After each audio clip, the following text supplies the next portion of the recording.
Will you do a house tour when you get it? You guys will probably get a garage tour, and that's about it. I don't just like the apartment. I want to do that, but I don't want to really open up that part of my life. You know, like, I have this thing, Alex, about streamception right there. I have this thing about, like, I want to share with you guys stuff about me, but I don't want to take away from, like, streams about space. You know, I mean, I get it. People are here for me, and I do appreciate people caring and stuff, but I don't want to show you the inside of my house, man. I just don't want to do that. Like, I try to be as open as I can without, you know, like, I don't need my life to be an open book on the internet, man. But you guys will get a huge garage tour. The garage is basically going to be my office. Yeah, Caveman. That's really what I'm getting at. Yeah. I like to keep my personal stuff kind of over there. You know what I mean? It's for the same reason why I don't really like sharing personal problems on the stream too much. I don't try to make this about me. I try to make it more about space than anything.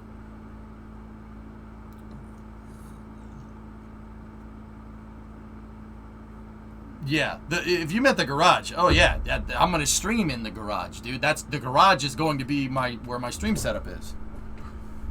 But yeah, I try not to go too crazy into, like, personal stuff. Like, you don't need to see my bedroom. You don't need to see where I sleep. That's weird. I don't like that at all, and I would never show that to anybody. Like, I don't need my entire life to be an open book like that. Yeah, I like to keep that stuff private. Last, boss. Let me guess. A witty joke from you. Oh, no. Alright, cool. Hey, just got my basin stationers fully pressurized, filtered, and air conditioned. It's got tanks for all 6 gases and a smart furnace running on H2O2 mixed, and that scavenges the result and filters it back into the tanks. Nice. Of course, we've talked about how... Can we see your toilet? No. Discovery, go at throttle up. Arc Blue. Kaboom! Hopefully not. Before it reaches the main combustion chamber, some of the methane is ignited to add some energy before it actually reaches the combustion. Yeah. No, yeah, Panta, I don't need to... Like, dude, some people think they need to, like, make their life like a complete open book and stuff, but I don't need to do that. I don't have any compelling reason to do it. Like, some people like to make their life an open book for more content for their stream, and that's, yo, if that works, that works. But yeah, that's not me, dude. I like to keep that stuff private. Oh, okay, Hooded, yeah. Booster 10 was sleeved yesterday, too. Yep. I would feel weird to tour your bedroom. Yeah, Sailor, right? That's strange to me, dude. Call me old school. Like, I noticed that, like, younger streamers have no problem. They show where they live, they show where they sleep, they show the kitchen, they show... I don't need to do that. You guys might be able to see my kitchen at some point for, like, a cooking stream or something, maybe. I'd be open to doing that. Teach you all how to cook and stuff. I worked in restaurants for a long time. I can cook. Your boy's pretty good at it. Did I miss it? Nope, nothing just yet. Including me watch. The engine then started now about 8 minutes ago. So we are about 4 to 5 minutes away from that 12 to 13 minute. All right. So what SpaceX? If I'm understanding this right, what SpaceX should be doing here is a pre-burner test. What's a pre-burner? So the Raptor engines that are on the bottom of Starship are a full flow stage combustion cycle, meaning that you have two fuel pumps, right? And those fuel pumps are attached to turbines, okay? And those, you know, turbo pump, I know. And the exhaust from the turbines go in to the main combustion chamber, and then they go out the bottom of the rocket. The idea is that you stage your propellants before you have main combustion. The pre-burners are basically 2 jet engines that are strapped to the side of Raptor. Actually, one's on top of Raptor, if you really want to know. They're basically 2 jet turbines, and the exhaust from those turbines, one of them, on the oxidizer side of things, runs oxidizer rich. So they're spraying a lot of oxidizer and a little bit of fuel into one pump, And then on the other one, you're spraying a lot of methane and a little bit of oxidizer into the other pre-burner. And one has a really fuel-rich mixture, and the other one has a really oxidizer-rich mixture, and both of those end up going into the combustion chamber through a swirl port injector and out the bottom. Now, if that made no sense, it's basically two jet engines firing into the rocket engine, and then the rocket engine blows up the exhaust, right? Think of the rocket as like a gigantic afterburner for the two jet engines. But because the rocket is your main combustion chamber, they're not called afterburners, they are called pre-burners. Same idea. So, SpaceX tested the other day with Ship 24 that they could spin the turbines on the engines. That is a spin start test. So they tested that the starter motor works. Starter motor. There's no starter motor on this. They use a pneumatic gas. They use nitrogen. And they shoot nitrogen into those turbine blades to get them to spin. Same thing if you take compressed air and you shoot it at a computer fan and it starts going zzz. Same thing. Literally the same thing. That's how they start Raptors. They use compressed nitrogen. So, they tested the spin start, and the spin start test was apparently good. So, what we should see next is those two jet engines, the pre-burners, turn on. We should see a pre-burner test here with no main combustion. That's for later. If they can prove that the pre-burners work, if this test goes according to their expectations, we should see what's the next one, which is a static fire, which is actually turning the engines on completely. So what we should see here in the next couple of minutes is a big cloud of smoke and a little bit of fire coming out of the bottom. Just a little bit. You don't want a lot, but it'll be a big cloud of smoke. Because you're not going to get full burn on the propellants, you're going to get a little bit because of the pre-burners. Instead of coal gas thrusters. Do you break the spaghetti before Also, boiling it? I'm timing you out for that comment. No. Those Don't break the spaghetti. What the hell's the matter with you? Thruster system that they have. Those are also new on Ship 24. And also it has the methane header tank No. instead of You the- get timed out for that. Oh, there it is. There it is. That looked like a spin prime to me. That was a spin. yeah. That was a spin. That No looked fire. like me. Folks, if you just saw a full flow of... I'm going to go over vapors here coming so from my the head engine isn't in the way. just a couple seconds ago. 6 engines back, so yeah. That is what we look for with a spin prime test. It looks like they did another spin. And There was there's no no pre-burner ignition. ignition there. I'm rewinding and it looked again as 6 engines, same pattern. All 3 and 6? 3. Yeah. I'm going to back it Yeah. up just a second here. If you just up, On the that they have, Watch. those are also new on Ship 24, and also it has the methane header tank instead of being on the up, Yep. oh, Sequenced ignition. They fired like the a inner spin prime 3, to or they me. started the inner 3 and then the Yeah, outer Was a 3. spin yeah, that look indeed. folks, if you just saw, a Okay. bread Spin sheet is prime. growing stronger. Okay, let's go over here. Let's go like this. Okay, we're caught up. Or the second such So test of this on vehicle. a side note, this footage is coming from our buddies over at NASA Spaceflight. We So- do have permission to restream this. Stuff. Look, we've only been live for like 25 minutes. That was nice. So yeah, if you want to see the stream that I'm checking into, it's Now, just of course, the testing window Starship goes until, Live like, is what it's 10 called PM by Central NASA Time. Spaceflight. Yeah, What are we Yeah, seeing for there our here? show. What are we seeing here So, though? It's not question it's is, not are- steam, right? No, it's not steam. Those are that's atomized propellant, Mysterious. So that's methane and oxidizer. Well, it could be nitrogen. It could be just nitrogen coming out of the engines. I'm not sure if that Starship is fully tanked. It's possible, but it could be just nitrogen. They could be spin starting with nitrogen because you only see one frost ring on Starship here.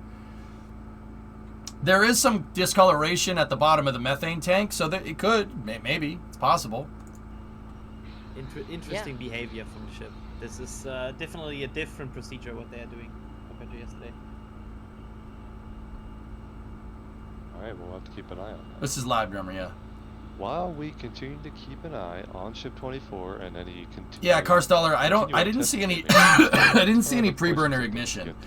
If that had been a pre-burner test, you would have seen some of that atomized fuel combust, so it would have shot out a little bit of fire, but it definitely wouldn't have been like what Booster 7 did the other day. And it definitely wasn't what we just saw. What we just saw was a spin start. That wasn't pre-burner. I said it was going to be a pre-burner, and I was wrong. It was another spin start. Well, activating the FTS in low Earth orbit sounds like a bad idea to me. I don't know about y'all. Yeah. but I think it's it is You You can see the frost on the backside of the methane tank. Yeah, okay, so if that's the case, they are testing with methane and oxidizer. Yeah, I can see it right there. I feel like. Yo, Sim, what's going on, buddy? Try to use gas thrusters. We're just watching this Right, giant that's water true. tower Just shoot steer stuff out it the to, bottom. Like some sort of water. How you doing, area. man? You guys know my buddy And, Sim. Yeah, like that sounds to me like Pretty good today. How about you? That's Yeah, Good, I can't complain. Oh, there's a vent down. Energy to deorbit from low Earth orbit, like even if only. I'm doing pretty good. SpaceX is out testing their spaceship, dude. So I wanted to see what was good over here, you know.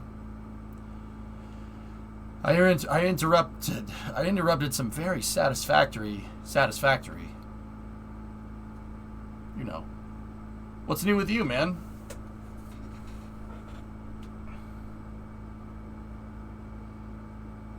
When did Satisfactory get these tanks? Nice. Yeah. My buddy Simcopter in chat has been in the streaming game for a long time, dude. He's a damn good streamer, if I do say so myself. Really enjoy watching. If you're feeling nimble, go over there and give him a follow. He's a good dude. Trust me.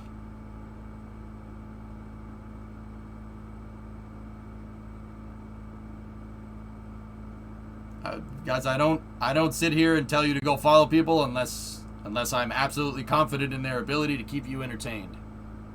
That being said, go give Sim a follow. You won't be sorry, trust me. Doing some car shopping at the moment. Finishing up some home renovations. Oh heck yeah, man. We closed and we moved August. I got a big honking garage so I can do despicable things to cars like I do despicable things in Kerbal. It's gonna be fun. Should be a good time. Yeah, no, it's pretty sweet. Pretty sweet. Car shopping, you say? Buy a truck. Buy a truck. I'm just kidding, man. Yeah, stronger than I know. First world streamer problems, dude. I'm too busy streaming to go and watch other streamers. But if I wasn't streaming, I'd be watching Sim if he was live right now. But he's in chat. He's not live. He could be live though. People do that too. That's cool. Can you finally invent a crack and drive in real life? Yeah. Well, sure, why not? Let me know if you have any questions about anything. We bought a year and a half ago. You've been having a ball. Yeah, dude. Yeah, no, absolutely. Absolutely. Thanks, man. I appreciate it.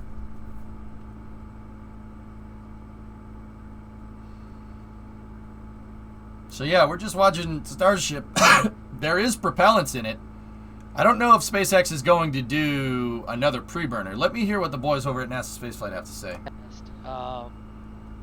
Otherwise, we will be seeing. When did they start trimming the tiles on the leading edges? Especially Trimming the tiles? I'm not familiar with what you mean, Ravengard. The arms up and down, which you can see out there on the back of the tower, right next to the bottom of Ship 24. I think that will probably be a big change. I'm not sure if the current system might be able to do that, but hey, we'll see. As always, right? Also, I want to correct something because apparently I said multiple times that yesterday was the other. Yeah, there's some black It was, paint of course, right here, Monday. I Ravengard. don't They're know what is wrongly the wired edge of the in my tile head. is like right behind the I edge think of it the was paint, yesterday, dude. but They just apparently- painted it to look yeah, cool. I I'm made pretty that damn mistake sure. multiple time, so I Bellbox, I'm not sure if you're interested, but the moon landing replay is just under 2 hours from now on the Apollo in real time site. And don't listen to Yeah. Probably because yesterday was 7.1. It was boring. It's like. Is it Rhino Liner? I don't know, man. eliminate Maybe. From Yeah. from brain. just yeah, it's not a ship or a booster. Delete day. Yeah.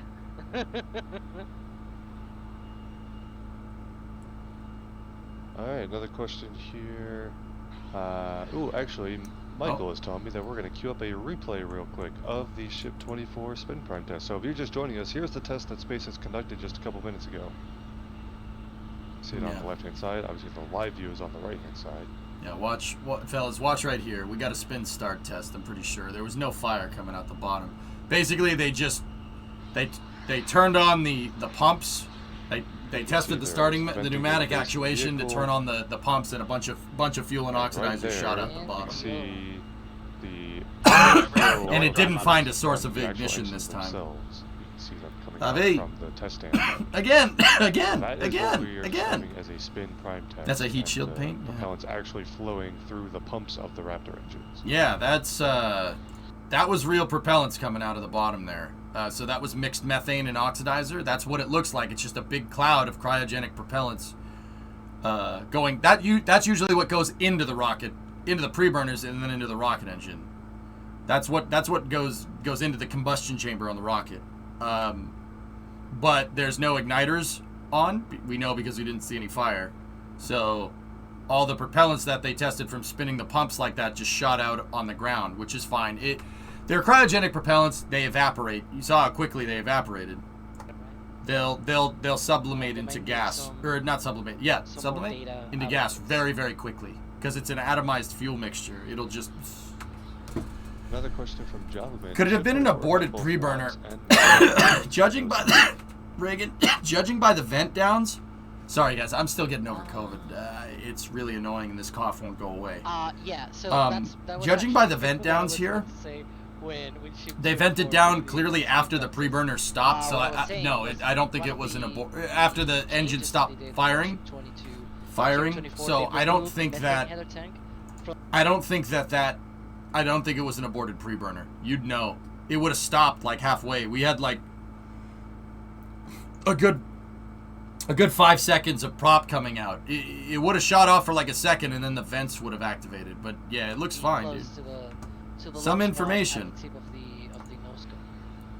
So like the LOX tank, the LOX header tank at the nose cone is like. It's Cerakote, sprayable high temp ceramic coating, good for 1200 Fahrenheit. Oh, the paint is thermal protection. The other one we just Cool. don't know, the methane header tank. We haven't seen it yet. That's cool, Forge. I didn't know that. I thought it was just paint. I thought they just painted it on there to make it look cool. As such. Alright, gotcha. Thank you, Alex. Niall asking what was the time between the engine chill and the spin prime. We said it was 12 minutes, right, Adrian? Yes, I have not exactly Dude, counted to the second, but They keep saying Adrian, and they keep saying Adrian fast, and if you say Adrian fast, it sounds like EJ. Right, Adrian, EJ? Adrian, EJ? You see what I mean? Like, I'm like, how is Thomas talking to me? Oh, he's talking to Adrian, okay. I always kind of go, huh? To NASA Space Flight store, because you can still get your metal prints. You that we're adding Cerakote more your stuff to the store all the firearms. time. Oh, Obviously, that's the metal cool. prints are one of the newest additions with new photos. And Yeah, we Fractal, I was added like, that how is he booster talking to go-around me? Photo from Pauline out at the West Coast port. But of course, there's also Starship prints and in there. Very Falcon 9 shots. Very timely now with SLS. Yeah, exactly. So Esla's getting its launch date. So if you want to celebrate the August 29th launch date for Artemis 1, there's your SLS metal print. But really high quality, solid photos printed onto metal. It's a great hard They coating. look Oh, awesome. okay, Chris. Today I learned. If that is your thing and you're looking for some wall art, highly recommend. Did you get the Starship plushie? No. All right, Adrian, you got the Huh, count for the interesting, time Cameron. from spin, Yes. from engine chill to spin prime. What was that?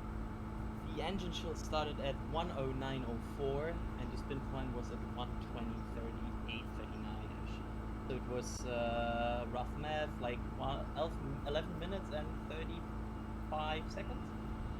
All right, there we go. Spreadsheet expert. Thanks. With rough math here, so I'm not sure. Like, I'm very bad at head counting. That's why I use spreadsheets, so I don't have. Protects from thermal radiation during re-entry and plasma shockwave wrapping it All right. itself So, around the upper section. Another super chat question here. Says, okay, "Great Forge, work, I guys. got you. Any future plans for 4K streams?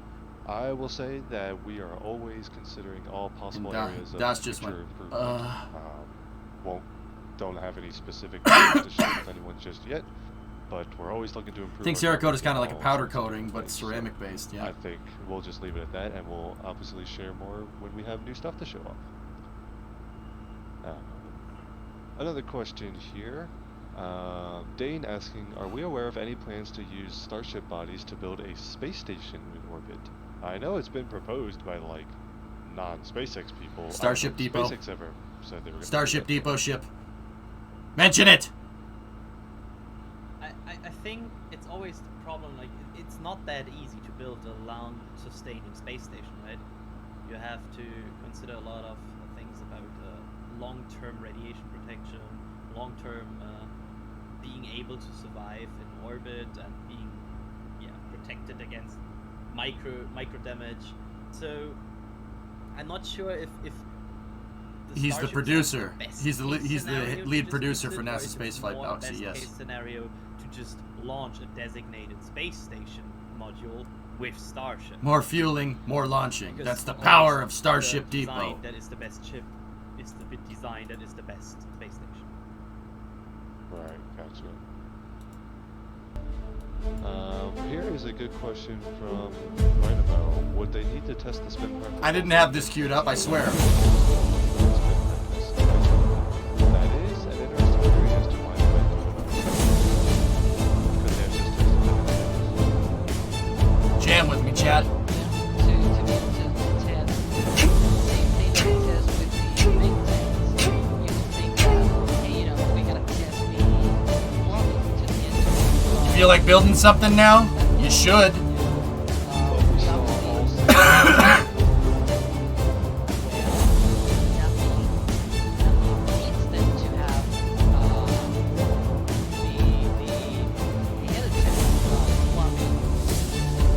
You need the music from the relativity video? And then we actually saw, Dude, what year is it? there was one of the recent ships that didn't have vacuum engines, and I think I remember Nice music, being, what's it like, called? sort of taken away It's from the fact Home that Depot theme I song, think but orchestral. the header tanks were actually going, like the plumbing were going into the vacuum engines, which made me Galaxy, what be a is little this? bit, you know, feeling a little bit weird there. But yeah, I don't know. Arcaspace is touting a heavy version of its eco-rocket that will launch asteroid mining vehicles, and it is financing the venture with the sale of crypto tokens. This is possibly the dumbest space thing I've ever seen, and that's saying something. Where's your rocket, Eric? But it's also not only the time. Oh, wait, you don't that's have not one. only let me rephrase that.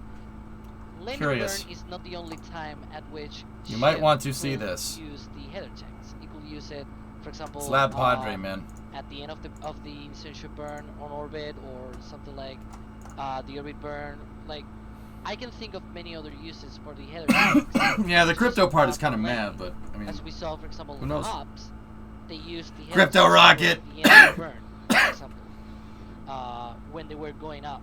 So that could be a thing. Now, is it gonna be? I'm not saying that. Okay, so warning here. I'm not saying that that's gonna be the case, but I can see reasons. it's just why very that funny could to be. me that, you know, people are saying, oh, this is dumb, this is the dumbest rocket design ever, this is the dumbest rocket design ever, when they've never designed a rocket. That's something I make sure to never do. I never trash somebody's rocket design. I just say I don't understand what they're trying to accomplish. I never say this is a dumb idea. I never say that's stupid. Because guess what? I've never designed a rocket. I made a rocket in Kerbal. That doesn't mean anything. It's just, you know your place. You know what I'm saying? Static fires yet, but so far I think it looks good. And we also saw in previous ships Maybe that Boxy, who knows? sometimes during cryo Neither is tests Arca. already Arca they- has a functioning prototype, dude. What are you So- talking about? Yeah, maybe they are getting better at it. And so They far did I a cannot spin start spot test, big Alex, and chunks then of we're fire just kind of missing. watching it. They haven't. So they did the spin start test, fellas, and they have not purged down the vehicle. You'll know that the test is over when these two vents right there's one there and one there. When those vents start going, that means the test is done. They haven't done it yet, so we might see a pre-burner test here. I mean, then you can go watch this. Yeah, well, I mean, sometimes I really have it on my list.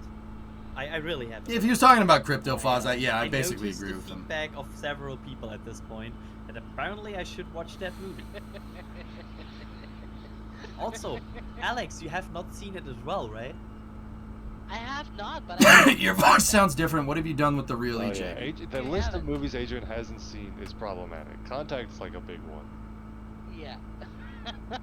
I'm also getting another PM from Jack right now. It says do it. Do it. Adrian, have you seen Farm, the guy Starship likes hiring or people that don't have Interstellar? their head up their tail. Yes. You know what I'm saying? You know go. what, About- I- I'm trying to He'll think of probably all the news do it if you movies. know what the heck you're doing. Gravity. I know he hires you know he why I hires watched AMPs all Interstellar? day. Because Oh yeah, Zimmer didn't SpaceX know. poaches That's AMPs true. everywhere. 0% facts, 10 out of And if 10. you have mill Yeah, experience, gravity, that's I mean- gravity's problematic. that is Realism point. highly Anyway, preferable, this is and I not a have movie that from stream. people We've that got are more AMPs stuff that to work do. for SpaceX. That was Monday's stream. Go to Monday's Yeah, stream. Nebula. Yeah, Mhm. I'm very aware how Monday stream went. Random Cerakote That's the example. person who Oh, assigned very these nice. commentators. Oh, that's cool, man. Yeah, here we are. Well, SpaceX did buy a gun range down the street from Oh, yeah. Boca Chica, Question, so have we- coincidence? we I have think seen not. The tri-engine vent. Are there 3 ends or 3? Oh my goodness, I can't speak. There's a guy that I know that One works time. on Are there 3 vents farm that works on Ship Falcon 24? second It's stages. kinda That the was same a sort of tri-vent we've seen on V22 previous mechanic. vehicles, He's a right? V22 AMP. Yes, but They hired the guy changed instantly. the layout of the vent, and it's now just 2 vents. Because if you can work on a V22, Right, so it's that's not the as same kind of complicated as idea, like but it's this, but it's different. almost as That's complicated fine, as it's this. only 2. So can't call it a tri-vent. A bi-vent, I guess. Yeah. The I bi guess. vent. Even before EJ Yep. Cerakotes the truck so it doesn't rust. Right, Maybe right. the frame, Chris. Yes, we already saw a spin prime test occur, but the vehicle is still prop loaded. You see a frost line on the LOX tank, still venting from the engine section. So, Yeah, we haven't seen a vent all of down. those things considered, definitely still an active situation. Could see some more spin prime testing or something. Have to keep an eye on it. So we'll just keep asking questions in the meantime. I have a feeling here that SpaceX is going to go for the pre-burner test. Oh, okay. I have a Question from feeling. Corey, why does the top of the nose look frosty over the tiles? Well, when you first asked that question, I thought that might be an indication that the header tanks are prop loaded. But I think you're actually just seeing the tip of the nose cone is a different color. That's not frost, I don't think, right? No, that's Like part that was of there the, before It's they brought it. blue. Yeah, that's part of the residuals, like the residue that's left over. Nothing right on now, the Bauxy. They tiles got to from figure out how the blowing ship works those before they tiles can get the at oil the tip rigs of the nose cone. equipped. It's not Discovery, actually go like at throttle up. you can see on the right side of the screen here, the right. Fellas, the nose cone, that's a good question that was asked over on the NSF stream. The nose cone seems like it's a different color, not because the header tank was full. There's a vent line up here. If the header tank was full, you'd see it venting, kind of like this. It'd be popping off up there. The reason why the nose cone looks like it's a different color is because there's some residue left over from the adhesive. On that part of Starship up on the nose cone, the tiles are glued together. The vast majority of tiles on Starship use a mechanical adhesion, so they kind of clip into place, like a quick disconnect. But up at the top, you could see that there's some glue residue. You can see the same glue residue on the control surfaces. They glue the tiles in places where it's going to get the hottest, and the nose cone is going to get pretty hot. Like I said, you can see that same residue on the control surface right there. See it? That's I don't know what the NSF guy said, but I know that's residue left over from gluing the tiles. They are not. You don't see. I did, Aborve. You know what I mean, quick right? disconnect. There you go. Strange thing, one of the orbital launch platform sections was spotted on the way to the oil rig TV platforms. with a 20 euro super chat, no message, but just saying thanks, so appreciate Interesting. it. Neil asking, how come we never seen spin prime tests on older starships? I'm pretty sure we have, didn't we? Oh yeah, Yes. we've seen many. Even on, You're right. on Starhopper, I That's- believe. Yeah, Starhopper days we saw spin prime tests. I remember that Yeah. too. So, Neil, we definitely saw. This is not a. Found who made that song from Relativity. It's royalty free as well. Really?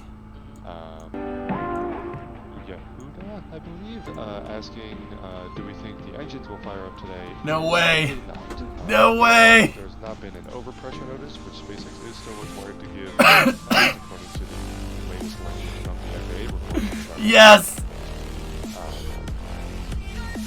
They're still required to provide what if We got new startup music. and that would Nice, Ordon.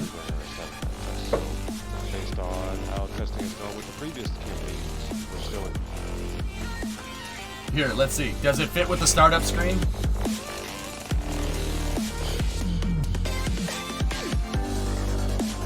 Yeah, not bad. Yeah. Yeah, no, that works. That works. That works. Oh, yeah.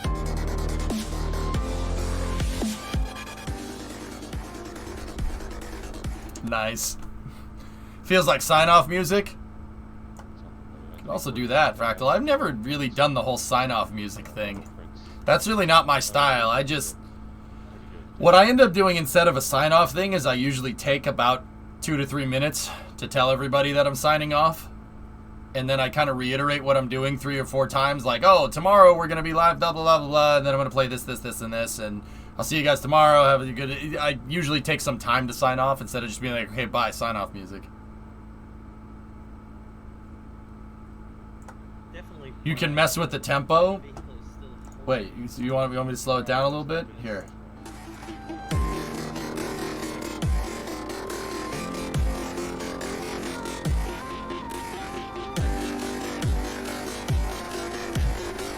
Old habits die hard.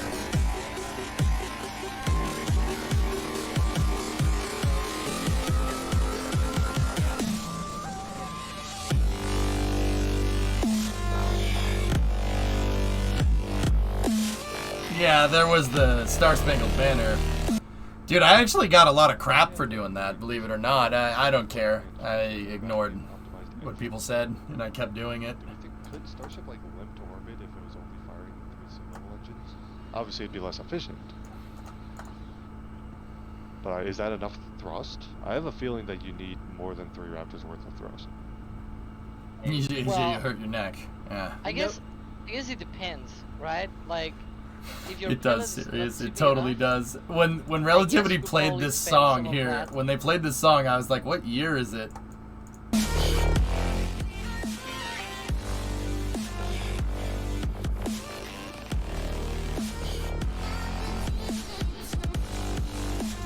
Especially with the auto-tune voice in the background. What year is it?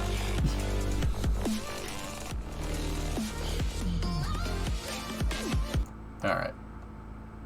near the limit on performance, so to speak, and you will see This is the part that you're talking graphics. about. They are live telemetry Discovery, graphics, no throttle up. and you can see the signals just pointing up, almost vertically, just to get out of the dip, because it was going down. Right. I think the frost is slightly increasing. So Zach said this. If you go back, Starship Data, I was told this image was taken today 20 in minutes. Biloxi, Mississippi. it looks like the frost loses like significantly. SpaceX is either Force. way behind on assembling the second And Starship even on the orbital right launch side, mount, you can see it rose or this launch mount is for in 20 OLM-3. It appears to be So headed it towards looks like to me that it Pascagoula, more is which in is the the hub of Phobos increasing, Deimos. than in the decreasing, or at least it feels like right. If you just go back 20 minutes, it feels way. Oh no, less Concrete! powerful. Don't you know I'm not allowed to like my Frost country? compared to now. Remember that part? Hey, no, you can't do that. Can't do that. Right. So, and so yeah, the no, reason we're keeping an eye that's on that frost that's why line people are for giving me anyone crap. that might, just be Because they were like, tuning in, well, I don't already saw like a your spin country, so prime you test shouldn't happen either. I'm on like, the yeah, ticker, so it was okay. 1:20 p.m. local Yeah, I time, promptly so ignored what those 26 people had to minutes say ago. and just kept doing it. But they have not depressurized the vehicle. Like Hey, we Sneaky. said, the What's up, frost dude? Might be increasing a little bit. Still plenty of vapor in the section, which would suggest that engine chill is still happening. Yeah, Chris, that was a good time. Also, I saw a question earlier what the difference between engine chill and spin prime was. Engine chill is like dripping locks through the engine, like it's not really flowing, the pumps aren't running. All you're doing is getting a little bit of locks through the engine to help cool down the engine components. A spin prime is actually activating the pumps and getting those propellants flowing at a rate that it would if you were going to start the actual engines. So that's a difference. But right now, yeah, the vehicle's still very active, which is why we're hanging around, because they could go for another spin prime Something test. like We that, could go into Limprod. some sort of I other forget. testing.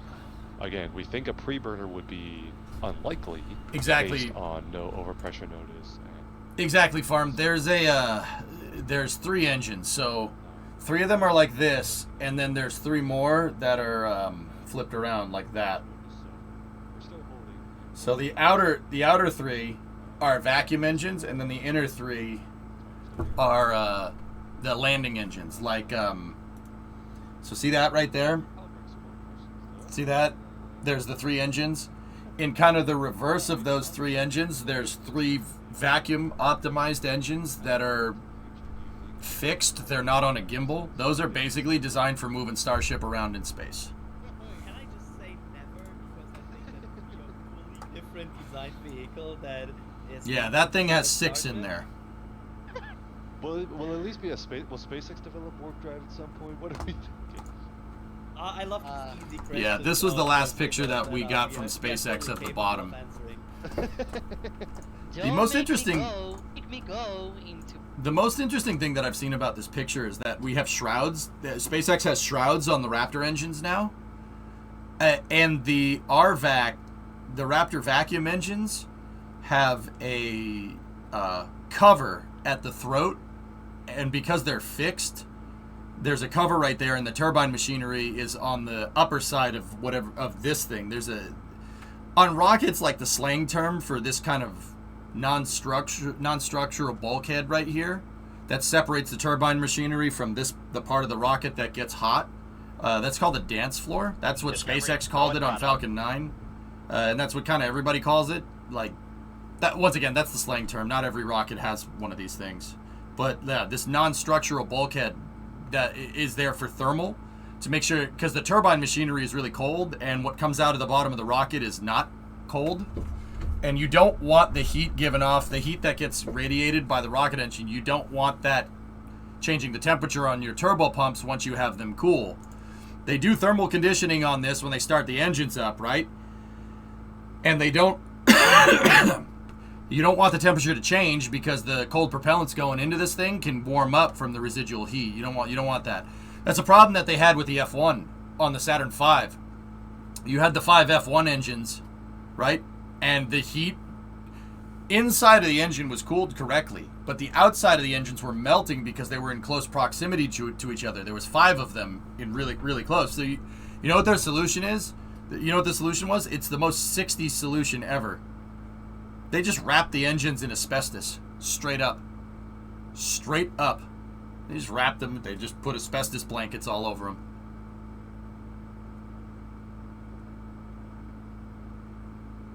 So it looks like there's space for a cluster configuration like Saturn 1B. 4 engines for the atmosphere, 4 engines for vacuum.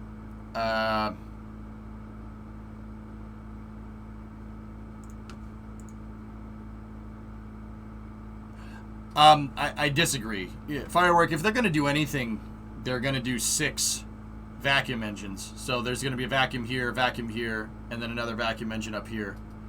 And Starship will have 9 engines total. That was the plan. But you got to remember, these engines need to stay out near the edge of Starship. The reason why they got to stay out near the edge of Starship is because these things need a lot of vector. They need a lot of vector range for the thrust vector control, because Raptors have 15 degrees of gimbal, and they do this when they land. See them moving around? You got to make sure that those won't touch the vacuum engine. So no, Firework, I don't think they're going to do 4 and 4. If anything, it's going to be 6 vacuum, 3 landing. Strixie, they did a spin start test on ship 24. Yes, there is that thumbs up button. And they did a spin start on ship 24, but they have not vented down yet, meaning that they might do a spin start or a pre-burner test or something. I don't know.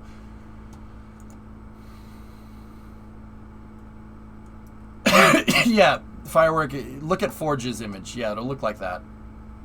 More a person that, if you like more a person that likes shuttle, will appear on the stream. If those vacuum engines have no gimbal, how does it steer? RCS? Well, speaking of the shuttle, folks, I believe we do have someone joining commentary for our continuing coverage of Ship 24. You could use differential Chris throttle as well, Gebhardt, Grab, yeah. Assistant Managing Editor for NASA Spaceflight. Chris, you with us? I am indeed. Can you hear me? We can hear you, Chris. Thanks for hopping on. We're just doing a quick rotation. I'm going to get come off the stream and make sure we're ready for some other coverage coming out, because we've got some cool spaceflight events happening later this week. And I'm going to hand off some commentary to Chris, and he'll hang out with Adrian and Alex for, again, this is continuing coverage of Ship 24 testing. Don't go anywhere, because SpaceX doesn't appear to be done. That's Adrian. But Chris, thanks for hopping on. Adrian and, Bell, I think is the guy's name, Sebi. I will indeed. Thanks for starting us off, Thomas, and happy to jump on in here as we continue to cover Ship 24 engine testing. It's done a thing already, as I understand, right? Adrian Interesting, or RB. Alex? Yes. Yeah. It performed a spin prime, and right now, basically, we see like crossed lines, like vertical frost lines rising. I don't know if this like is the effect of depressuring or if this is them filling it up more. But there's definitely frost going Yeah, up. Maelstrom. It is pretty sweet. Nice. So yeah, there is. what? So Adrian's so right. what There's do we frost think that moving up the side means of the then vehicle. In terms of testing, have we sort of seen that before? So if you see these lines start to go up like that, it could mean two things. It could mean that they're depressing the tank. If they depress the tank, there's two vents that are right there and right there. See those two? Those will start shooting out. That's how you can tell they're depressing the tank. And sometimes when they depress the tank, you're going to get condensation on the tank, because I don't know if anybody's ever shot a paintball gun. You go with the paintball gun really, really quick. The tank, the CO2 tank gets really cold really fast because you depressed. Because drops in pressure equals drops in temperature per the ideal gas law, right? So you could have additional frost forming from a depressurization event, planned depressurization event. Also, that could mean that they're filling the thing up with fuel.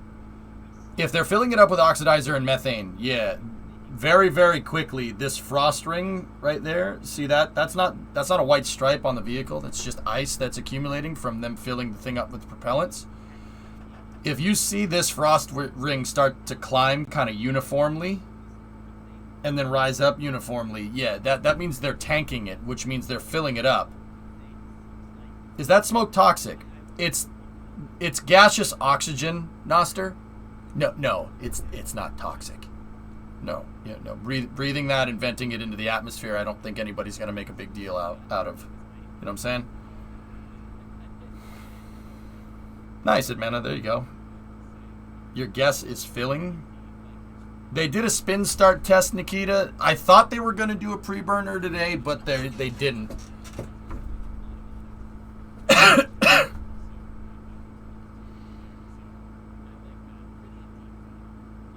Yeah, you don't want to breathe pure oxygen. It can kill you.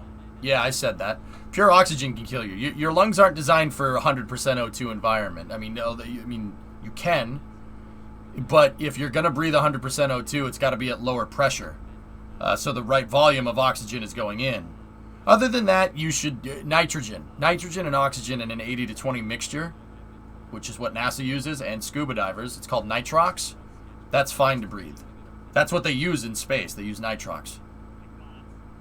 That's not nitrox over there. That is just oxygen. Yeah, you don't want to breathe 100% oxygen at 1 bar. It'll kill you. Yeah, you well, at least I'm pretty sure it will. Chad, it will, right? Yeah, that's not good for you. Yeah, too much oxygen. I mean, not a lot of oxygen will get you, but too much will also get you as well. You need it in the right proportions.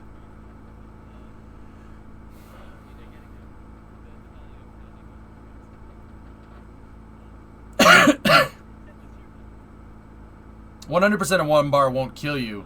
We use it for suspected decompression syndrome. Thank you, Vega. What's the quantity? I know that pure O2 will get you, but I don't know what the proportions are for it.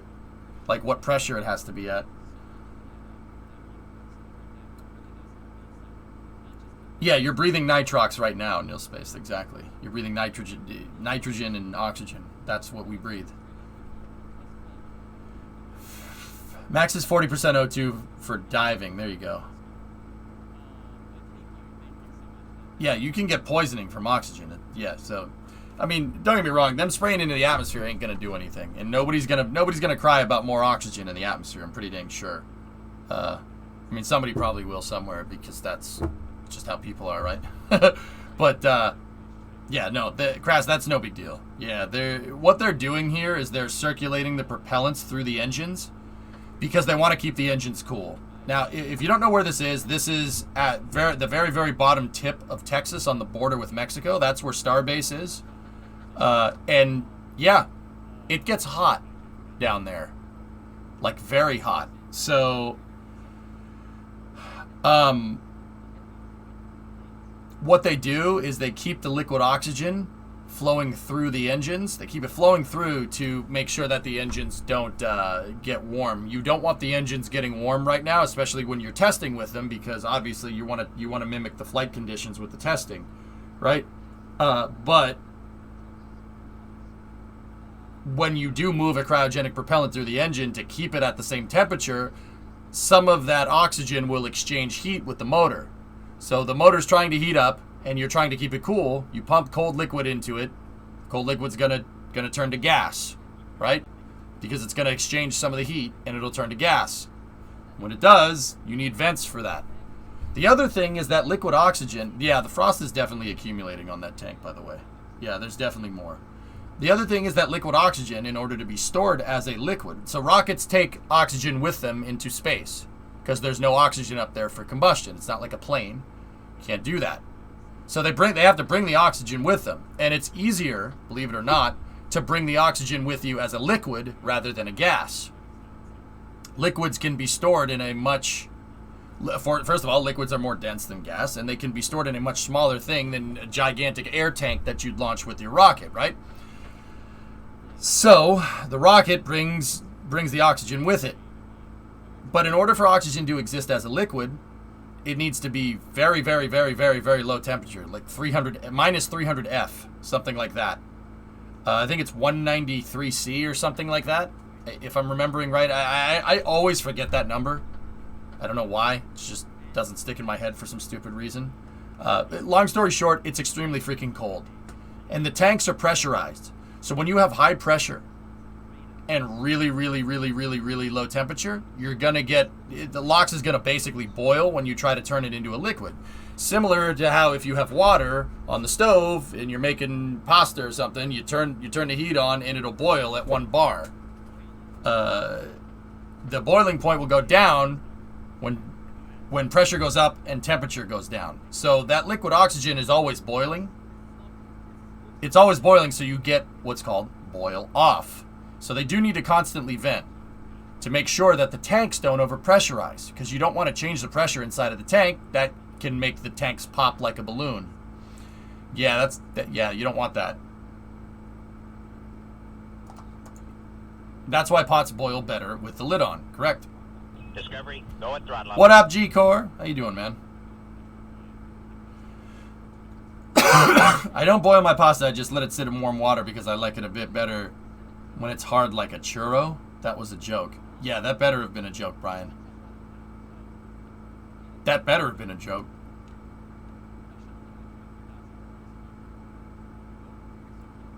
We covered that already, Edmena, yesterday. What is the maximum takeoff weight of this thing? Leo, I mean, I don't think you use maximum takeoff weight. That standard isn't really used with rockets too much, dude. Payload capacity would be the metric for the rocket. So how much it can carry in its cargo bay. The cargo bay pretty much runs from where my mouse cursor is up to here. So from about there to there, it's about 1,000 cubic meters of cargo space. And Starship with its first stage, so that's just the second stage. They're just testing the second stage today. Starship with its first stage on top, second stage on the bottom, can move about 100 metric tons into space. 100 metric tons is, what is it? 100,000 kilograms, right? Something like that. Which is... Was it 220,000 pounds? Something like that? I think I did that math right. Conversions. Conversions are hard to do on the fly on stream, man, with a bunch of people watching you. I'll tell you that. That's really, really... Sometimes your brain is like, okay, what's 2 plus 2? And your brain's like, it'd be funny if you said egg. It's like, no. Do the math, man. Do the math. Okay.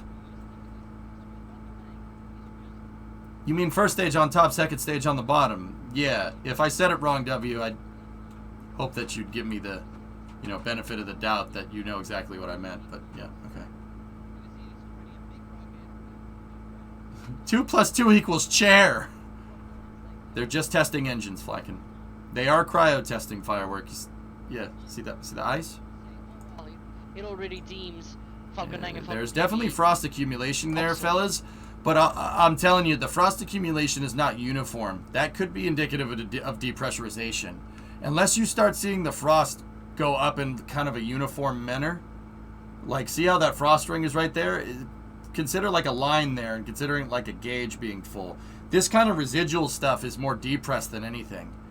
That right there, that nice uniform line of condensation if that line starts moving up, then they're tanking. But I don't know, man. That looks like depress to me. It, right? But I could be wrong.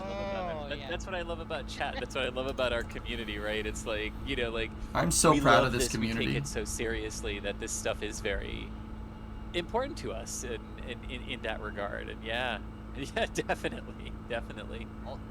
Also, I want to pitch into this question because I actually discussed this with a few other space people earlier today regarding the Falcon Heavy launch manifest. Because if you look at the planned mission that Falcon Heavy has, Frost is from oxygen around the tank. Yeah, yeah. Kazanoster, yes, that's what it is. Yeah, so basically because they fill up the tank with cold propellants, the metal gets cold, and the metal is so cold that the ambient air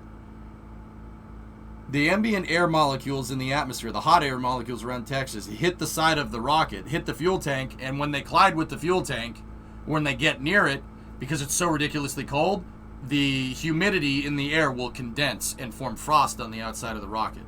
Yeah. Same exact thing like if you pull a cold snack out of the fridge on a hot day, you'll get condensation on the outside. Same thing. Only much colder temperatures. Yeah. Very true. You're right. Very true. And, Fresh peppers. Turbo Green, thanks so much for the support. No question, just support. Thank you very much. Badger57, thank you so much for becoming a Pad Rat member. That continued sustained support is really appreciated. And just as a reminder, Capcom and above gives you access to our Discord. So if you like all of this banter that you hear on screen and want it 24/7 in your life, you can join our Discord and get all of that good stuff too. What's the temperature outside right now? Where I'm at, it's 93 Fahrenheit. Another good question here, not pertaining to a good ways over this 30 ship centigrade. On screen right now is that a Wayne's World reference? Right? So Ship 24, which we're watching right now in a spin prime test, or that it did a spin prime test earlier today, is slated to be paired with Booster 7 for the inaugural. Ooh, that word is harder to say than I thought. Test flight, an orbital flight of Starship. But the next booster in line, booster number 8, when will it be ready for its campaign? Is the question that Benjamin Klein is wondering. You wanna hit that, Adrian? Yeah, I can. So these prototypes are getting more and more complicated. If you look at early boosters and early ships, they were very much ready after stacking. They were basically as soon as they finished stacking, they had not that much to do anymore. With these vehicles, we now see a lot of very complicated parts like chimes, like raptor protections, added to these vehicles that are still taking time after stacking. So yes, Booster 8 now is basically stacked. It is stacked. It is not ready if we compare it to Booster 7's timeline. It takes about this is just a feeling, of course. I cannot underline this with super deep knowledge, but I feel like that Booster 8 would still be about a month away before it could start really its test campaign. So it's not like it's done. It still has work to do. Gotcha. And Aggro Nerd. It's gonna be a while before we see Booster 8 ready for its campaign. Guys, rockets, the funny thing about rockets, first stage, second stage, whatever, the funny thing about them is that you're not getting very far without rocket engines. We've seen rocket engines around Boca Chica, but we haven't seen 33 of them around. You know what I'm saying? The second we start seeing them move Raptors into the hangar where Booster 8 is gonna be, is probably, yeah, that's probably when it's going to be done. Now when that is, I don't know. My guess is that they'll probably have it ready in the middle of August. That's a guess. RB, stop flaunting your cool around here. RB says it's 67 in the Bay Area. Oh. It must be good for your forests being that cold. Oh, wait. You don't have any. He said something along those lines, that it was antennas or sensors or something. He You might be surprised how many engines they have in storage right now. That's not what I said, Forge. they have a lot of engines in storage, but until we see them install those engines on Booster 8, well, Booster 8 ain't going anywhere, is it? That's our answer too. Although I like, I do like what Musical Wolves is saying in a follow-up one. The 6 tiles on ship 24 They may be ash, are but they to exist. remember Yeah, they got a the word for that, shuttles, RB. You know one what it's tile called? per Desert. orbiter. Yes. And then Dan saying, is the Indeed tick in me due to Stargate, SG-1, and Talik? As much as that would make Adrian's absolute life, Yes. It's 93 where I'm at, dude, is too. not. Is it a one-mission I am. rocket? If you Kaza, had to ask me to- that vehicle that you see on your screen, Ship 24, is designed to be fully reusable. SpaceX ain't dumping stages no more. At least they don't want to. They're, in Elon Musk's words, they're going for the holy grail of spaceflight, which I agree with him. A fully reusable rocket. So basically a rocket that you can fly on the frequency of an airplane. Whoever cracks that is going to make a lot of cash, and this is the closest attempt that I've seen to that getting done. That thing is designed to be fully reusable. It's basically a space shuttle, and this is very basic. It's a space shuttle in the fact that this is reusable and the shuttle is reusable.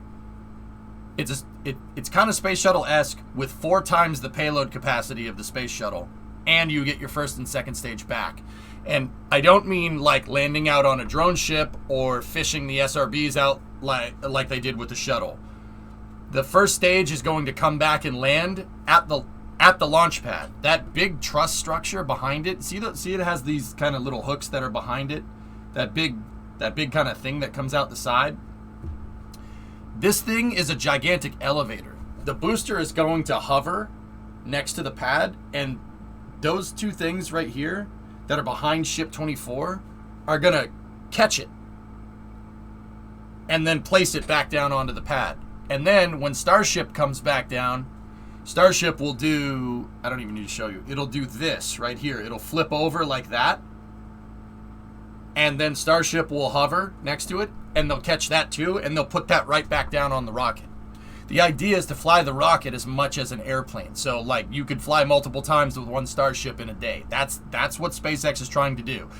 If that sounds completely ridiculous and completely, like, yeah, no, that's not happening, I don't blame you. Yeah, no one's ever tried anything like this before. It's, I always say that it's a very easy opinion to be skeptical about this. It's very easy to say, oh, no, that's going to work. That's not going to work. But I find that the people that say that don't really have skin in the game.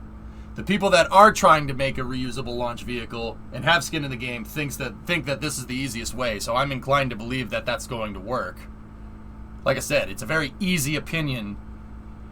It's a very easy opinion to say, oh, that's ridiculous, right? And don't get me wrong, it is a difficult task. Not undoable, though. Wait, Starship doesn't land on legs anymore? City, they want to try and catch the damn thing. Yeah, there's no landing legs on Ship 24.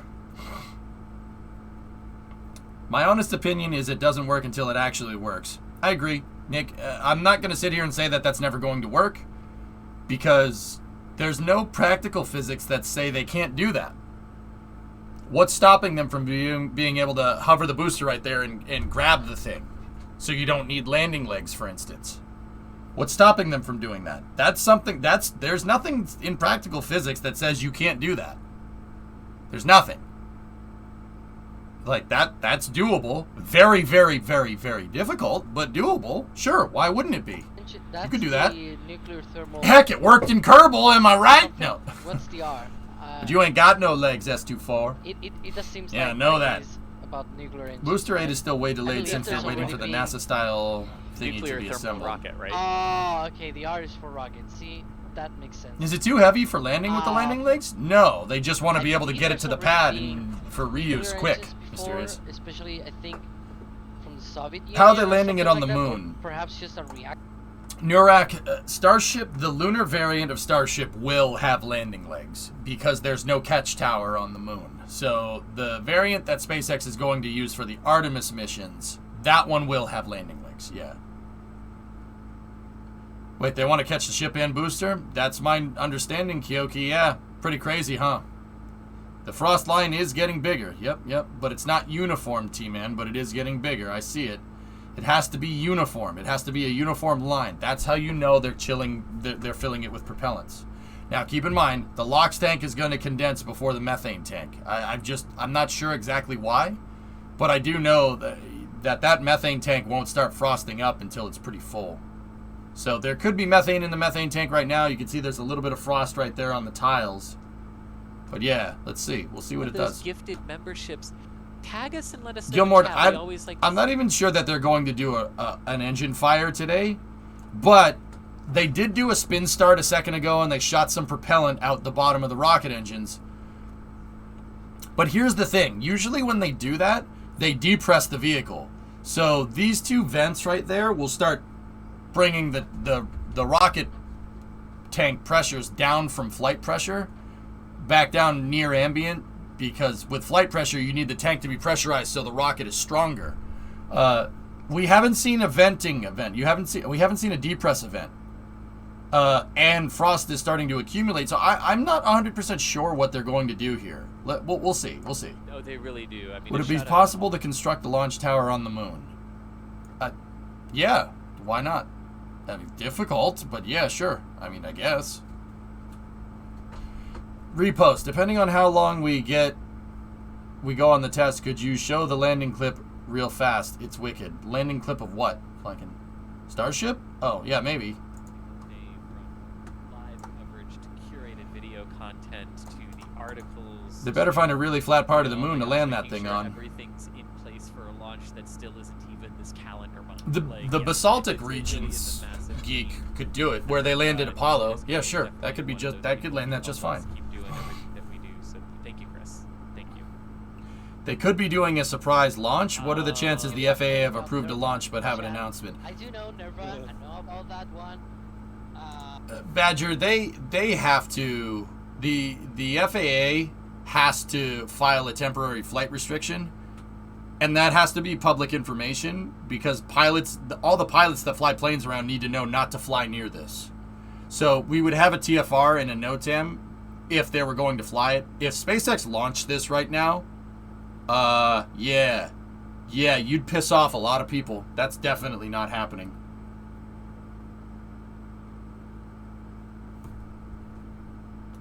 This is what I meant when I said they're trying to make NASA-style access platforms for the Mega Bay. Oh, I haven't seen that yet. I was like, I don't know what you're talking about, Forge, but yeah, okay, so they're doing service gantries, VAB style, because it's almost like that's a really smart idea.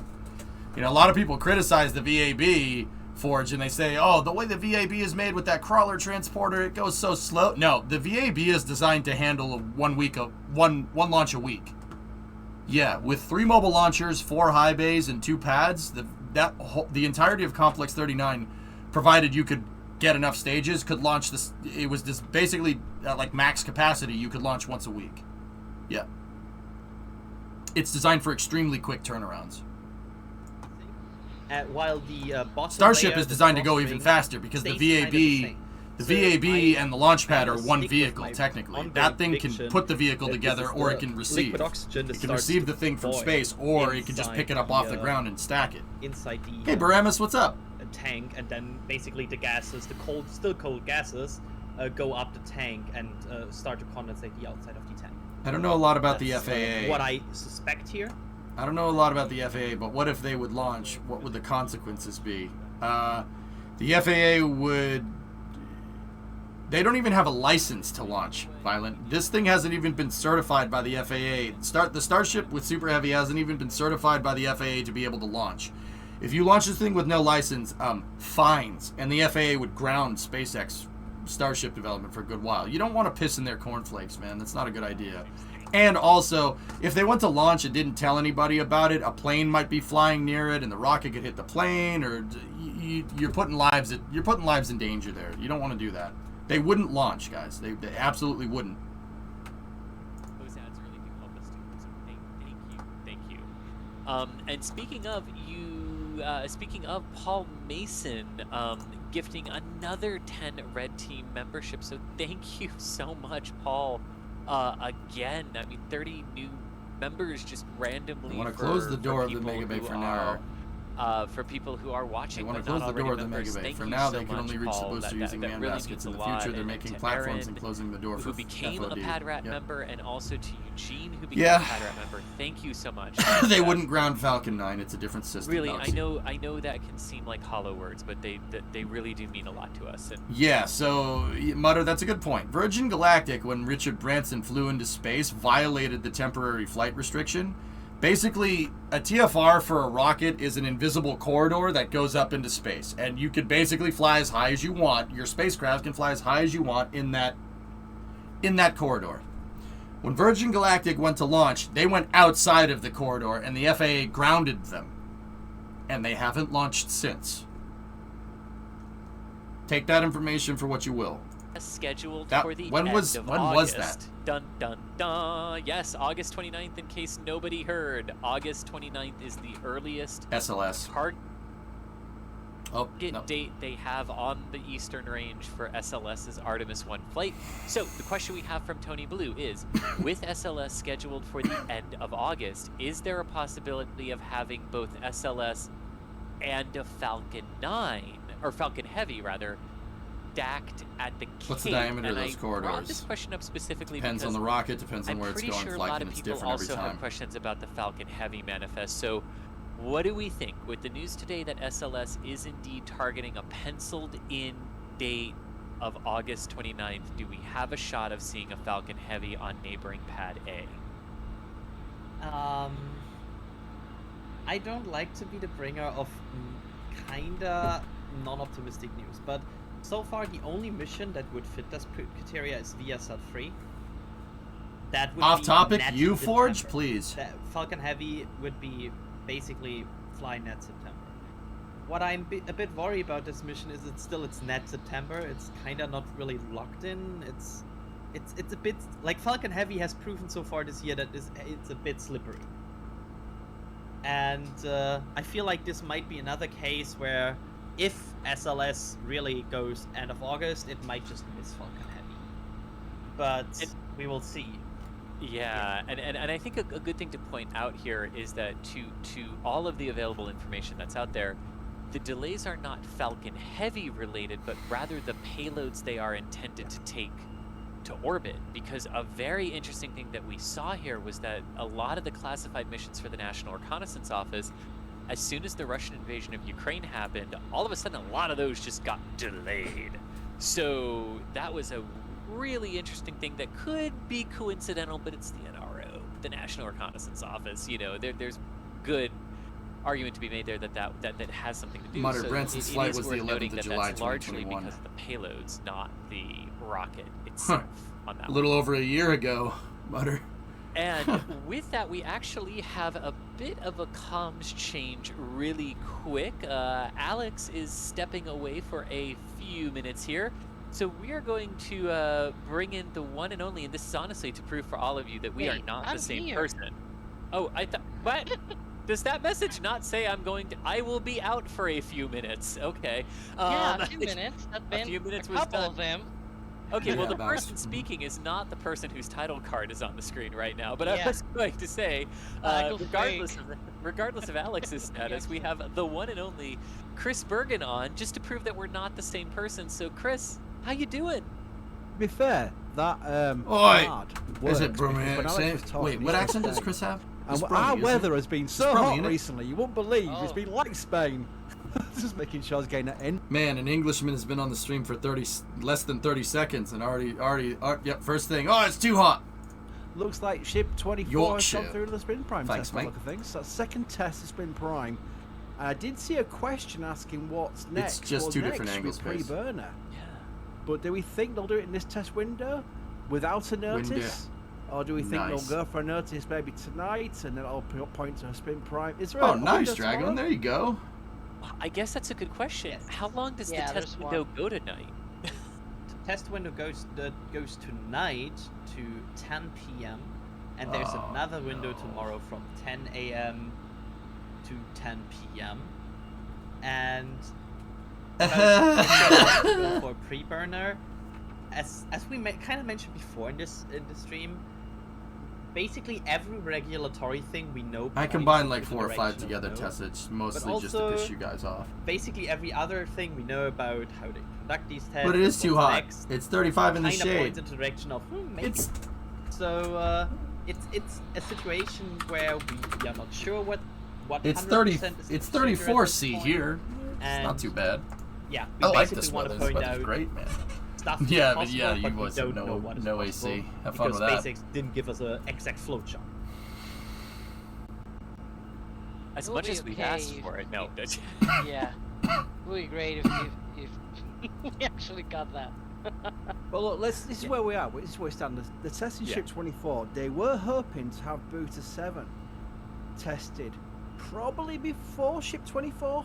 Maybe I say in a high pitched voice. I don't know whether my voice got very high pitched, but I'm That was Ron good, Burgundy. yeah, with the incident with its own spin prime test on Booster 7, it's now back at the production site inside the Mega Bay, next door to Booster 8, and there's also parts of Booster 9 being stacked in there. So it's now an intriguing thing of what will leave the Mega Bay next. Will it be Booster 7 with its replaced engines and repair job or whatever it's been done, or will it be Booster 8? What do we think, guys?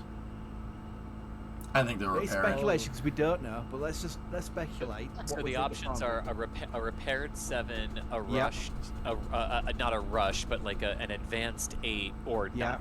Okay. Nice, correct. nice. I'm gonna go with a repaired 7. I guess I'm Yeah, not I agree with seeing Chris. anything yet that would lead me to believe The American that Chris.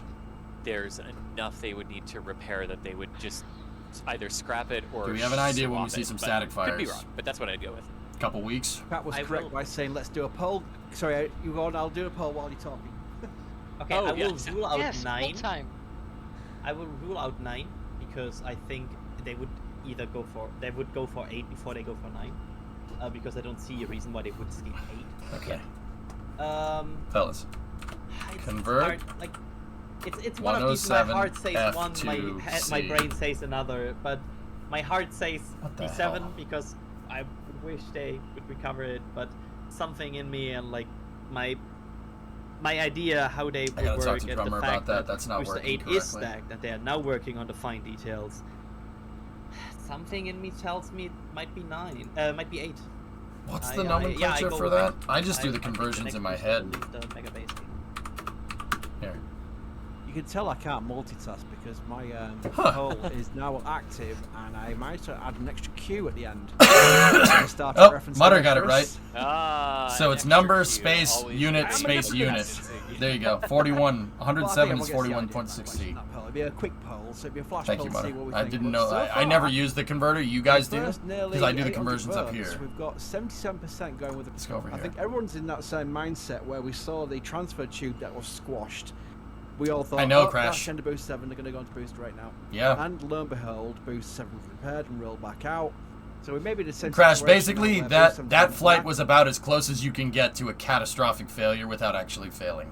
Yeah, they had some really bad problems. Structural problems with the big spaceship, structural problems with the thing that the ship that flew up. There's a lot of problems. They've completely redesigned it since, and they flew outside of the TFR. So yeah, it's just basically a big. Carried on Boost 7, get it into a big- state where we big think bad. it's good enough for testing. We'll do some big stress testing out at the launch site. I don't know, And if it Bobber. goes I don't know where it's not. Blackbird Once we've is. got boosted rate ready to go. It If it's depends all on going where. very well, Oh, and it there we seems go. to be There's roughly another one. it's worth, hey, let's put ship 24 Spin on prime. top. Another spin prime. Look at that. They did another starter test. They basically cranked Starship over. Just same thing, only the rocket Alright, version of you'll that. record a clip with me talking. Oh god. They did, Doxy. Yep. Hang on, I'm gonna do it with the volume down. I don't care. Yeah. He's Stinky, just are you gonna sure leave- about he's that? Just gonna put Chris Starship's Cheese like, so I voice. took that was gonna say, personally. blame the spelling Yeah. mistake on me. I mean, you've all So why seen do they my keep Twitter doing feed. that? They're testing the starter motor, Jado. They did another spin start. It looks like they did another spin start test there with the tanks more full of liquid oxygen. Precisely back what me. I No was- emergency what I- depress here, and the Oh, LOX yeah. tank is I was rewinding. pretty dang to full. see the test again. It The actually first one caught looked me like 6 to me. munching. So yeah. Yeah, So it the looked to first- me another. Yeah. if you follow me on Twitter, and if you don't, then why? I'm going to put the Twitter in. Hang on. Hang on. I think I've got a command for it. 1 second. Let's try that. See if it comes up. People always say I'm following sometimes Chris. Are you? YouTube notifications are a bit iffy sometimes. I think for everybody. If you follow our Twitter account, I'm going to say our Twitter account. It's not my Twitter account. It's our Twitter account. I obviously will always tweet when there's either a live stream coming up, or a live stream event coming up, or if there's an actual event during the live stream, like the Spin Prime test just there. Both are being tweeted. You'll never miss a test, and you'll always be kept up to date with what's happened. So that's They were doing fairing recovery tests. Look at this. You did a live stream. The clock. Again, if you're on Twitter, I assume. And you'll always get a notification. Dude, look at the ship list to port when the crane is extended. I think you see the same as I. This looked like another Spin Prime test with 3 engines first and then 3 later, right? Yeah, I saw that too. Yeah, so this is another that is very close. And That's a similar to giant the hot previous dog, static boy. fires we have seen. Their first ignited. Their first Spin Primed 3 engines. Do I look like I know added what a second JPEG 17. is? Watch, when the crane turns, the ship will this start looked leaning back. Like 6 This engines. to starboard. Watch. And I want to hit a question here that actually just came in really quick from Alan. And I know there's so many questions in the queue. We still got them and we're still going through them. But I do just want to hit this they put the because, thing back down. A lot of you I know cycle in and out. And we just want to make sure that everyone's sort of aware of what we're watching. Oh, for there you go. today. See So the ship tilt this back? was, Oh, it's we cool. just saw the second Spin Prime Neat. test of the day. Both of them, as Adrian and Alex were just saying, looked like 6 engines, the full 6 engine Spin Primes on the base of the ship. But the question specifically from Alan, Adrian or Alex, is referencing the external frost, and he's saying that just looks like it is increasing. So can we sort of explain again for those who are just joining us, why is that frost ring not uniform? Why is it not a ring, basically? Because we keep calling it a ring, so but it's not. Why does that look different, and what are we? So it looks like the first test, they did a first Spin Prime test with the tank a little bit full of liquid oxygen. And then it looks like they did the second spin test there with the tank half full of liquid oxygen, because the top of the LOX tank is right here. Some of the frost is going all the way up to the LOX tank. That could just be because this side is in the sun. It's possible that's why there's non-uniform. But the frost is basically uniform up to about the halfway point. So once again, the top of the liquid oxygen tank is there. That's the halfway point. That's the bottom of the liquid oxygen tank. So it looks like they did the first spin start test with like the tank 10% full. And then it looks like they did another spin start test here with the tank at 50%. Now let's see if they tank this thing fully here. I mean, I'm just using the data given to kind of guess what's going on, but that seems to be what's happening here. I don't know. Face to foot style, how'd you like it? Gotcha. You know what reminds me? I was just seeing the What happens if it lands test upside times, down? and the difference was like 1 hour. What? What do you mean, what happens if it lands upside down? What, Potato, what do you think is going to happen? Well, what happens if the plane lands upside down? Probably nothing good. I don't. Multiple of these on the same window just to take more and more data. Probably Like, not a good thing. I don't know. It's just Like- probably more data. What do you think is gonna happen? Unless I'm misunderstanding what you're saying. Like, will the fairing sink? Oh, you're talking about the fairing! Yes, it will. It has a parachute. It comes down on a parachute, so it lands right side up. You're talking about the fairing. Yeah, okay, that makes way more sense We now. have one. That's Jermaine. That makes way more sense now, dude. Yeah, okay. I was really confused there. I'm like, what do you mean? What if Starship lands upside down? I don't understand. Apologies in What? the future. I think that's every nerd's dream. They have lost fairings, dude. In fact, if enough water gets inside of the fairing, it's gonna sink. But yeah, if the thing like lands in rough seas and it flips over, it'll sink. Yes.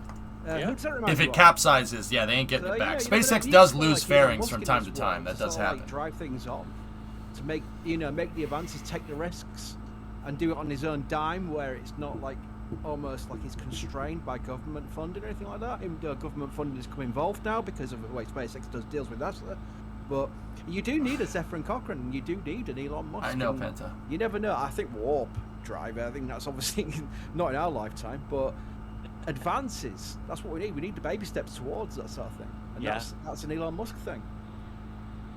I couldn't agree more. Couldn't agree more. Adrian, you'll understand that reference once your homework assignments for us for the next, I think a year and a half is enough time for the 900 episodes of Star Trek that will be on your assignment list. And don't worry, there will be surprise tests. No, kidding. Yeah, I cannot wait for like Thomas assigning me not articles. I already anymore, completed that but, homework like a assignment. list of episodes of movies and shows I should watch until next Did week. you see Elon Musk That- shirtless on a I'm yacht looking today? forward to that. Pace, I got a question. You're not the first person to ask me about seeing Elon Musk shirtless on a yacht today. My question is this: why, in God's name, do you think I'm interested in that?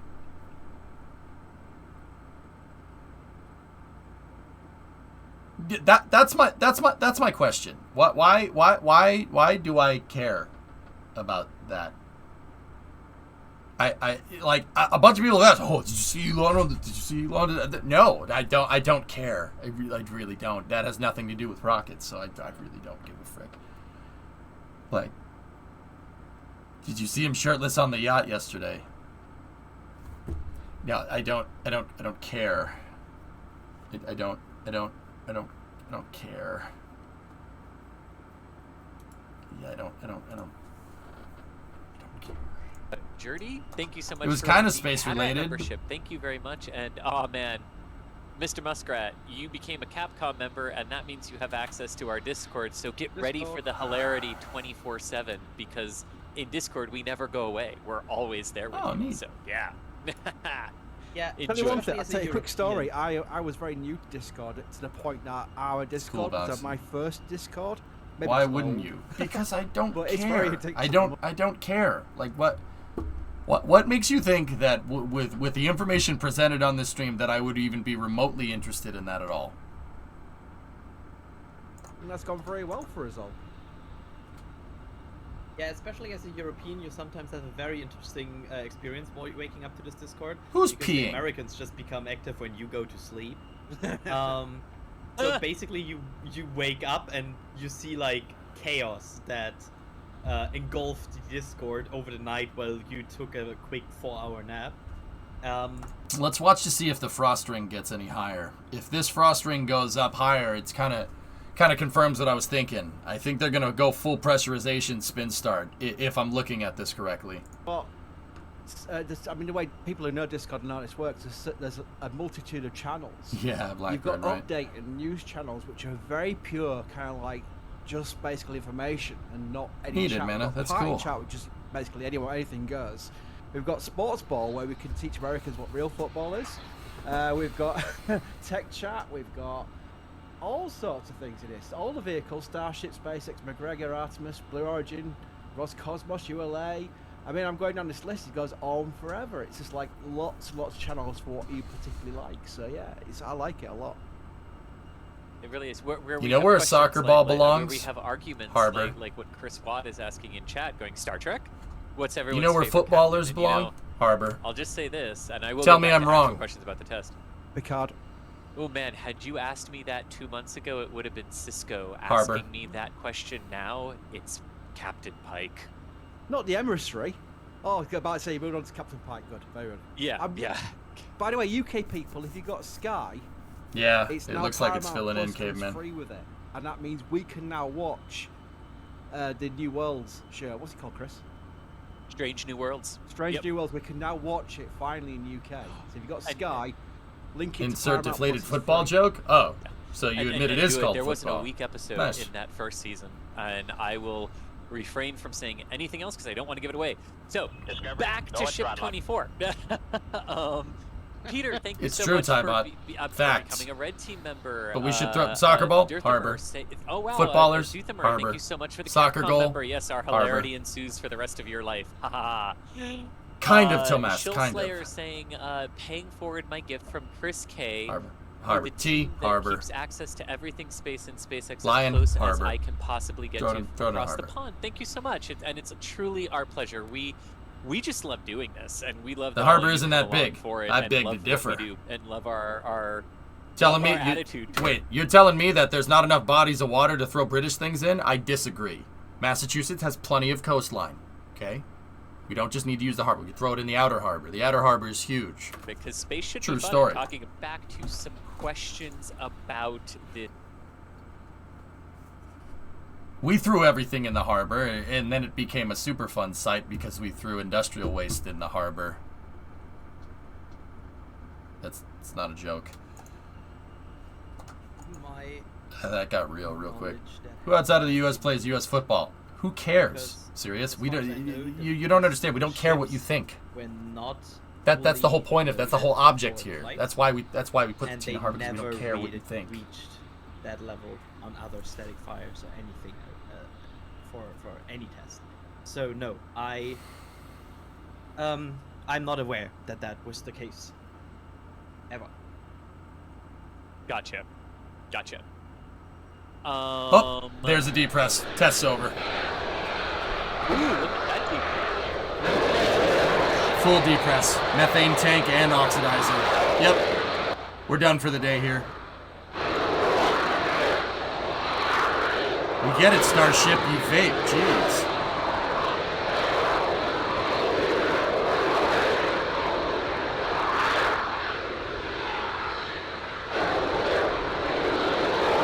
That's why you have no culture. You throw everything in the harbor. Yet you're here watching an American talk about an American space program by an American company. Tessa. Yeah, no culture. Okay.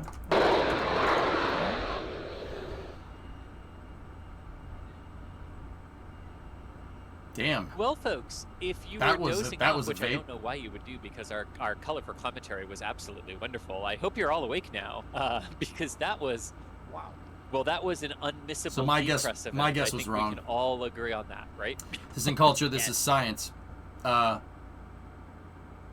ever watch a Western flick, Tessa? What's that? That's not American culture? Okay.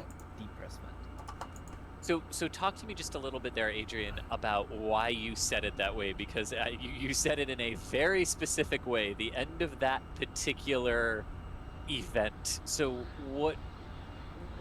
what might be our reasons that we're not... Americans insist on saying World Series when the sport is just in America because you guys want to play baseball, right? Yeah. Oh yeah. No, you guys really want to play baseball.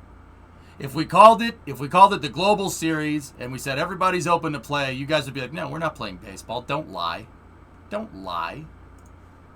Nobody likes liars. That's why we threw the T in the harbor. At least over for this kind of process.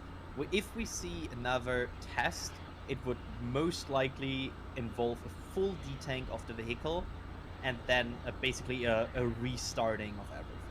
So that's where we are right now. And just to be clear here, the likely scenario absolutely is that this is testing for today, but you can never be sure. Man, As you long guys as the road is are open. tone deaf to the conversation as all hell. We're talking about Europeans playing American sports. That was the that was the implication here. Oh, Japan plays baseball. Yeah, I know Japan plays baseball. There's Japanese players in the national and American leagues. I get it. Yeah, but no, we can't be bothered with stuff like subtleties and actual like context of conversation. Musical Now, can Wolves, we? No, can't do that. The manager of the NSF dad joke department is saying also that European depressed Japan. event was Okay, yeah, depressing. no, my bad. LOL. Ha, yes, indeed. I do appreciate that joke, actually, Musical Who's Wolves. stealing my jokes? You're right. No, this isn't Legitimately Texas, made Anthony. me chuckle when I saw it come up on screen. Nick W, thank you so much for the €2. Very much appreciated. Mika, thank you for becoming a Capcom member. To you two, our hilarity ensues. No, of now course it's with not that. access Chat to thinks Discord. they're people. You think you're if you people. are one of those people, Capcom or above today. You're not on my just level. gi- You're not on give my that power level. Invite My power link a level's little over 9,000. bit to arrive. It can sometimes take a couple of hours to arrive. So if you don't see it right away, don't panic. It'll be there shortly. And Jimmy J wasn't ignoring you here, but I did see that you asked this Midget, question nice. twice. But good question here. I don't know, Balak. The What is schedule's the all correct screwed up order today. to Time watch is it? the shuttle launches in I did STS1 and STS2, but they seem to get out of order. Yeah, easiest way to do that I would say is go to Europe will be Wikipedia, Russia soon, and Costanza. on Wikipedia, search list of space shuttle missions. That's bait. And they will do them in That's the bait. order that they actually launched them in, and just go in that order. See that, chat? That's what I would Oh, say. That's hey. bait. Oh, you got timed. Flare stack, which is not a flare, it's also active. Nah, Goblin, and I don't do that. Oh, I like that's usually shooting an the crap indication with you guys. that It's fun. Oh yeah, I was about to say that. I got ahead there. It's usually an indication that they're draining propellants. So. Or they elected a new pope. That too. Yeah. We've gone with that a few times. They've elected a new pope. I'll tell you what, Nice. look in the context of this, we've had 2 spin prime tests occur pretty fast after they started the test, and they've potentially concluded it. If you look at the big picture of that, Yeah, that's they're really depressing positive. everything. It shows that Ship All right. 24 is These tests are over, dudes. So. Yeah, this is depressing. No. It's depressurizing, not depressing. Ugh. Space news? Well, I gotta take a break here. I have some errands that I need to run. So we'll do some space news, and then if I have some energy left over after space news, we'll jump back into playing some Satisfactory, I think, today. Either that, maybe we'll do some summer car. I don't know. Figure it out. Chat is depressing today. Nah, they're just mad. They're just mad because I put their tea in the harbor. They got mad last time. It's all right. They do that. It's fine. This is all because Chris B said one thing. That's good trolling.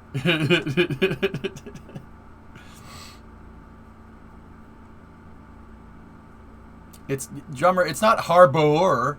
There's the harbor. It's harbor. B-O-R. There's no U in there. What are you talking about? Don't know if you saw this.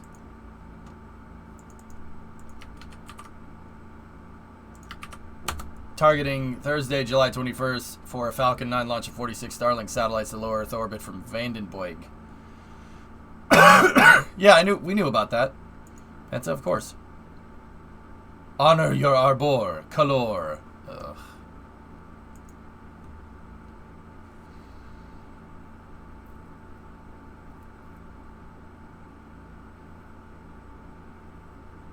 Why make word complicated when few letters do trick? Oh, here we go. America's teaching us our own language. Serious, it's not your language anymore. Discovery, go at throttle up. It's not your language anymore. We took it. It's ours now. You can think that, but it's ours now. It's like when Rome conquered Greece. Rome was like, "Oh, that's nice culture. Now it's ours." And you can't have it back. Sorry, man. What's the language called? American. That's what it's called.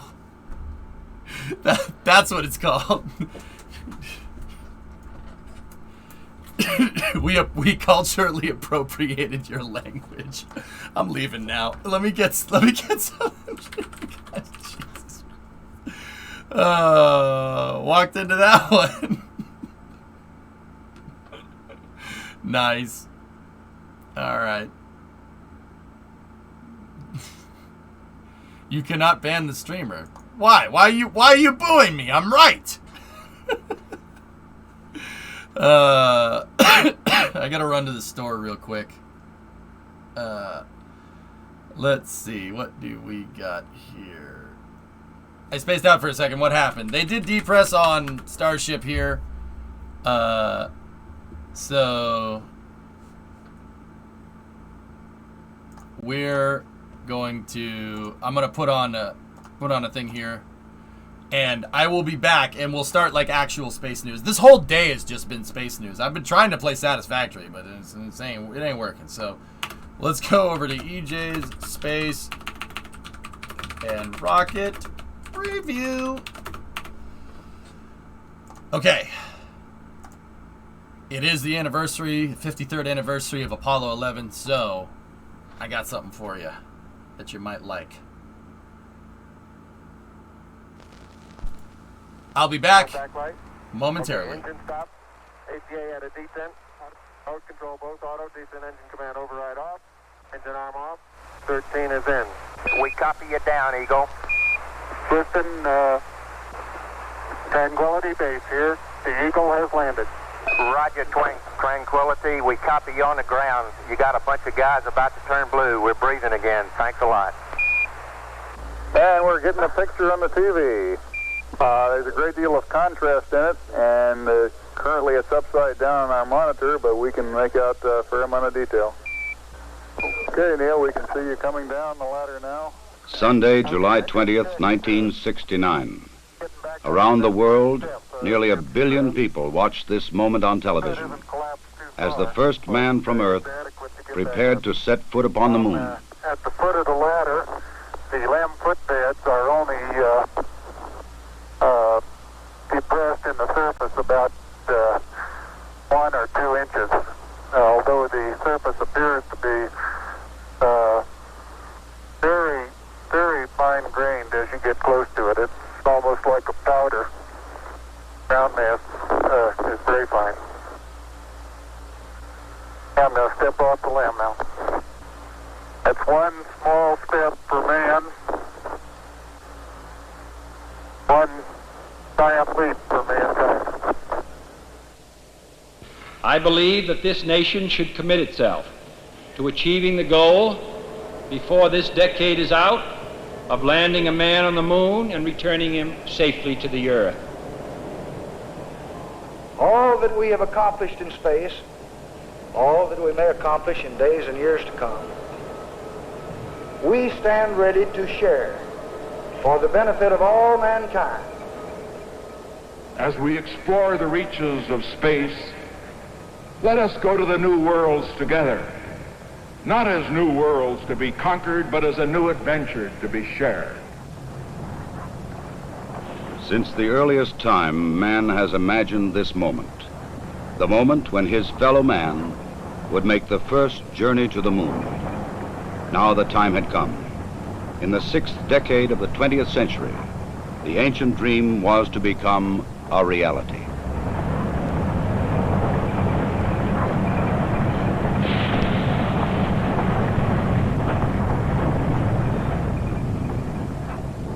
The flight of Apollo 11 was the culmination of many years of planning, working, building, and testing.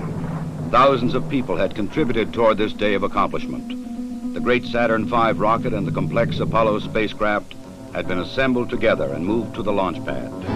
The equipment and techniques and personnel had been proved in earlier missions, and now they were ready. The astronauts chosen for this mission had flown it many times in ground-based simulators. They had all been in space before. They had trained carefully and well, and now they too were ready. Astronaut Michael Collins would pilot the Apollo Command Module.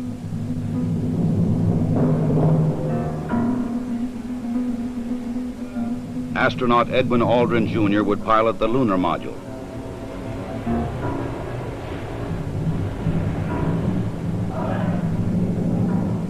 And astronaut Neil Armstrong would serve as mission commander. Armstrong would be the first man to step upon the moon.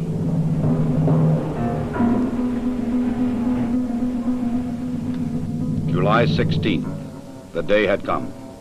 The moon awaited. The men rose early, ate breakfast, and dressed in their spacesuits.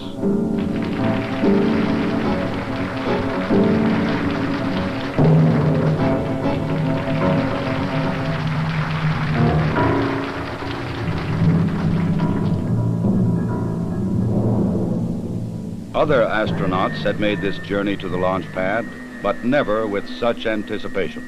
9:32 a.m., July 16th.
3 hours later, the Apollo command module moves forward to extract the lunar module from the third stage of the launch vehicle. Both are moving at more than 17,000 miles an hour. Docked together, they will sail 250,000 miles across the sea of space and into orbit around the Earth's nearest neighbor. Oh, loud and clear now, Mike, and we understand that you are docked. During the 3-day journey to the moon, the astronauts kept busy. Checklists, navigation and observation, housekeeping.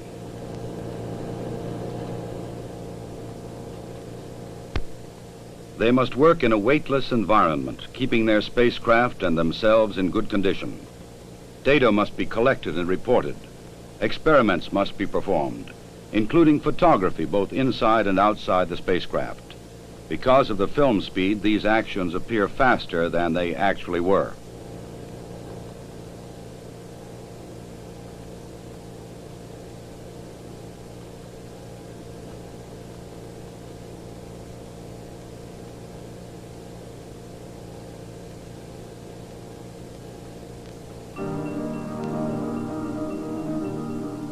July 19th. Apollo 11 slows down and goes into orbit around the moon. The bright blue planet of Earth now lies 238,000 miles beyond the lunar horizon. Astronauts Armstrong and Aldrin, now in the lunar module, separate from the command module.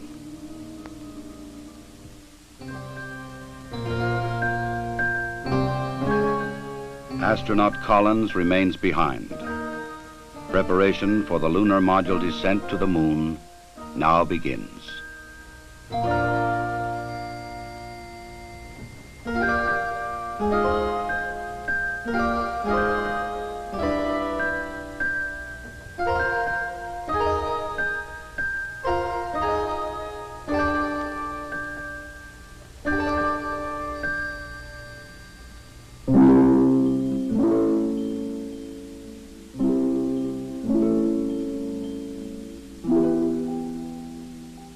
The command module assumes the new name, Columbia.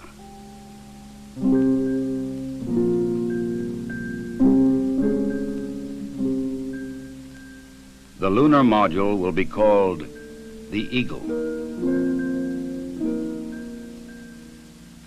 From Columbia, Michael Collins' camera sees bright rays of the sun reflecting patterns of color from the surface of the Eagle.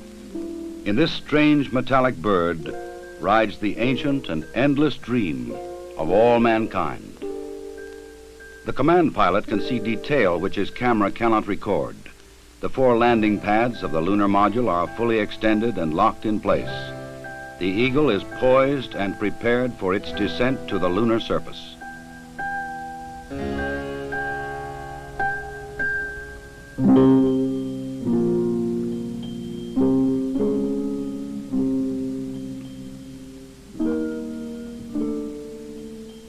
The moon landing craft rocket engine fires to slow it down and to place it on the pathway to the landing site in the Sea of Tranquility.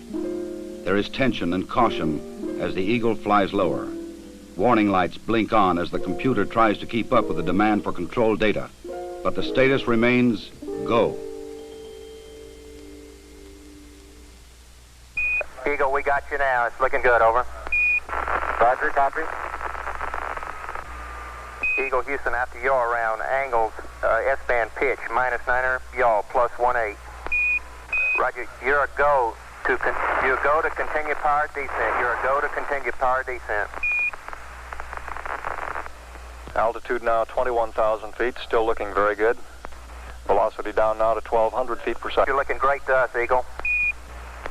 Give us a reading on the 1202 program alarm. Roger, we got you. We're going at alarm. Good radar data. We're now in the approach phase, everything looking good. Altitude 4,200. Houston, you're a go for landing, over. Roger, understand. Go for landing. 3,000 feet. Copy. Alarm. Altitude 1,600. 1,400 feet, still looking very good. 700 feet, 21 down. 33 degrees. 100 feet, down at 19. 1201. 1201. Roger, 1201 alarm. We're go, same type, we're go. Altitude, velocity, light. 3.5 down, 220 feet. 13 forward. 11 forward, coming down nicely, 200 feet. 4.5 down, 5.5 down. 60 seconds. Lights on. 6. Down 2.5. Forward. Forward. That's 40 feet down 2.5. Picking up some dust. 4 forward. 4 forward. Drifting to the right a little. That's okay. Contact light. Okay, engine stop. We copy you down, Eagle. Tranquility Base here. The Eagle has landed.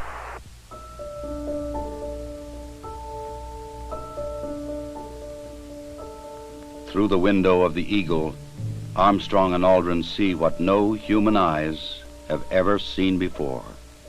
Their spacecraft casts a long shadow across the undisturbed dust of centuries.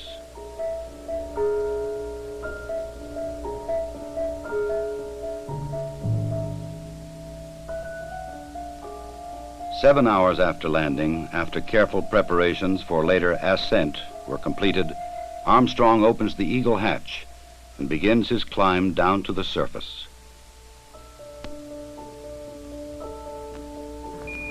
Houston, Tranquility Base here. The Eagle has landed.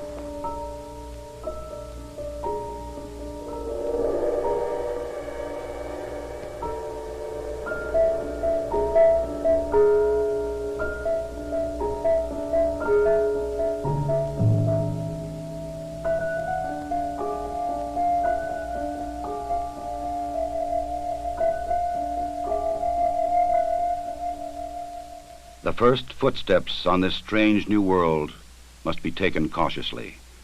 The moon has only 1/6 the gravity of Earth.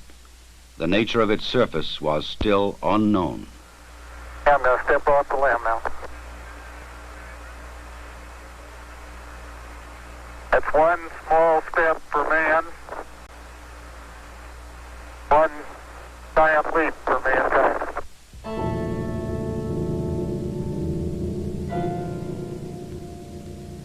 Once on the surface, Armstrong scoops up a small sample of lunar dust and rock, precaution against the possibility of an emergency takeoff.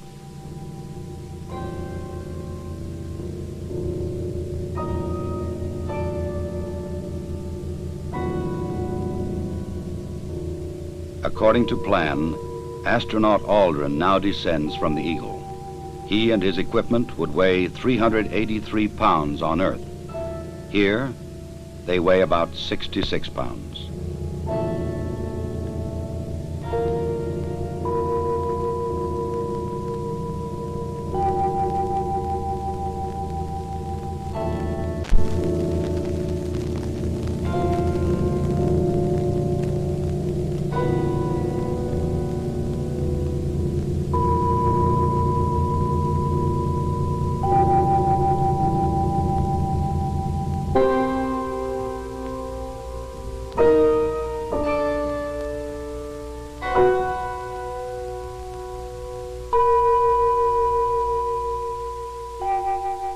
For a brief moment, the first men on the moon stand and look at the stark, lonely landscape around them, an experience which no one before them can share. But there is much to be done in the limited time which they can stay on this airless, cloudless satellite of Earth. This sheet of metal foil traps and holds particles from the sun, the so-called solar wind, or barrage of solar energy, which constantly strikes the moon's surface. Results of this experiment will be taken back to Earth to reveal new secrets to anxious scientists.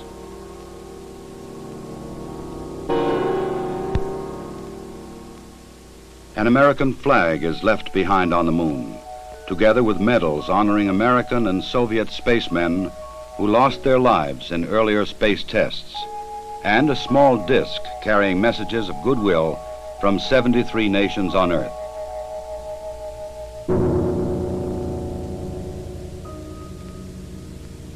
A plaque on the lunar module reads, "Here, men from the planet Earth first set foot upon the moon, July 1969 AD.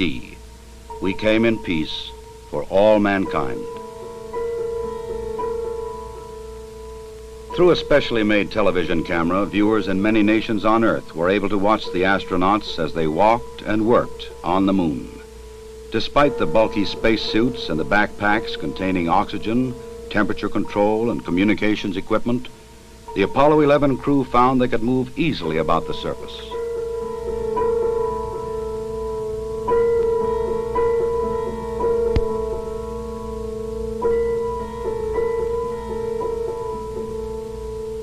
Because there is no wind or rain on the moon, these footprints will remain for centuries.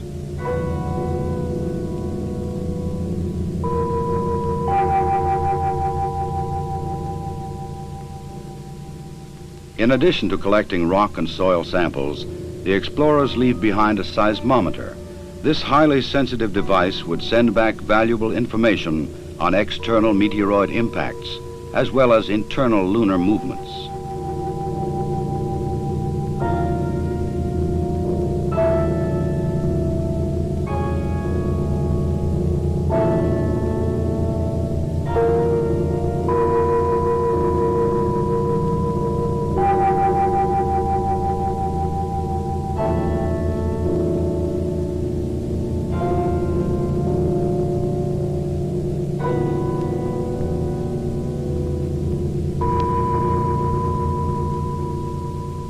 A 100-prism laser reflector would help man to measure the exact distance from Earth to Moon to an accuracy of 6 inches. These were the first of many experiments which will be taken to the Moon to provide man continuing and increasing knowledge about the Moon and the vastness of space beyond. After 2 hours and 31 minutes, the first lunar explorers had completed their research on the Moon. A night of rest in the lunar module, countdown preparations, and they were ready to come home. Tranquility Base, Houston. Guidance recommendation is pings, and you're cleared for takeoff. Roger, understand. We're number 1 on the runway. 7, 6, 5, port stage, engine arm ascent.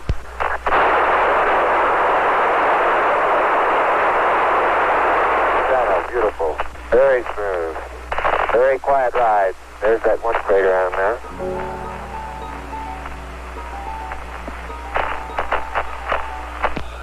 Feet high, 80 feet per second vertical rise. Eagle Houston, you're looking good at 2. Ping, zags, and midspin all agree. I'm going right down US1. Eagle Houston, going right down the track. Everything's great. Horizontal velocity approaching 2,500 feet per second. Roger. Some 120 miles to go until insertion. July 21st. The Eagle and its 2-man crew lifted off the Moon perfectly and climbed slowly to rendezvous and dock with the mothership, Columbia.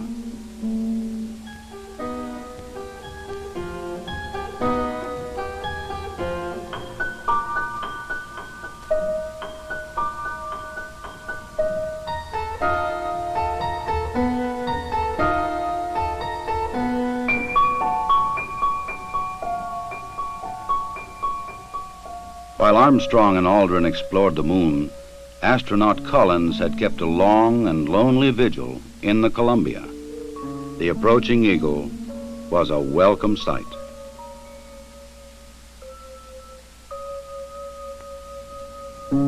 Later, the 3 men would share their reflections on this adventure with the world.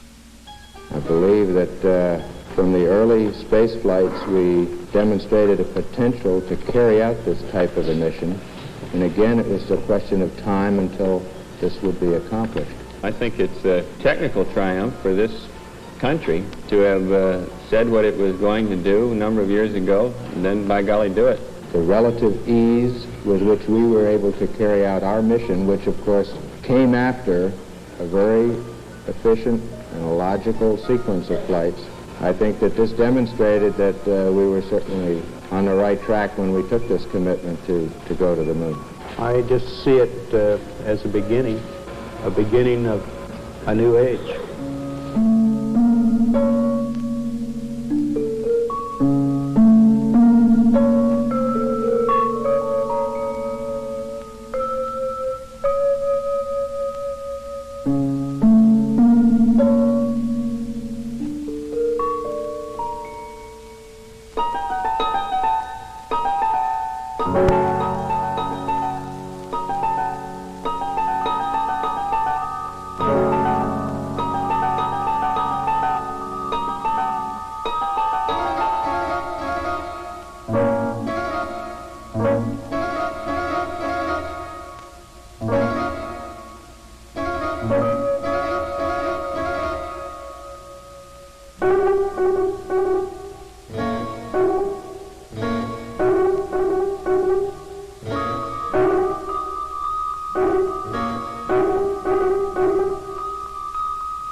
Once again, the bright blue planet of Earth rises over the lunar horizon.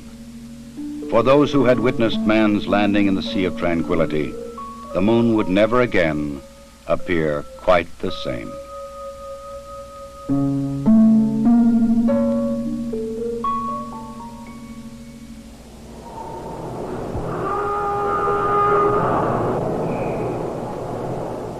July 24th, dawn in the Pacific. Apollo blazes across the heavens, coming back to Earth at 25,000 miles an hour.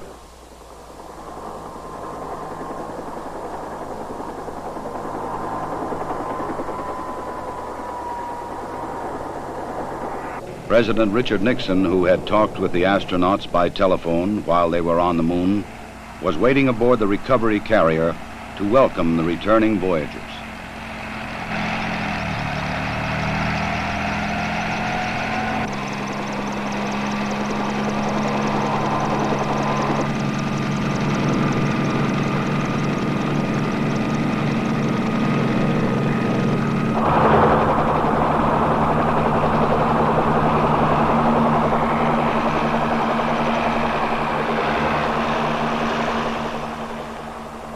The president later expressed the nation's response to this historic mission.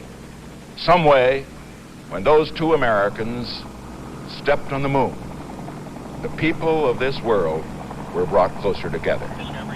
That it is that spirit, the spirit of Apollo, that America can now help to bring to our relations with other nations. The spirit of Apollo transcends geographical barriers and political differences. It can bring the people of the world together in peace. To protect against any possible lunar contamination, the astronauts put on airtight special garments before coming aboard the rescue ship.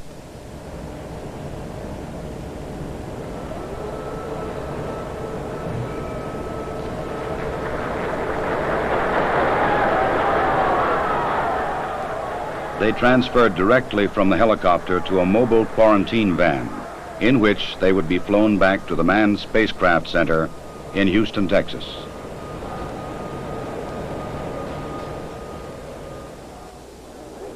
July 27th. The journey was ended. They were home again.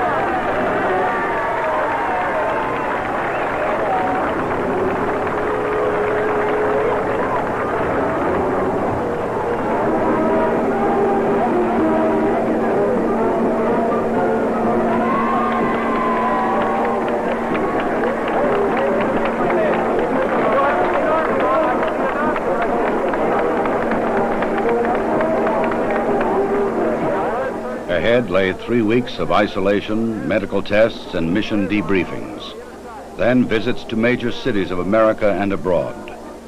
The details of their unique mission would be relived and remembered so that others might learn what they had learned, and that future travelers in space might build upon their experience.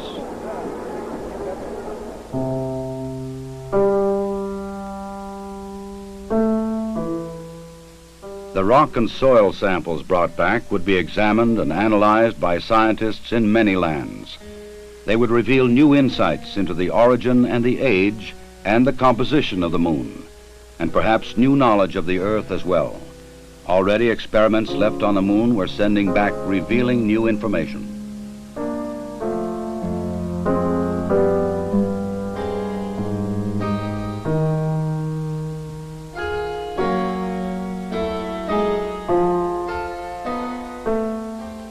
The mission was successfully completed. The Eagle had landed the first men on the moon, and Columbia had returned them safely to Earth. Wherever man journeys tomorrow across the ocean of our universe, history will remind him that Apollo 11 was mankind's first encounter with a new world.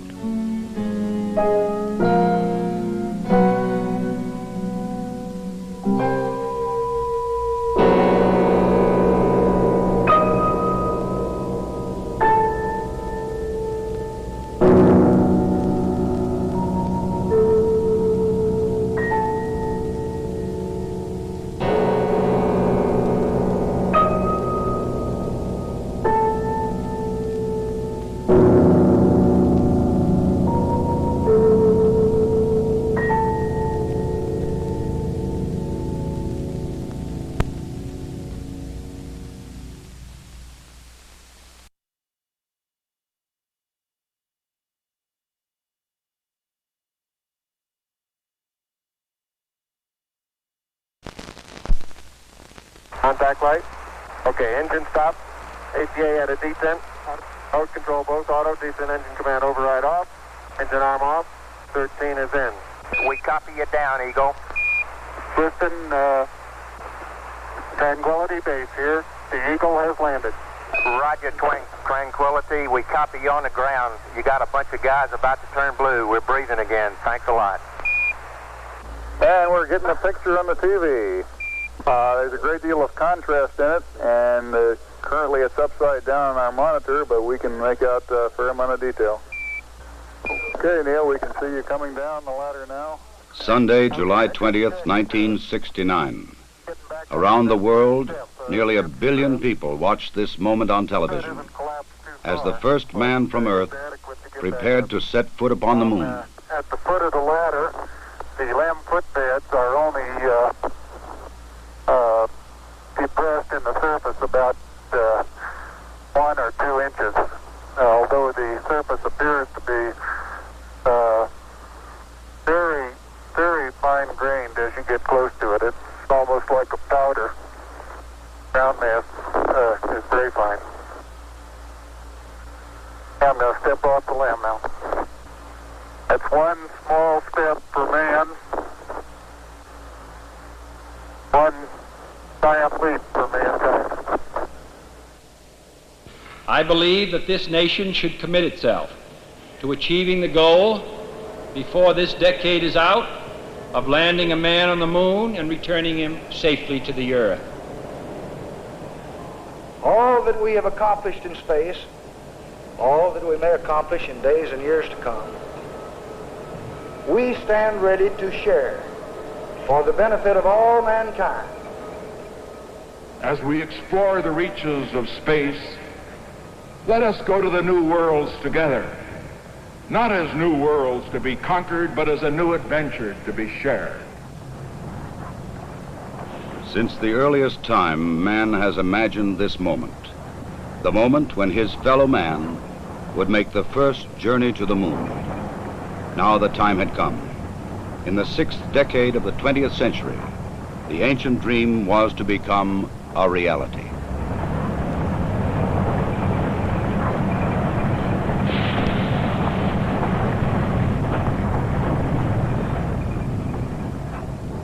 The flight of Apollo 11 was the culmination of many years of planning, working, building, and testing. Thousands of people had contributed toward this day of accomplishment. The great Saturn V rocket and the complex Apollo spacecraft had been assembled together and moved to the launch pad. The equipment and techniques and personnel had been proved in earlier missions, and now they were ready. The astronauts chosen for this mission had flown it many times in ground-based simulators. They had all been in space before.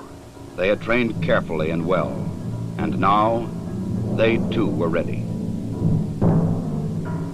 Astronaut Michael Collins would pilot the Apollo command module.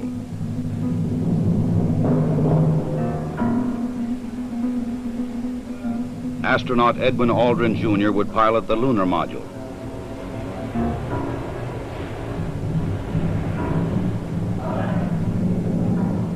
And astronaut Neil Armstrong would serve as mission commander. Armstrong would be the first man to step upon the moon.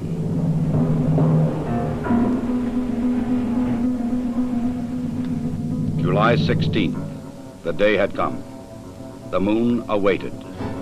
The men rose early, ate breakfast, and dressed in their spacesuits.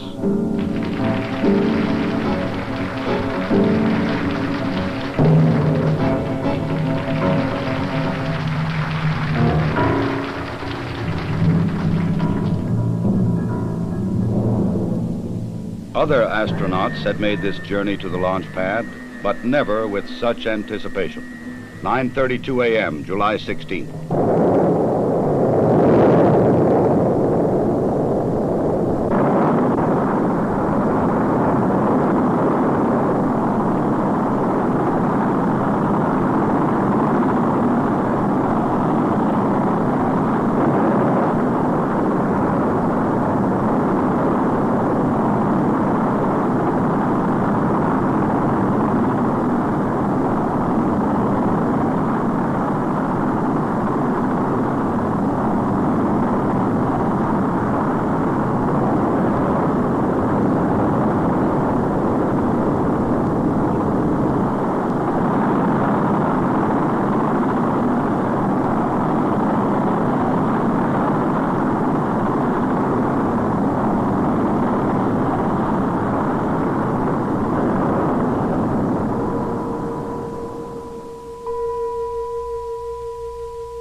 Three hours later, the Apollo command module moves forward to extract the lunar module from the third stage of the launch vehicle.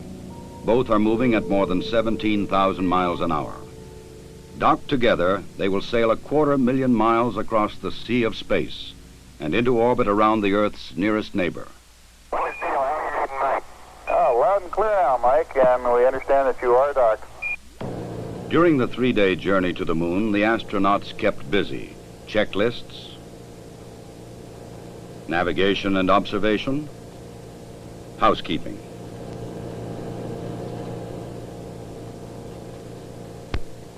They must work in a weightless environment, keeping their spacecraft and themselves in good condition. Data must be collected and reported. Experiments must be performed, including photography both inside and outside the spacecraft. Because of the film speed, these actions appear faster than they actually were.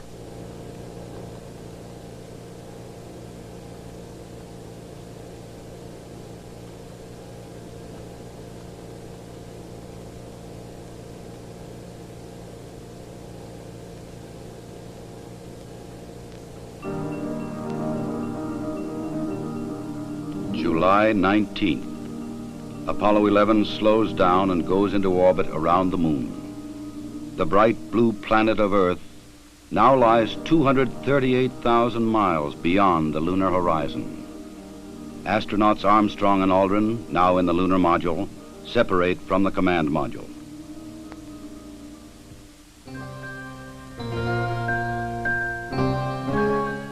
Astronaut Collins remains behind.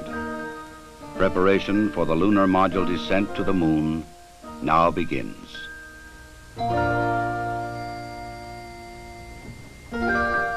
The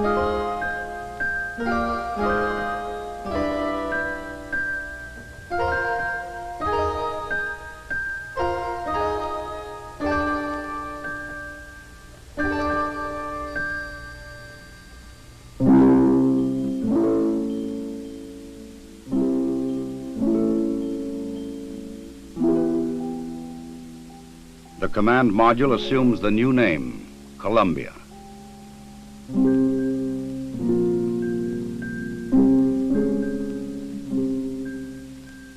The lunar module will be called the Eagle. From Columbia, Michael Collins' camera sees bright rays of the sun reflecting patterns of color from the surface of the Eagle.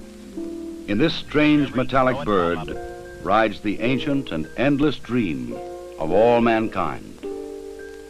The command pilot can see detail which his camera cannot record. The 4 landing pads of the lunar module are fully extended and locked in place. The Eagle is poised and prepared for its descent to the lunar surface.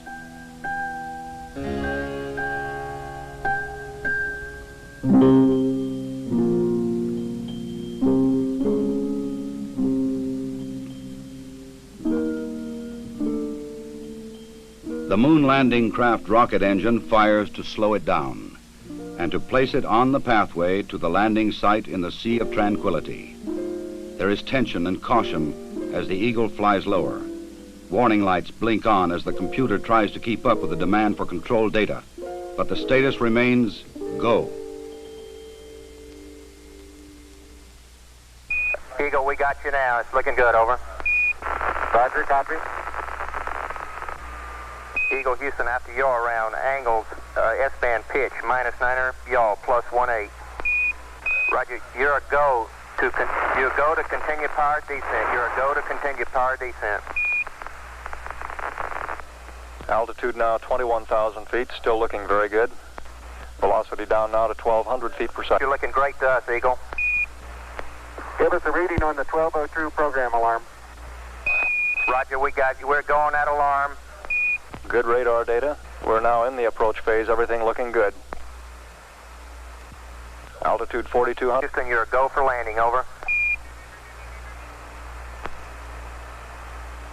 Roger, understand. Go for landing. 3,000 feet. Copy. Alarm. Altitude 1,600. 1,400 feet, still looking very good. 700 feet, 21 down. 33 degrees. 100 feet, down at 19. 1201. 1201. Roger, 1201 alarm. We're go. Same type. We're go. Altitude, velocity light. 3.5 down. 220 feet. 13 forward. 11 forward, coming down nicely. 200 feet. 4.5 down. 5.5 down. 60 seconds. Lights on. 6. Down 2.5. Forward. Forward. Good. 40 feet down 2.5. Picking up some dust. 4 forward. 4 forward. Drifting to the right a little. Good. Okay. Contact light. Okay, engine stop. We copy you down, Eagle. Tranquility Base here. The Eagle has landed.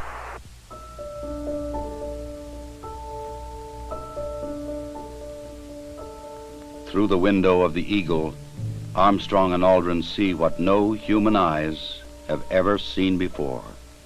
Their spacecraft casts a long shadow across the undisturbed dust of centuries.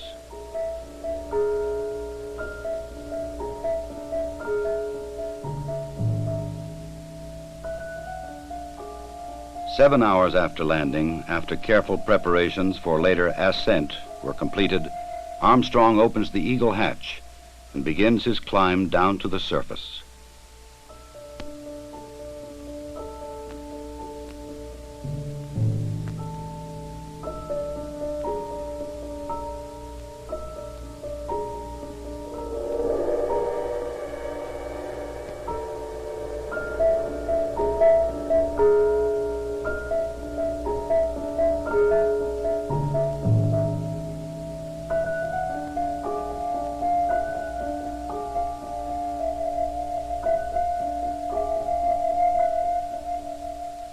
The first footsteps on this strange new world must be taken cautiously. The moon has only 1/6 the gravity of Earth. The nature of its surface was still unknown. I'm going to step off the limb now. That's one small step for man, one giant leap for mankind.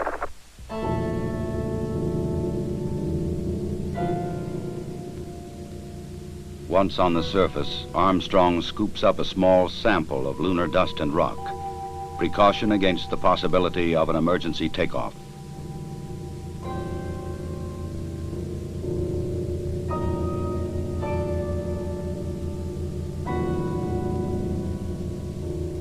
According to plan, astronaut Aldrin now descends from the Eagle. He and his equipment would weigh 383 pounds on Earth. Here, they weigh about 66 pounds.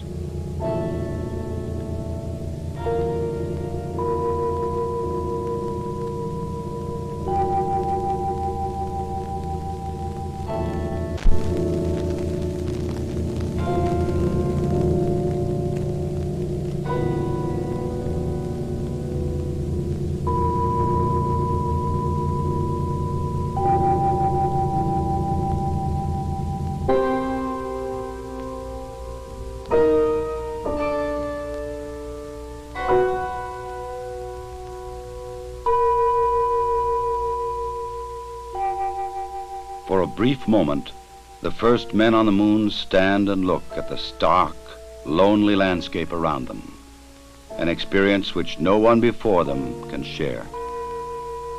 But there is much to be done in the limited time which they can stay on this airless, cloudless satellite of Earth. This sheet of metal foil traps and holds particles from the sun, the so-called solar wind, or barrage of solar energy, which constantly strikes the moon's surface. Results of this experiment will be taken back to Earth to reveal new secrets to anxious scientists.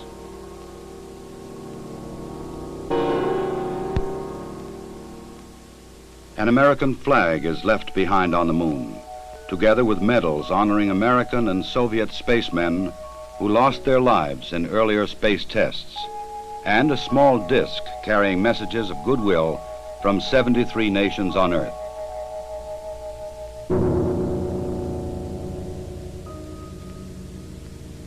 A plaque on the lunar module reads, "Here, men from the planet Earth first set foot upon the moon, July 1969 AD. We came in peace for all mankind." Through a specially made television camera, viewers in many nations on Earth were able to watch the astronauts as they walked and worked on the moon. Despite the bulky spacesuits and the backpacks containing oxygen, temperature control, and communications equipment, the Apollo 11 crew found they could move easily about the surface.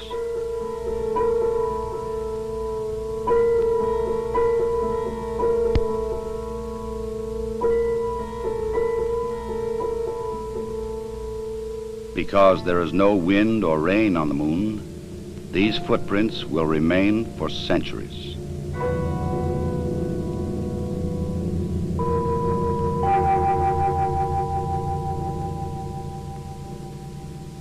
In addition to collecting rock and soil samples, the explorers leave behind a seismometer. This highly sensitive device would send back valuable information on external meteoroid impacts, as well as internal lunar movements.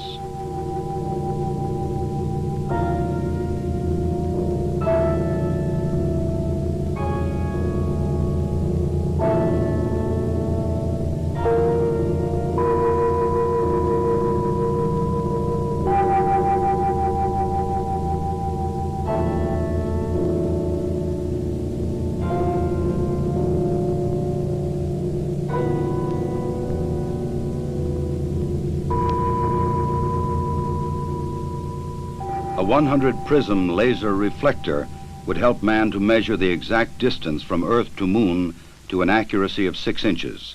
These were the first of many experiments which will be taken to the Moon to provide man continuing and increasing knowledge about the Moon and the vastness of space beyond.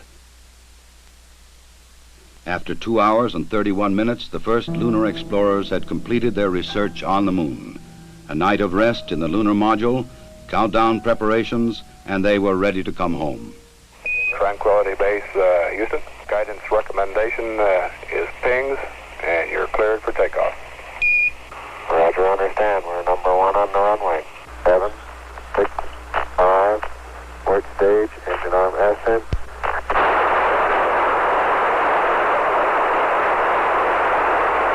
Beautiful. Very smooth. Very quiet ride. There's that one crater on there.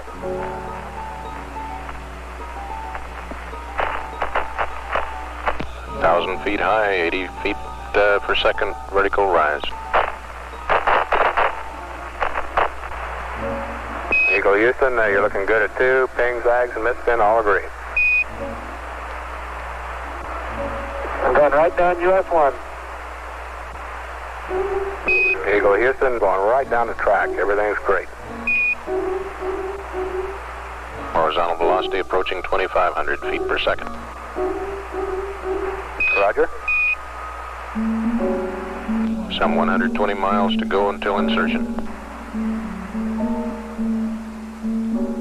July 21st. The Eagle and its 2-man crew lifted off the moon perfectly and climbed slowly to rendezvous and dock with the mother ship, Columbia.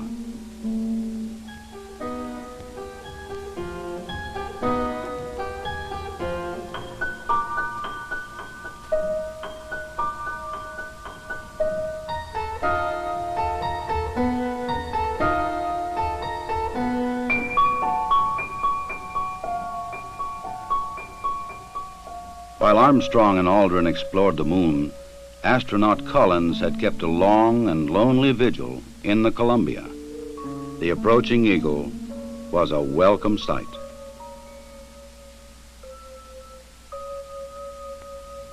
Later, the 3 men would share their reflections on this adventure with the world. I believe that from the early space flights, we demonstrated a potential to carry out this type of a mission. And again, it was a question of time until this would be accomplished. I think it's a technical triumph for this country to have said what it was going to do a number of years ago, and then, by golly, do it. The relative ease with which we were able to carry out our mission, which, of course, came after a very efficient and a logical sequence of flights, I think that this demonstrated that we were certainly on the right track when we took this commitment to go to the moon. I just see it as a beginning of a new age.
Once again, the bright blue planet of Earth rises over the lunar horizon. For those who had witnessed man's landing in the Sea of Tranquility, the moon would never again appear quite the same.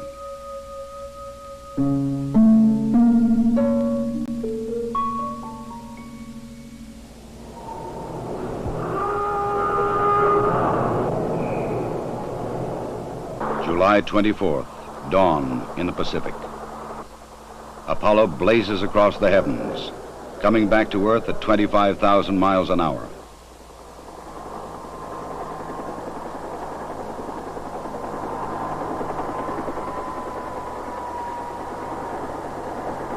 President Richard Nixon, who had talked with the astronauts by telephone while they were on the moon, was waiting aboard the recovery carrier to welcome the returning voyagers.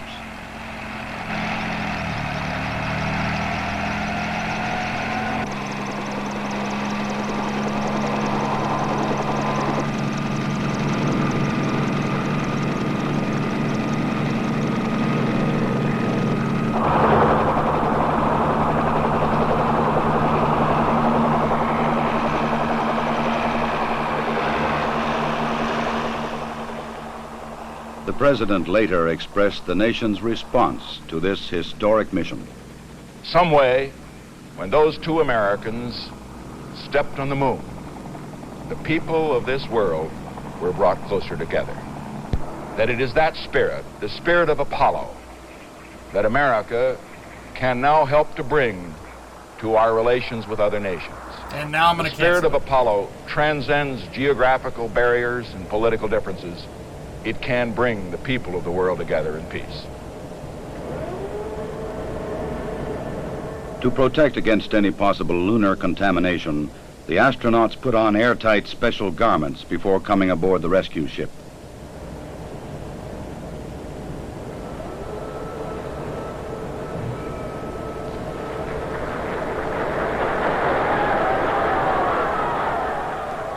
They transferred directly from the helicopter to a mobile quarantine van, in which they would be flown back to the Manned Spacecraft Center in Houston, Texas.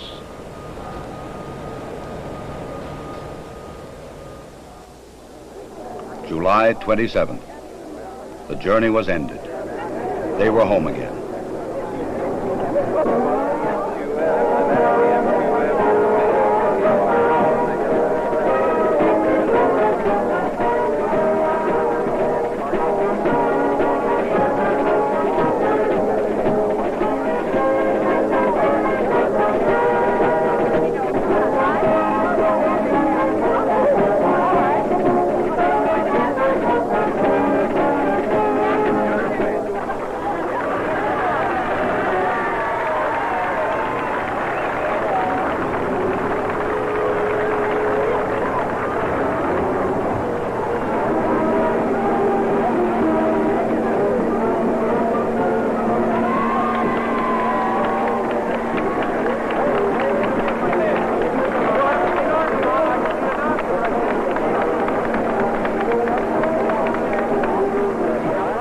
Ahead lay 3 weeks of isolation, medical tests, and mission debriefings.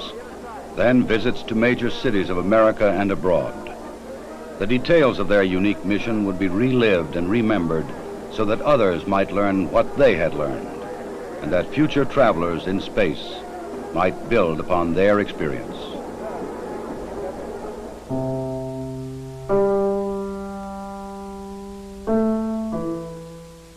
The rock and soil samples brought back would be examined and analyzed by scientists in many lands. They would reveal new insights into the origin and the age and the composition of the moon, and perhaps new knowledge of the Earth as well. Already experiments left on the moon were sending back revealing new information.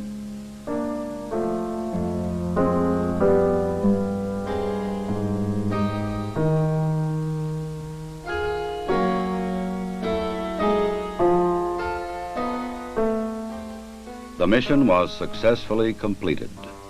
The Eagle had landed the first men on the moon, and Columbia had returned them safely to Earth. Wherever man journeys tomorrow across the ocean of our universe, history will remind him that Apollo 11 was mankind's first encounter with a new world.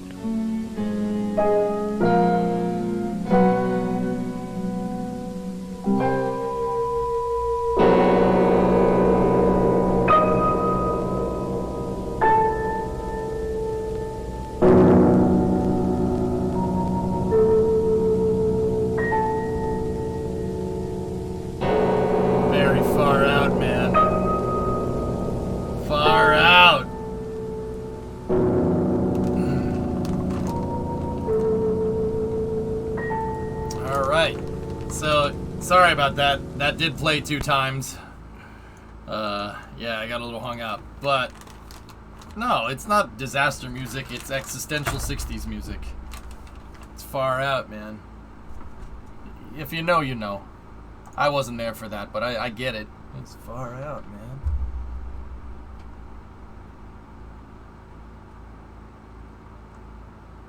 Alright, so the reason why I played those videos, guys, is because today is the 53rd anniversary of that event happening. July 20th, 1969.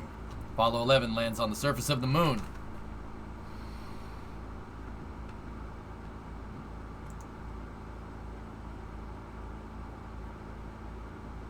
Well, that mobile quarantine facility was there because they weren't sure if, like, moon dust is inflammatory. You could get, like, silicosis from moon dust, which is absolutely a thing.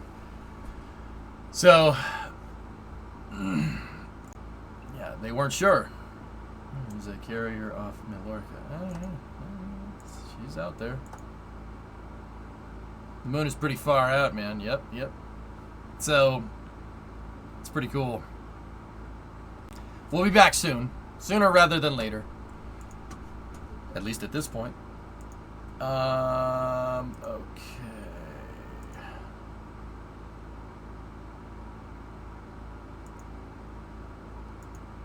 I'm trying to go through, make sure we have all the right space news.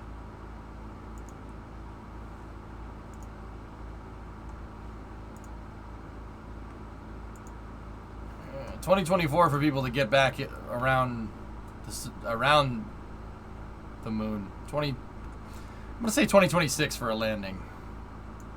Could be 2025 if we're lucky.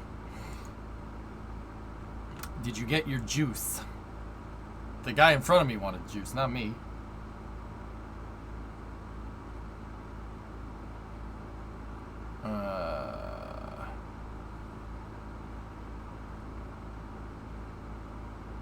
Okay.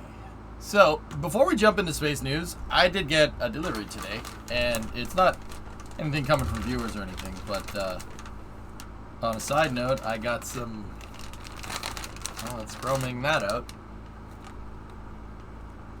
I got some fuel hoses for the truck, for the people that give a frick about that.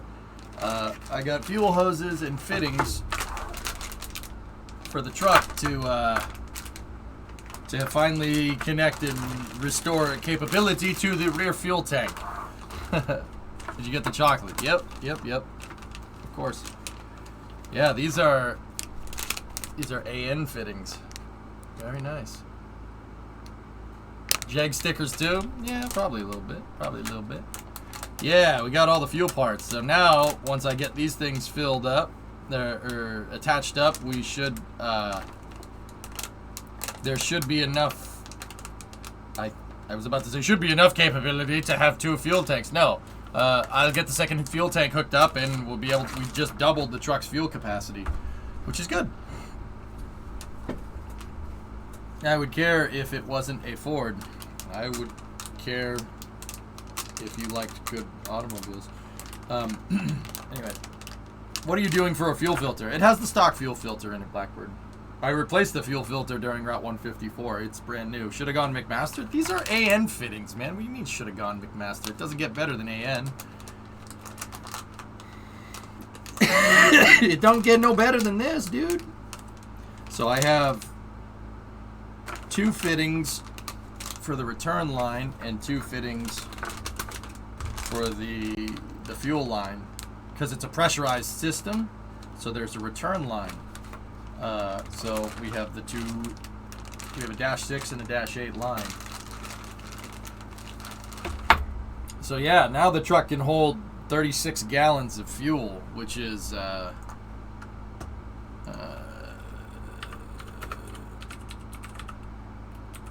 136 liters of fuel. Or, well, hold on. Let me just be doubly sure. Yeah, no, 163 liters. At least that's what that's saying. That's what the goggles is saying. Yeah, I know. It's inevitably coming. I know. Fuel is expensive. I get it. I'm going to find the cheapest gas station that I can that's outside of the city and fill up there, and then use that so I don't have to fill up here. That's why I'm doing that. That's why I bothered with the fuel tanks at all. You don't need the return lines if you're burning fuel fast enough. That's UK gallons. What? Oh, US liquid gallon. Oh, very nice. Got a Costco card? I do. Could just fill the tank with powdered hydrogen. yeah, we could. Or something.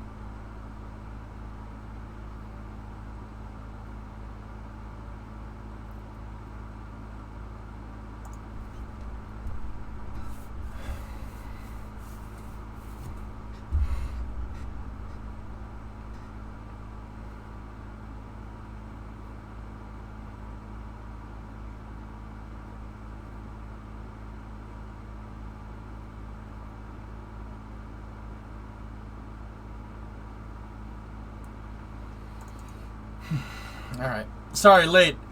Talking about the truck. Oh yeah. I got AN fittings for the fuel lines to bridge the gap that was cut when Hoonigan was using it for scumbag labs. I have AN fittings -6 for the return, -8 for the fuel line out. Are both tanks 18? I'm pretty sure. One might be 15. I know the rear tank is 18. The front tank might be 15, though. I forget. I have to go look. Blah.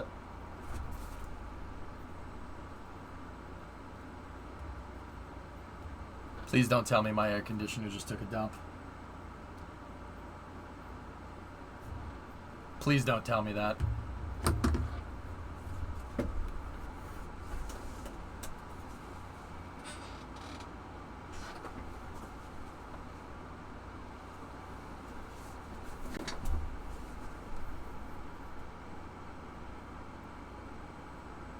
That's not good.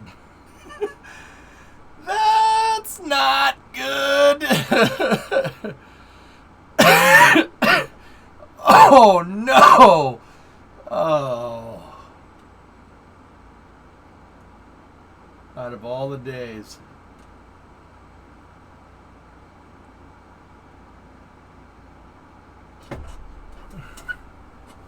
I don't think we tripped a breaker. It's still on, but it's not. The compressor just clicked off, like off. And this is how warm it is in here. It's a freaking sauna, man.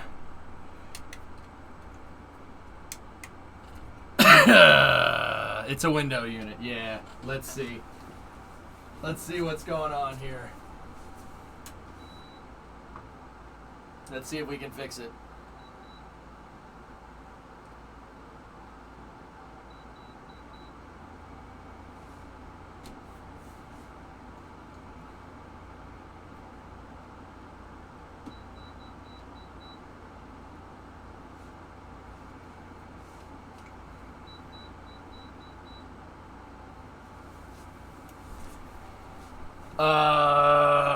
Fellas?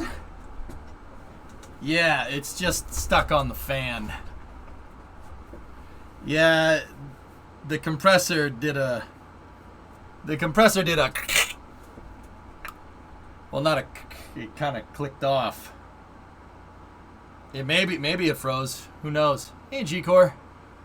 I picked something new up a few weeks ago. Right on. What'd you get? Alright. What monster PC are you running? I'm running 2 full-size ATX cases with hex cores. Oh, Bronker. G-Core, tell me you got the four banger turbo with the manual, please. Tell me. Just tell me, please. Of course. Oh, thank God. Oh, thank God. I knew I could count on you, man. Damn. Yeah, that's not good.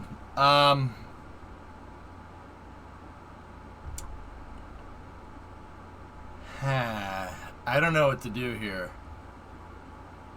It is about to get extremely hot in here.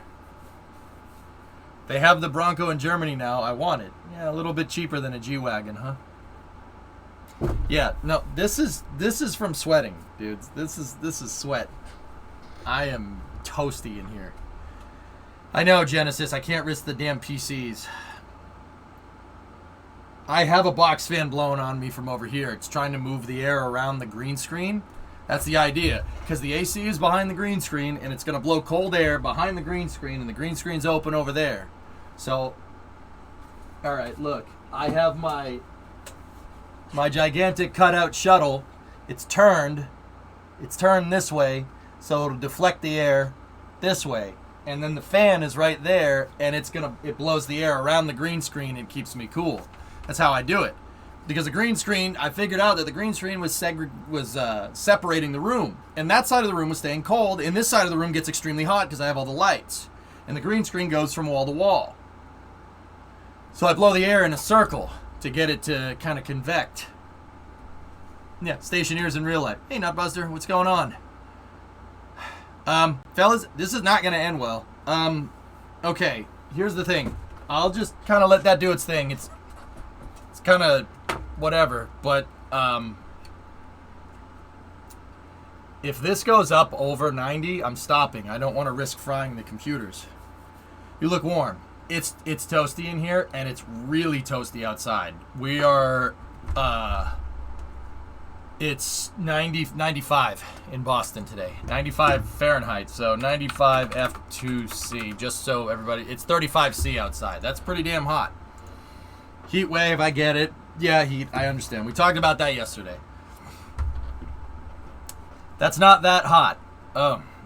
Yes, we know, because, you know, somebody's always going to say that's not that hot. I could say my nuts are boiling off, and someone would be like, oh, my nuts boil all the time. So much that I lost them. That's not hot at all. It's hotter where I live in ridiculous place. Yeah, I know. It's like that guy that always tries to one-up everybody. You know what I'm talking about? It's like, man, my pee-pee is really tiny. No, my pee-pee is the tiniest, man. I can't get anything. You know, it's so tiny. It's like, yeah, okay, all right, okay, yeah, thank you. You really needed to one-up me for that? All right, it's on you.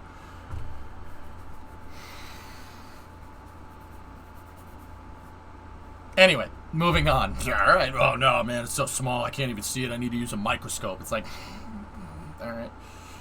And clipped. Good. This is going in my cringe compilation.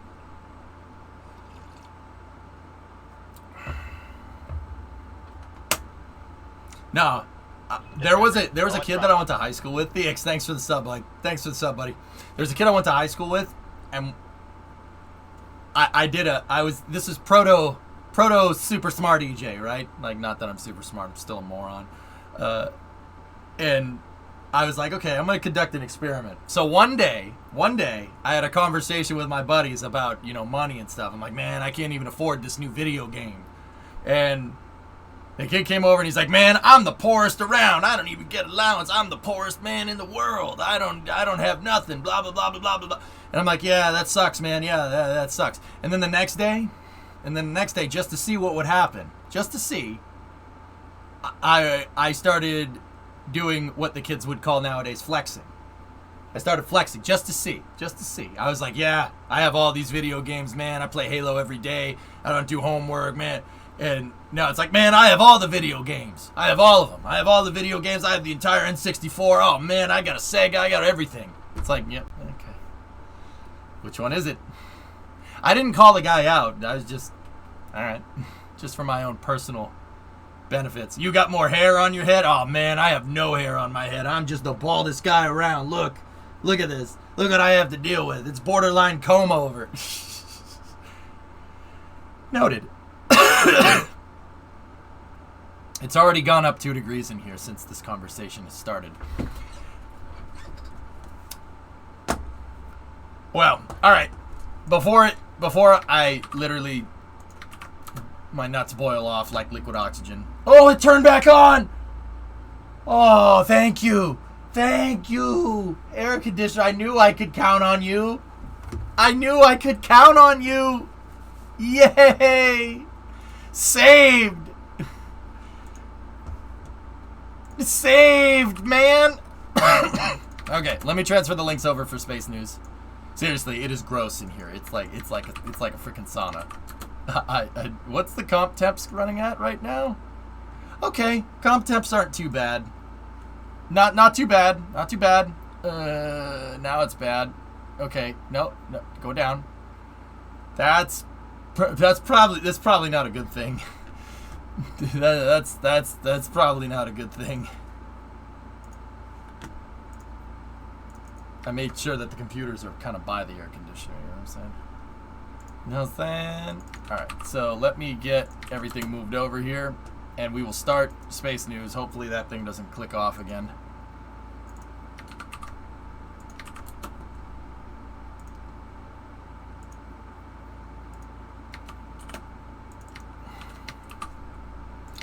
I'm transferring all the links over.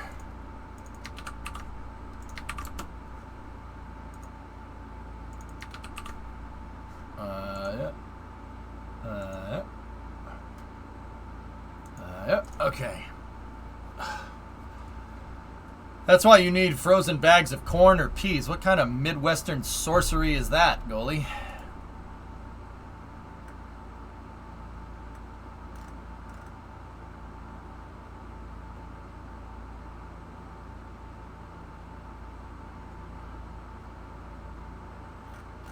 Yeah, it's getting pretty hot in here, but I can feel the cold air. Feel the cold air coming in from over here. It's great. It just works. It works. Don't knock it. Wait, what? Oh no, yeah, no. We don't touch the air conditioner. No. All right.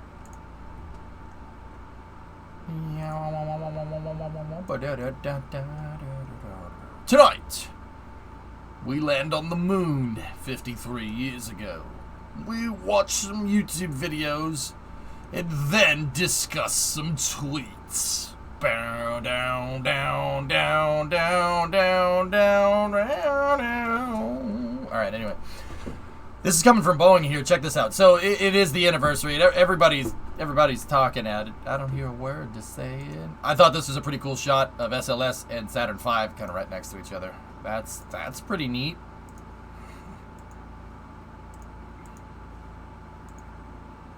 Tonight on Max Q. Yeah. That's pretty neat. Yeah, that doesn't suck. Yep.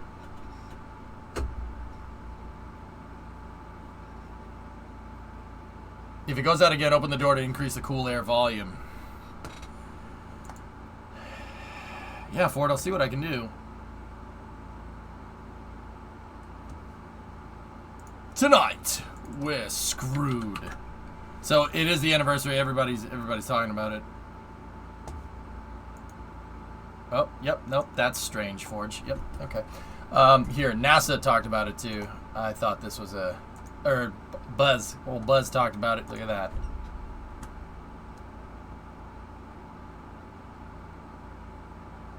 Have you tried living somewhere colder? Have you tried living somewhere hotter? How many tweets saying it's all fake? Now, bro, here's the thing. People who think the moon landing was fake can honestly let them say whatever they want. Let them say whatever they want. You know why? Because I don't go to the dentist and ask for home improvement advice. People can be smart, but if they're out of their league, it doesn't matter. You don't go to the doctor and say, hey, should I buy another car?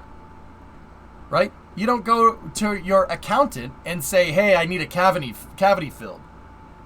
People need to stay the frick in their lanes. It's almost like when people talk about something that they know nothing about, they look stupid. Take it from me. I've learned over 10 years how stupid I am. Go figure. So let them talk. Making fools of themselves. And it's hilarious to watch. To be quite honest with you, it's pretty goddamn funny. Did Saturn V's launch off of 39B? Yeah. Apollo 10 launched off of 39B, Reagan. Mm-hmm. That's what you just saw. That was Apollo 10. If you had a Dodge Cummins, you could run farm fuel tax. I was thinking about putting a 6BT, turbo 6BT in the F-250.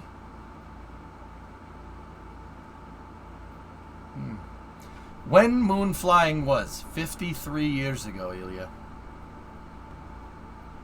I mean, it would be cool. You'd burn tires all day. I was thinking about it. It's just you got to get a line on a 6BT. Those things are impossible to find. Sacrilege needs a 7.3. But inline 6 Cummins turbo. Actually, if we're going to put the correct engine in, it needs an IDI. It needs the international diesel. Those engines are money, dude. The future, I mean. Oh, 2026 is when NASA says they're going to...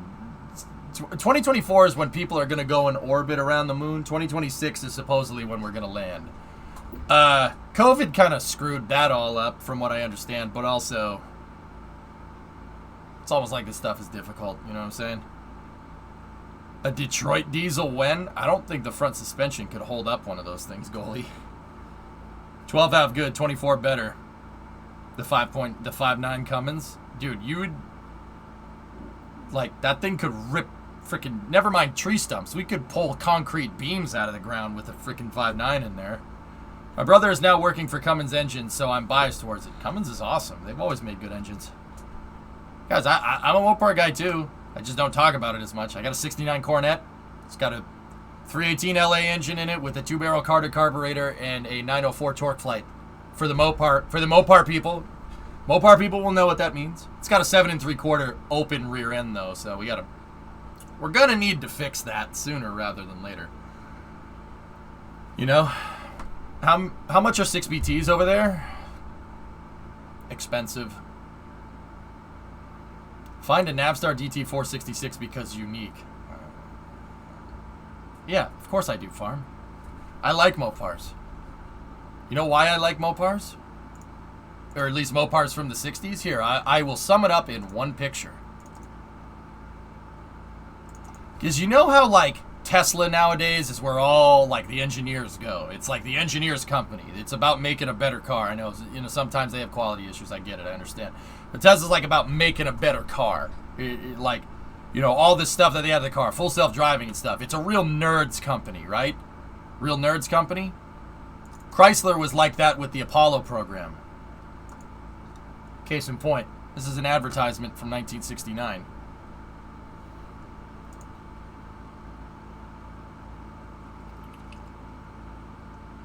Yeah, I don't know what that is, 2020, but yeah, I've seen it. Someone's linked it before. Check this out. Chrysler made this. You see the Saturn V? Or the Saturn 1B? Or the Saturn 1 stage. Saturn 1 stage that's made out of Jupiter and Juno fuel tanks. Chrysler made it. Chrysler engineered it. Same people that made my car. My car is right there. Coronet, well, mine's not a 440. It's a Coronet 500. But it's a 4-door. It looks like that. See that? I have that exact car right there. And the same engineers that engineered that. Hell yeah. Chrysler was a nerds company. That's where all the nerds went to do cool, nerdy things. Like make bridge-laying tanks. Now that's cool. That's some real nerd stuff right there. Chrysler made all kinds of stuff. They made buses, they made boats, they made screw tanks. Look. Freaking, that's cool, man. Look at all these nice cars. All these cars are super sought after nowadays.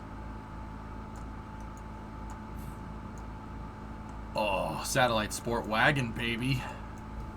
Because do you need 7.4 liters to move your family around? Yeah, of course you freaking do. Abso-freaking-lutely. Did they make coolers? I don't know, but if they did, Dunpeel, it'd be really good. What do screw tanks do? It's an amphibious tank. Hando. That's an amphibious tank. Screw tanks can go on water or the ground. And no need for like a, you know, an amphibious vehicle with wheels and like a propeller in the back. That does everything. Look at that. Chrysler even made motorhomes. They made all kinds of stuff. I want the airport mobile lounge. I don't really have a particular reason why, but I can't say that making that wouldn't be a really cool streaming rig. It's literally a moving apartment. Yeah, farm. That's why I like Mopar. Screw tanks are for your mom. Got him, Tessa. Oh, wait, no. Yeah. I mean, they do all different kinds of stuff, dude. But anyway. So, yeah, the anniversary of Apollo. Actually, if you really want to know, all of the big three American auto companies had something to do with the Apollo program. For the GM guys, the Lunar Rover's tires were engineered by GM. In fact, the Lunar Rover was pretty much engineered by General Motors. Chevy made the Lunar Rovers. Chrysler made the first stage for the Saturn I. Now, what did Ford do? Well, you know all those consoles that are in mission control with the phones and all the different screens and anything? Yeah, Ford made the consoles. True story. What's your opinion on Chrysler cars now?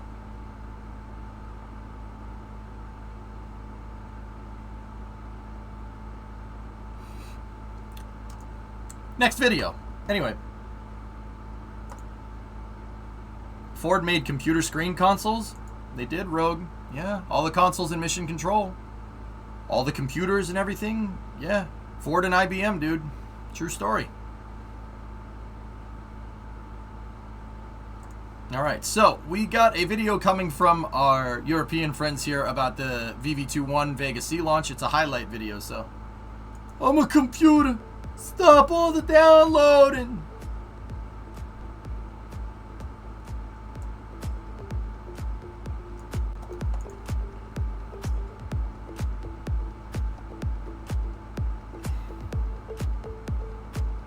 Sounds like you said buy a Tesla. Nah, I'm good.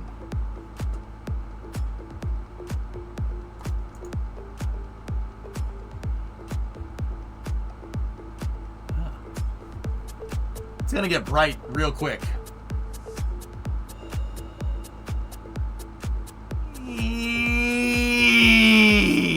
That's nice.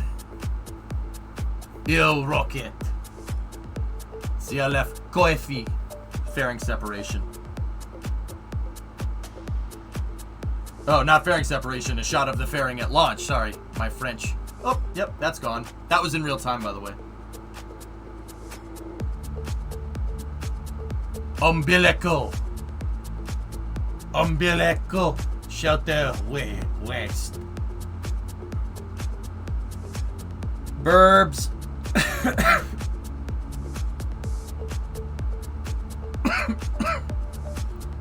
These are all the cameras from the Vega C launch. Oh. Very nice.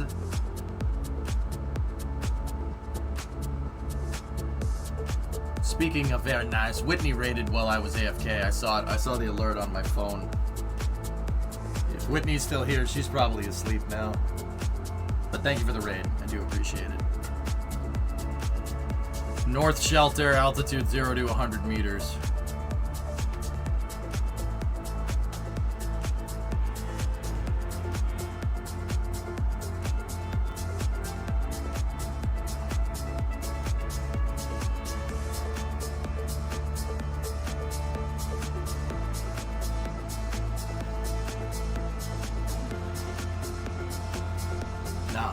Nah, hold on a second. Hold on a second. Hold on a second.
works. It's better than the music that they had.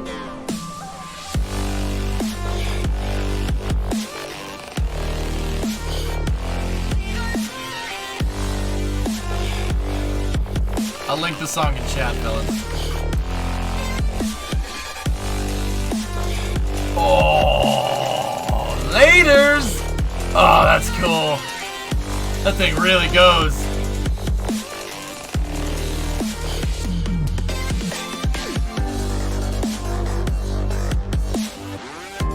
Deuces. Later. Shelter S. East Shelter.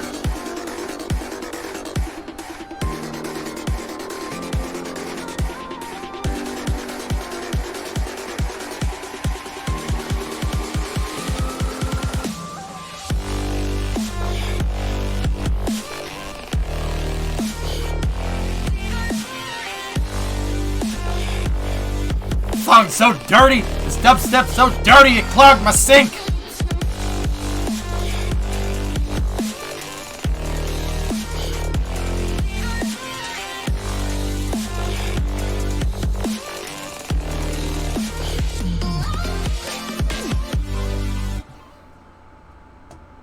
Nice. That's not the music. Lord have mercy. Yeah, that's pretty good. So that was shots from the VV-21 launch. That was the first inaugural flight of Vega C, which it's a medium-duty launch vehicle, but it's got a little bit of get up and go there. She got a little bit of get up and go right in this area right here. Not here or here so much, but right here. It's got a lot of up in there. Is Vega C the definition of brute forcing something into orbit? It's pretty close, Sebi. The only thing that I think that would brute force it even more is probably Omega, but that rocket doesn't exist. So yeah, Vega.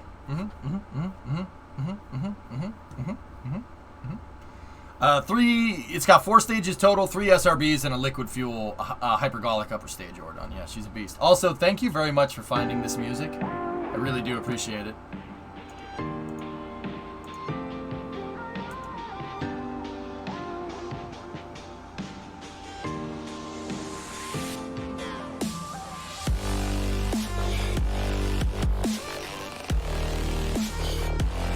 It is a banger, right? It's a banger from like 2010 or whatever.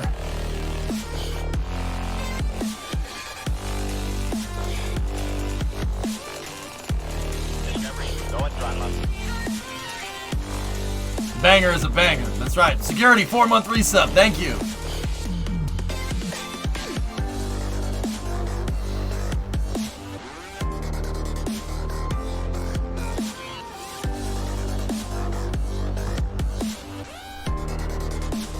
What about Minotaur? Actually,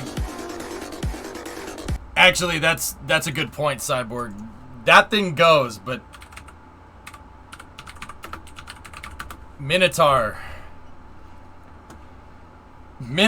goes. Watch this. T-minus 5, 4, 3, 2, 1, ignition. See ya.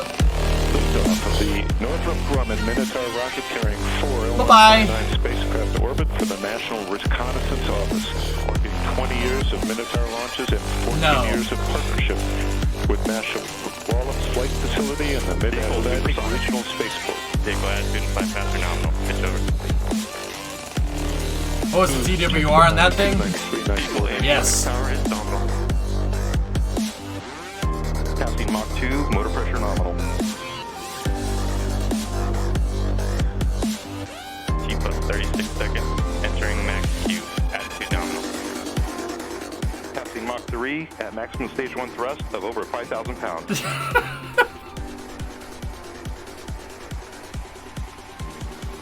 Passing Mach 4, vehicle's half original mass. Cooling off. Stage 2 ignition. Bye-bye. Stage 2 motor pressure is nominal. That is a shot. I know about sprint, Signer. Sprint's probably the fastest. Vehicle attitude and flight path are nominal. Thad is pretty cool too, for the people that don't know about Thad. Here, I'll show you.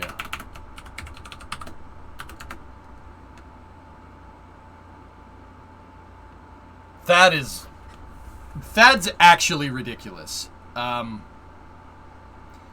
So Thad is an anti-ballistic missile. It's an area defense. What is it? Area defense anti-ballistic missile or something? Oh no, thermal high altitude area defense. That's what it's called. Watch this thing.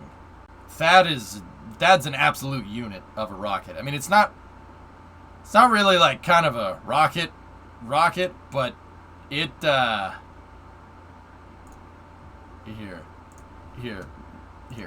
Just watch.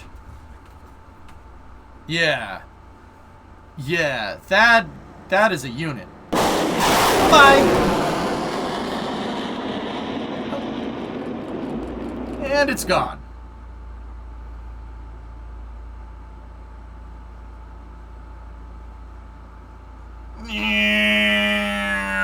That's really fast. A piece of it came off, Jim. Yeah, that happens.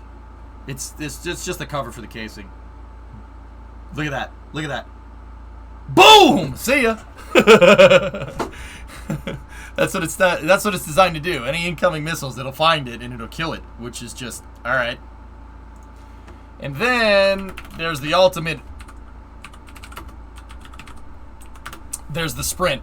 Sprint is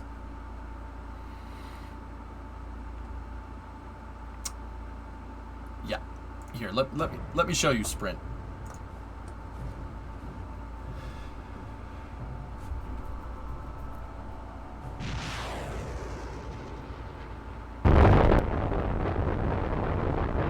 Sprint stands for something, but oh my god, bye-bye!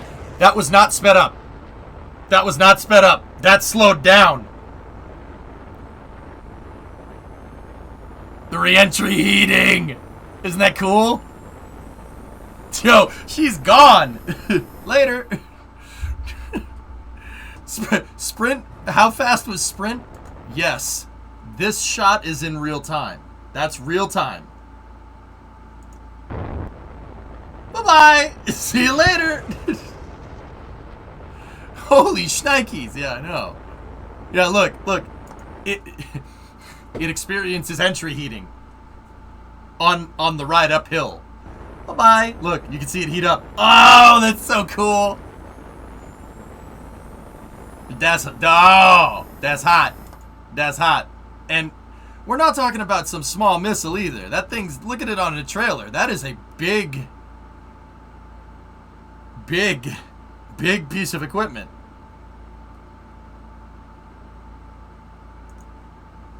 This shot, though. This shot is what does it. Ready? Bye-bye. Frick you, because space. Sprint anti-ICBM used to reach Mach 10 in about 5 seconds. 100 G acceleration. The outer shell temp was 3K. Or 3000 C, excuse me. Yeah, that is like right on the limit of breaking physics. The missile is too round. It needs to be more pointy. Joe, it is not pointy enough. See? Sprint is actually pointy. See? It needs to be more pointy. It is pointy enough. Yeah, it is absolutely pointy enough. That's pointy enough. That sprint is the definition of brute forcing something somewhere. Yeah. The only other thing that I could think of that is brute forcing something into space would be the manhole, the sewer lid cover that they used when they were testing nuclear weapons in the desert in Nevada, and they dug a hole down like a couple hundred feet, dropped a nuke in there, and put a manhole on top of it. They never found the manhole. Yeah, they never found it. Yeah, they never found that. Sonic the Hedge rocket.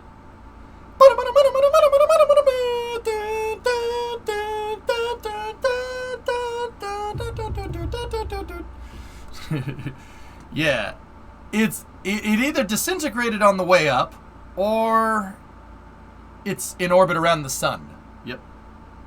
That nuclear blast went off, and it released enough energy to put the manhole on a ascent trajectory that would have orbited it around the sun, which means it hit Earth escape velocity in the atmosphere, which is... Yeah, I'm pretty sure there's nothing left. Pretty sure if there is something left of that, it's not in any discernible piece. Imagine finding that flying through space. It appeared for one frame. Yeah, it's gone. It's gone. Put the relativity song to the SN15 recap. It fits too well. Okay. All right. We have more space news, but I will do this. Reagan, do we play it right at the start?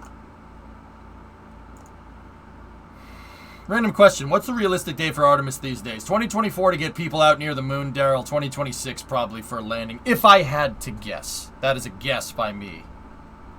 Okay. Alright, so let's do this. Let's do that. Just delay that real quick. Oh, nope. Didn't do that right. Okay. Decided to full screen the video. Alright, ready?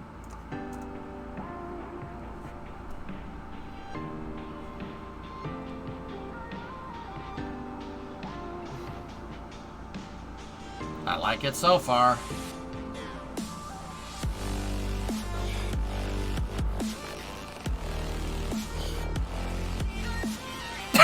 Yeah, I know, right, Endo? That's pretty much right.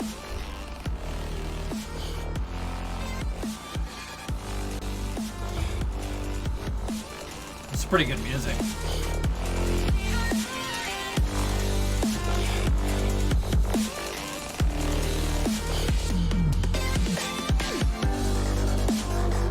Oh, that's so freaking cool, man. Come on! Oh, if it lands on the drop, Reagan, I swear.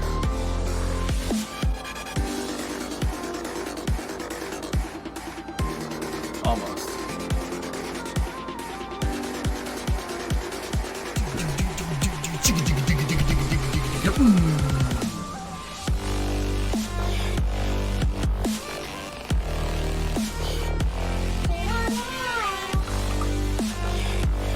Music is linked in chat. It's royalty free, so we can blast that wub wub wub step. Because it's 2010, baby. And Tron Legacy just came out. Or, no, that was 2011. Yeah, it's 2011, baby. Skrillex or something. I was never into that music. I was never into it. I was much more of a synthwave guy. I don't even, you know what? I don't even know. Dubstep and synthwave aren't the same, right? Like that's a different thing, right? Those are different, correct? Okay, they're not the same. Okay, good, because I like synthwave. Way different. Good. I don't keep up with the music that the kids are listening to. I don't know nothing about computers.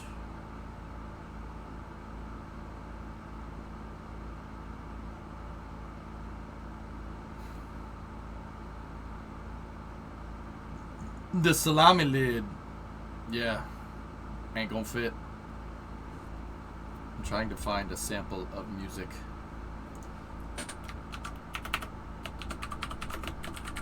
Here is a sample.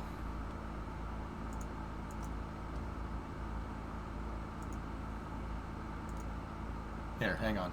I gotta get you a sample of the music that EJ listens to.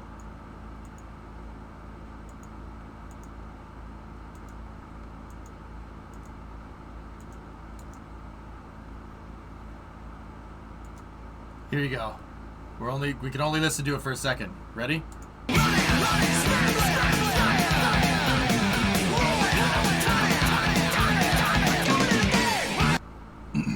Yep. That's the music that I listen to. Roll it, turn it, dive, doing it again. Yeah, that's what your boy listens to. People have forgotten. People have forgotten. That dude, that's all we used to listen to on stream. Back in the day, I would just put I would put the like Metallica Pandora station on, and we'd just listen to that all stream. I would launch rockets to freaking power metal and stuff. And yeah, in Kerbal, yeah, it was a good time. Those are good times, man. Run, live to fly, fly to live. Such a good song, dude. Aces high. Any more space news? More space news? There's more space news. Here, check this out. Yeah, you're damn right it did, Bucky. So this is a ULA fairing here. And they got the guy doing the paint work. Oh, that's BA right there. Look at that. That's right, Yurovich. Good times. That's right. That's right, Urbanus. Love Iron Maiden. Oh, this is great. Wait a minute. Hold on. Does the painter have a mullet? Oh, he absolutely does!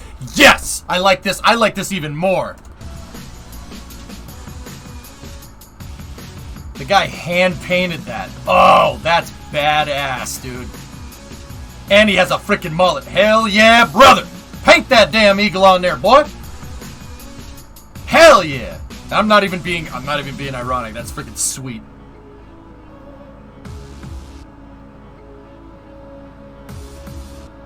Yeah, like this. This is coming from ULA, by the way. That's an Atlas 5 400 series fairing.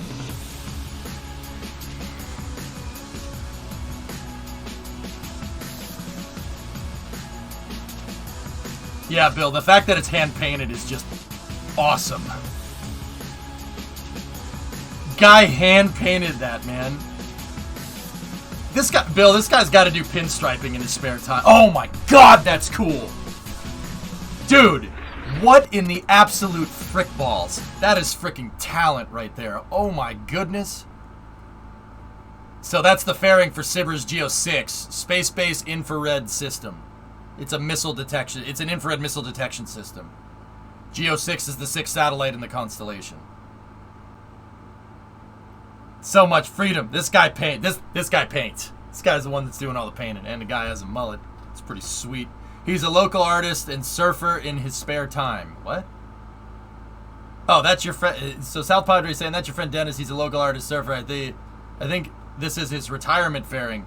Last one of so many. He's a great, talented guy. I hope Tori Bruno sends him off well. Well, actually, it probably is, Thomas. Because if I'm recalling correctly, that's the last Atlas fairing, dude. That's the last Atlas 400 series fairing. If I'm understanding this correctly.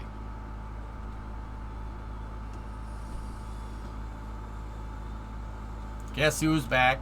Back again. Oh. Very nice, Tessa. Yeah, I'm pretty sure this is the last Atlas 400 fairing. Man, the guy should have they should have made another fairing just for a memento or something. I'm pretty sure all fairings from now on are 500 series. It is an aluminum fairing make, yep. The last 400 series fairing is JPSS-2. Okay, so we got a couple more. So that's not the last one, but it's close. Oh, that logo is freaking sweet. Yep. Semper Vigilantis.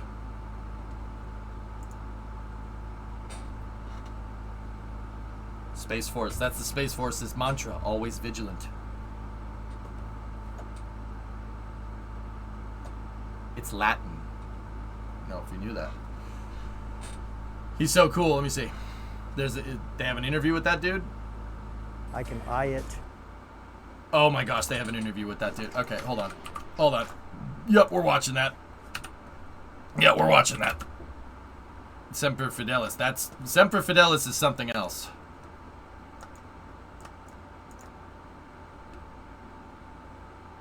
Alright.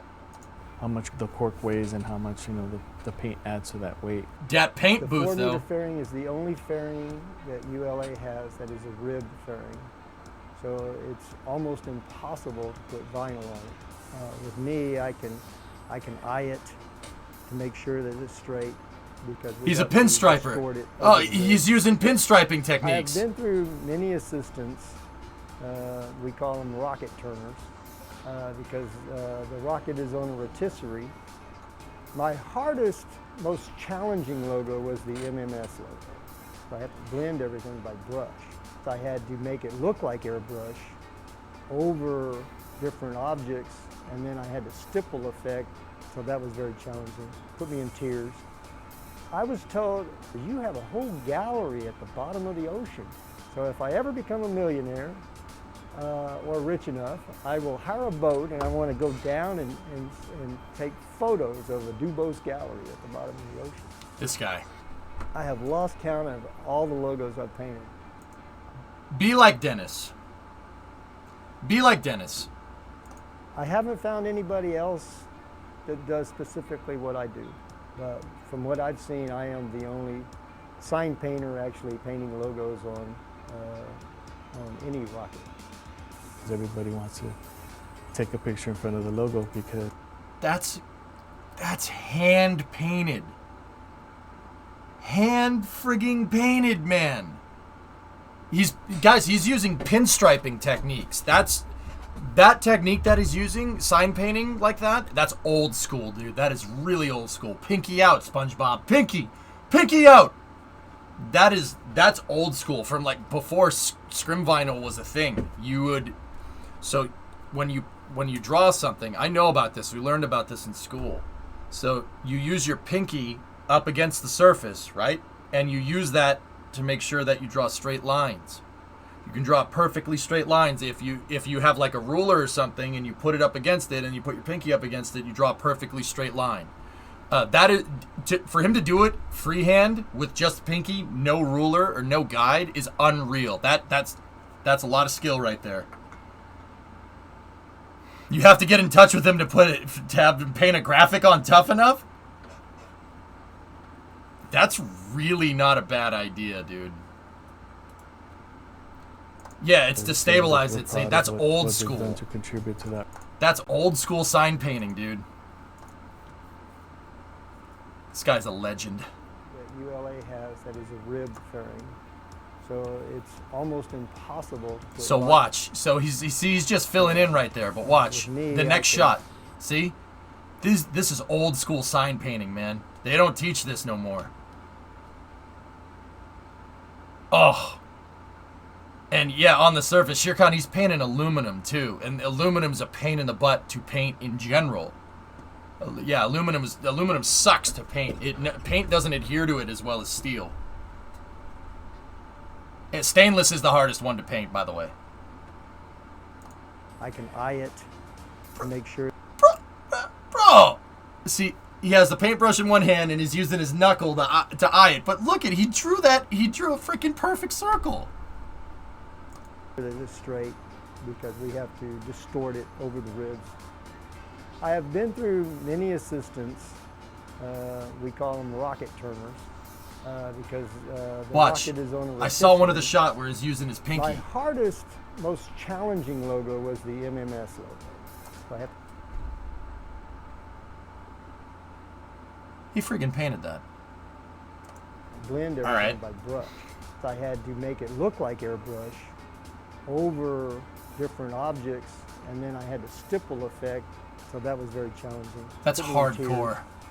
I was told, you have a whole gallery at the bottom of the ocean. So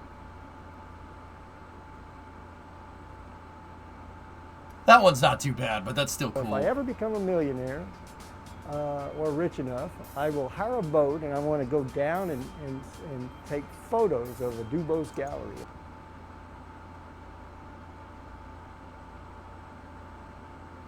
Wow. Dude, that's so cool, man. I'm geeking out, man. You know how difficult that is. That's really hard. It's really hard to do that. I have lost count of all the logos I've painted. I haven't found anybody else that does specifically what I do. But from what I've seen, I am the only sign painter actually painting logos on any rocket. Yeah, it's sign painting, dude. That's an old sign painting technique. Take a picture in front of the logo because, they... Oh. Back it up. Dude. Dude! Victorium per intelligentium. Intelligentium? Victory through intelligence? Okay. Yeah, that's right, Farm. Yeah, this craft I mean, dude, the fact that that font is hand-painted is like, come on. That's ridiculous. And he painted it on a corrugated surface. They feel proud of what they've done to contribute to that rocket. That's so I've been here hardcore. for 25 years plus, and I think it's pretty exciting what we do. The logo just makes them one of a kind. When I see the rocket go off, the feeling is great because I know I'm part of that. Every time I finish a painting, every time I get the signature from Quality Engineering, I tell my wife, done, done. This guy's the man. There's cool. And then there's that guy cool. Yeah. No, that guy's, yeah. Yep, nope, that guy's cooler than me. Yep, wait, yep, no, like I'm down here. He's up there. Right, Tessa? Yeah. That's crazy, dude. Oh, that's old school sign painting. Guys, billboards used to be painted like that. That's why it's called sign painting. So ever see an old building and it has an ad from like an old Coca-Cola ad on the wall? They used to paint billboards, and that's how they did it. They did it just like that. You may be cool, but you'll never be freehand painting mission patches on rocket fairings cool. Yep. The air conditioner shut off again. It is up to 87 in here. We're approaching thermal limits in this room. Yeah, he used a little bit of painter's tape, David. I saw a little bit, but most of that font was freehand, which is unbelievable. We did learn about that in school, and I do know that from the car world. Sign painters used to be huge. The reason why, like if you own a truck, right? You know, we were talking about painting the truck. If you own a truck and you want your company's logo on the truck, you know, 20, 30, 40 years ago, there's no vinyl. You don't put vinyl on it. Nobody did that. There's no vinyl printers. That's not a thing. You'd have to paint your logo on it. That's cool. If I ever paint my logo on the truck, I will get a sign painter to do it. Old school. Does your new house have central? Yes. Is the AC finally kicking the bucket in the bottom of the ninth? I think it's just really hot here today. We're at 35C. And it's 35C here in Boston. And before the European people go, yeah, this is coming to you, by the way. Usually our weather you get a couple of days later. Also, painting planes in World War II. Nutbuster, painting planes in World War II wasn't so much sign painters, believe it or not. That wasn't sign painters. You know who did that? Animators, 2D artists that worked for Walt Disney. That got drafted. They painted the logos. They painted the logos on the planes. They were all animators. Yeah. You got to speak freedom units at you. 95 degrees outside anesthesis. It's 87 inside here. It is a little toasty. And it's not that I don't have air conditioning. It's that my computers give off too much heat. I mean, they're 2 6 cores. They're 2 hex cores, so that's one, and one's encoding in high definition, and the other one is, you know, playing games and stuff. Yeah, a lot of them were done by Whammons too. Yeah, probably.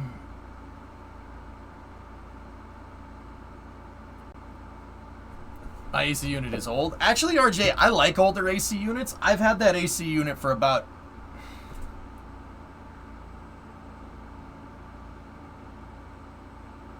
Shoot, I don't know. It's been in my room forever. I don't know, 15 years? That thing is a tank. It's still going. All I do is just clean it. I'm melting. Yep. Spain and Portugal were up to 45C for a few days. Warm! Rendering, don't turn off AC.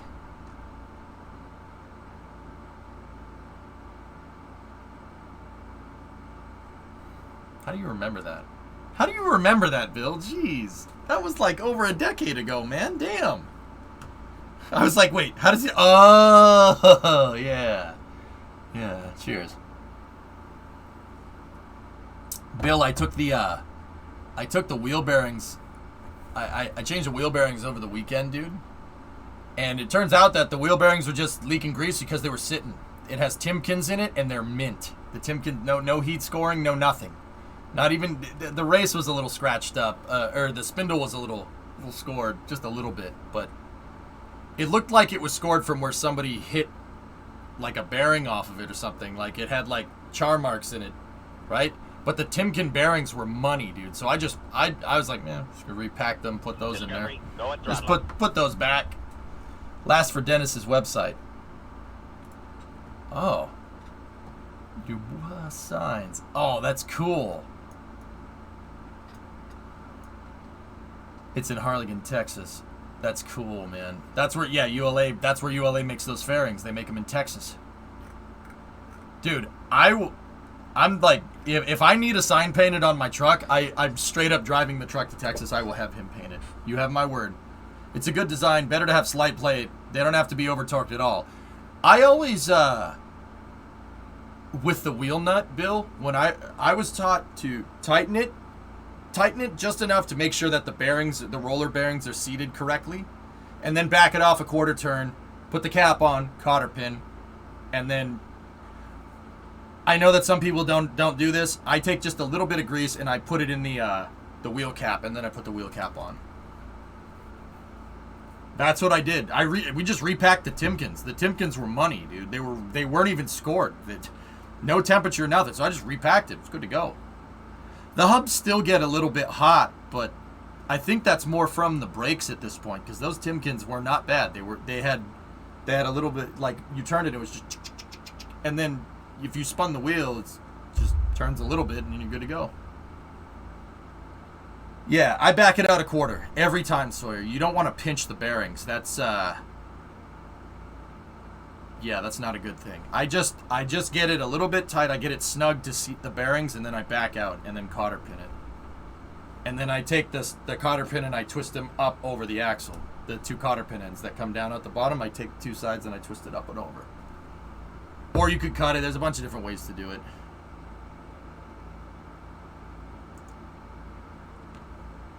That's how I was taught to change wheel bearings. And once again, we'll do it on stream.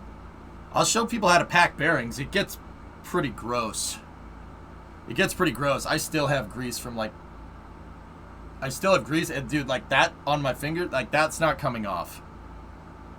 You can see it right there and right there. That's not, like, it's just, yeah, it ain't coming off. Them rotors are dude, the chunk on those rotors, man. I've never, dude, that rotor is this big. It's a freaking, it's like a 30 centimeters long. It's about a foot long. Is there more space news? Yeah, we were talking about wheels and tires, Blue. Boom. How's that for a smooth transition? Boom. So, Lockheed tweeted this today. We worked tirelessly to find the very best. And when the lunar dust settled, the answer was clear. Is there something you're not telling us, Lockheed? Manual transmission? Yeah, of course, Farm. It's the best anti-theft device around. It's got a ZF547 in it, the heavy-duty transmission. Bulletproof. That's one of the best transmissions I ever put in those trucks. Goodyear? Goodyear makes good tires.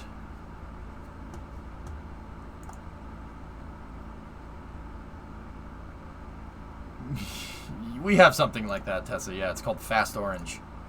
We're partnering with Goodyear to develop extended use tires for our lunar mobility vehicle. There you go. I can drive manual, but it's been 20 years. There'd be some grinding for sure. Yeah. You didn't get the reference? Goodyear? No, the worst. Oh, yeah, I missed it. Over my head. So another GM Rover? Yep. Goodyear developing airless metal tires for GM Moon Buggy. Cool. That's pretty sick. Imagine Cybertruck driving around with a set of these bad boys on there on the moon. I'm in. You son of a gun! I'm in! Do they have AAA on the moon? No, they have Triple M on the moon. Duh. I hope they get raised white letters. Yeah. Lunar Radial TA. Oh, they better. They better. They better. I'm going to be a little upset, man. At least it's not Pirelli. Yeah, no. Yeah, people say, you know, Goodyear. No. All right. You can say, oh, that's a Goodyear. Goodyear makes turbo tires. You don't like Goodyear. You don't like Goodyear. Feast your eyes on Goodyear tires. Oh, hell yeah. Oh, hell yeah.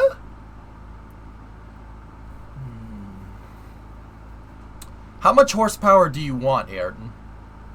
Sim. Eu preciso. Sim.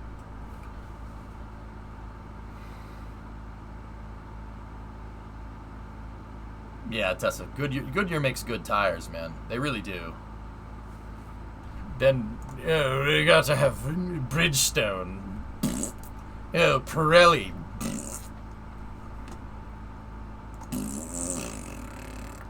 Anyway, yeah. So that's actually really cool. That shows, see, stuff like this, guys, is a really good way to make stuff kind of foolproof. Because the more contractors you can get, like, okay, you're gonna design a lunar rover, right? You're gonna design the tires for a lunar rover. Get a tire company to design the tires for your lunar rover, and get a car manufacturer to design the lunar rover. Now, that just makes sense. You know what I mean? Pirelli Poo Zero.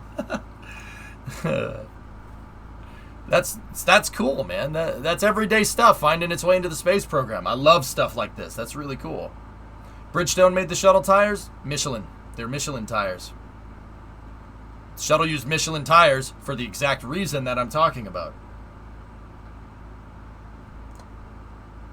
French. Should have been Goodyear. Legitimizes the program. Name recognition like that, BT, is super useful.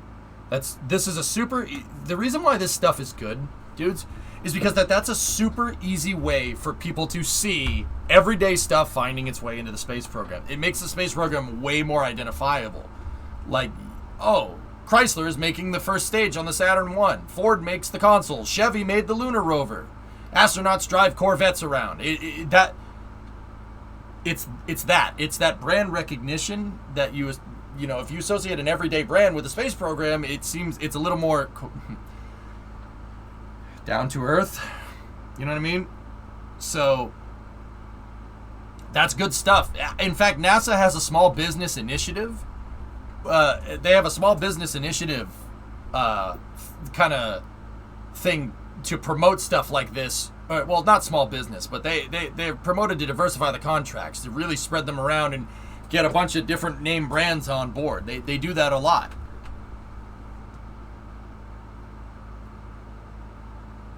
It helps show that space spending gets spread out, for sure.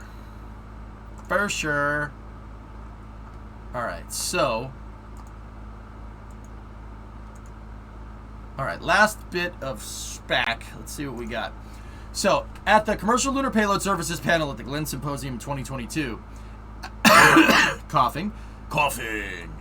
Astrobotics says it's still planning the launch of its Peregrine lander before the end of the year. While Intuitive Machines says its IM-1 launch is now likely January. Interesting. Yeah, Buzz sold more Corvettes than any salesman.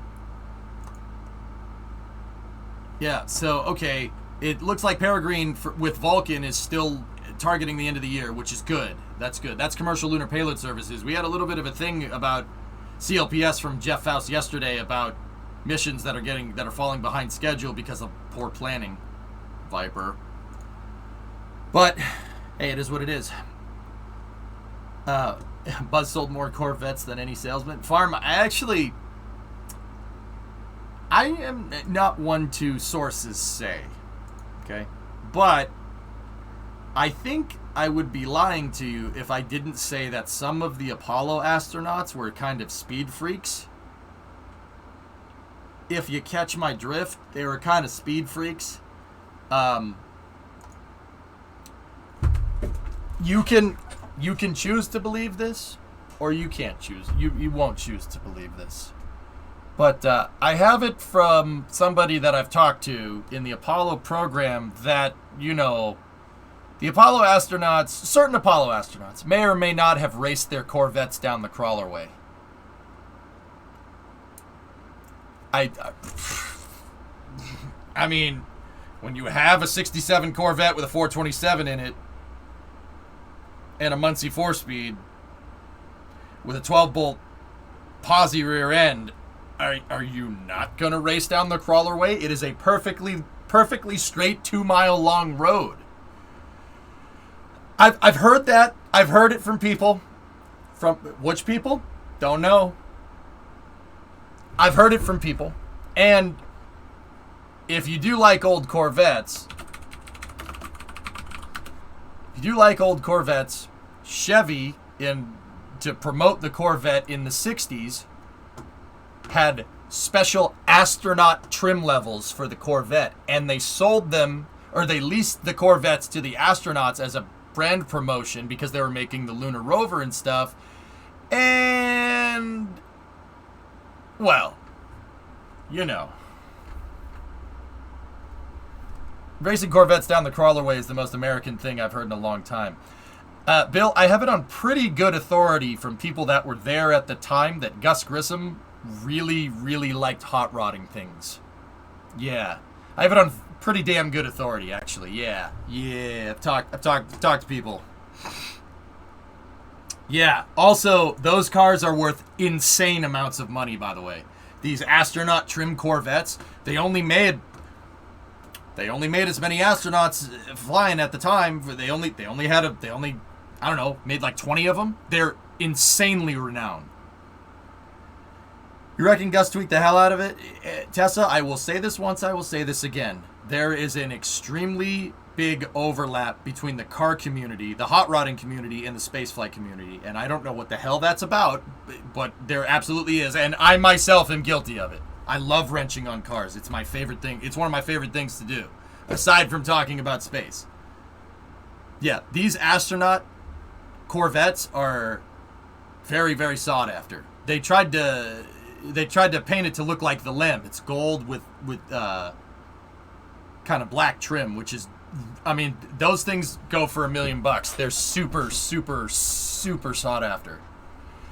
And they have a big block. They have a 427 with a 4-speed and a 12-bolt. Now, if you don't speak mid-60s or late 60s Chevy, how fast do you want to go? I want to go yes fast. Because you're an Apollo astronaut. And you know what? If you're an Apollo astronaut, you deserve to go fast.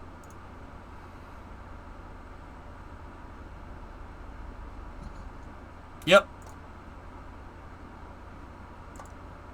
These were like top level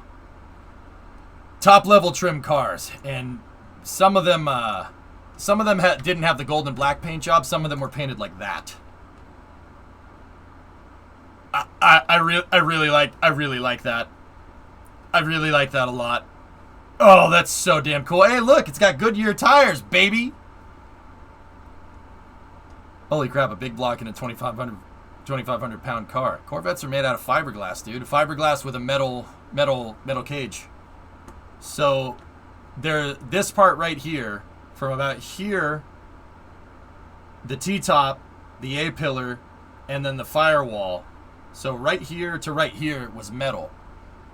The rest, there was a metal subframe front and back, but the rest is all fiberglass. Corvettes are super light. Well, they were super light. I mean, they still are. The C8 is a beast, but yeah. Pretty cool, huh? Dude, fast cars, fast rockets, man. Otherwise, EJ, ew, Chevy. Victory.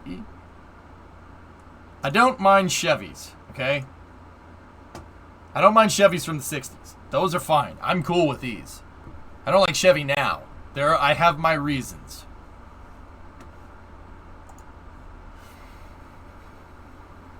Alan Shepard's 1968 Corvette headed to auction. Yep, we ain't...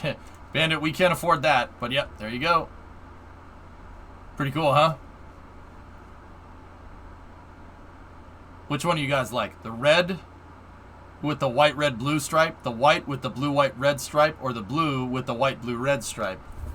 I don't know, man. I don't know which one I like.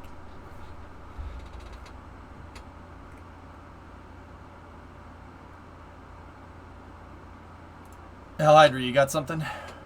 HTVX? Ooh, we'll check that out in a moment. I don't see your last anywhere, Jim. Oh, one sold for $687K in 2004. Yep, they're expensive. Yep. Fourth tower segment is being moved right now. You're sporting a 280Z in the Air Force? Tell me you... Oh, you got an L-28 in there already, I was going to say. I'm a completionist. I'll take all three. Red, white, and blue Corvettes. Collect the whole set. It's just the picture. It's just a picture hype. The picture makes it look like it is black. It's not black. It's dark. It's like almost navy blue. You'll take the white one? I'll take the red one because I feel like getting pulled over today, Farm. Pull me over, red. I mean, seriously, you get pulled over in a 68 Corvette like that, the cop's gonna stop you and he's gonna be like, dude, let me sit in it. All right, cool.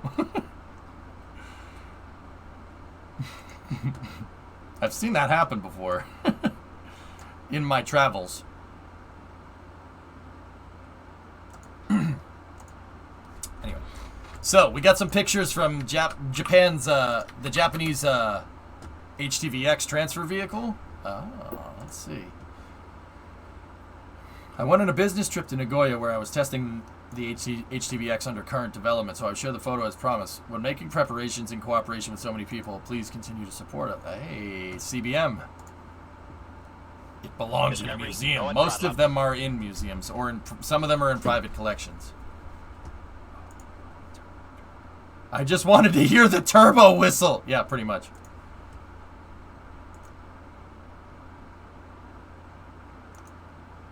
Oh, yeah. Look at that thing. Pretty sweet. Also, Tokyo. Cool. Is that Tokyo? I think it is. Pretty sure. It looks like it. Yeah, there's the river. Yeah, I think, yeah, it's probably right. I don't know. I have to look. Alright, anyway, let's see. Oh, come on back now. I clicked off too many stuff. Too many stuff and things. Alright. So, in SLS news, dudes, it's getting really hot in here. In SLS news, if you follow the Artemis 1 press conference this morning, they did get a launch date for, we have a launch date for Artemis 1. August 29th, 8 in the morning for the first SLS launch. NASA has a tentative date on the books. Rollout should be on the 18th of August. Because, of course, they do that during, like right when I'm moving. So I figured out Alan Shepard's Corvette's over $308,000. Yeah, it's slightly appreciated in value. And one of the HTVX spacecraft will be configured with the Japanese docking system on the back. Basically an IDSS to demonstrate the docking port for later missions. That means fueling begins at midnight? Something like that. Wait, say the launch time again. August 29th at 8 a.m. is the first launch attempt date. It is a 2-hour window. Second one is on September 2nd at 10 a.m. and that is a 2-hour window. And then the third one is on the 5th, I think it was. And I think that's also in the morning. Yeah.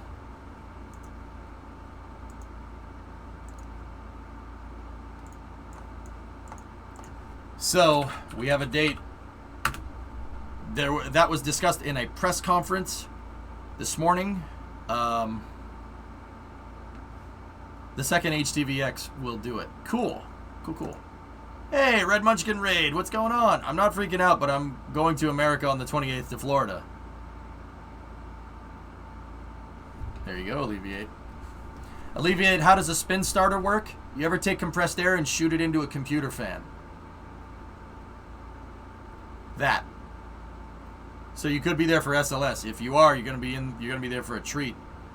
Guys, make sure you got your hotels booked. I guarantee you the hotels are probably already sold out. So yeah, that's good. If you are going, yeah, you're gonna need a hotel, man. Yeah, they're probably already sold out. Like, easily already sold out. Have we talked about the actual Artemis 1 flight plan, like the specifics, like the time and parking orbit, etc., etc.? If I'm remembering right, Xeon, this is off the top of my head, so bear with me, dude. If I'm remembering correctly, it is they're going to launch it into a parking orbit, and it's going to do one orbit, and then it's going to go for TLI, and it's going to take 3 days to get out to the moon. And then they are going to do they're going to do a couple of mid-course corrections, and then 2 preliminary burns to put Orion into a distant retrograde orbit around the moon. What's a DRO? A DRO is a low inclination, retrograde, eccentric orbit around the moon. So the reason why they're shooting into DRO is so after about a month, give or take, it's a month and change, they will do 2 phasing burns to put Orion back on a trans-Earth injection, and Orion will coast for 3 days, and then it'll come back down. And I think splashdown is in the Pacific, if I'm remembering correctly. Oh, thanks for the shout-out. Hey, Red, thanks for the raid. I do appreciate it. How are you today? It's Florida. What you need a hotel for? Sleep in a trailer. Oh, I don't need a hotel, Tesla. I don't need a hotel. I got places to stay down there, man. Got plenty of places, dude. Oh, good. Thanks, mate. You good? It is, Red, it's, well, here.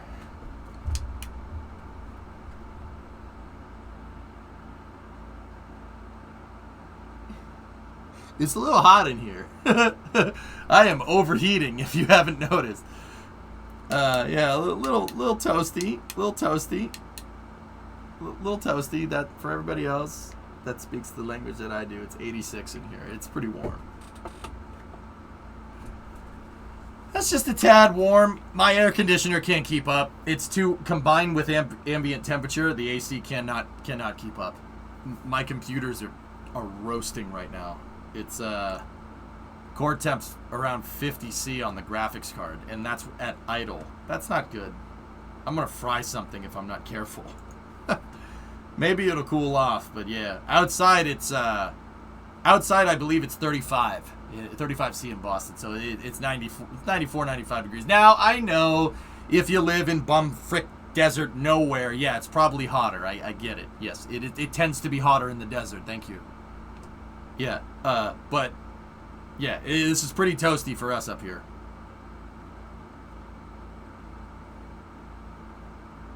Yeah, it's pretty toasty. Feeling personally attacked. That's not my fault you live in the damn desert. My apartment was 37 C yesterday, 39 outside. That's hotter than here, and Roy, damn. How's the humidity? Let me check. There's a heat advisory right now.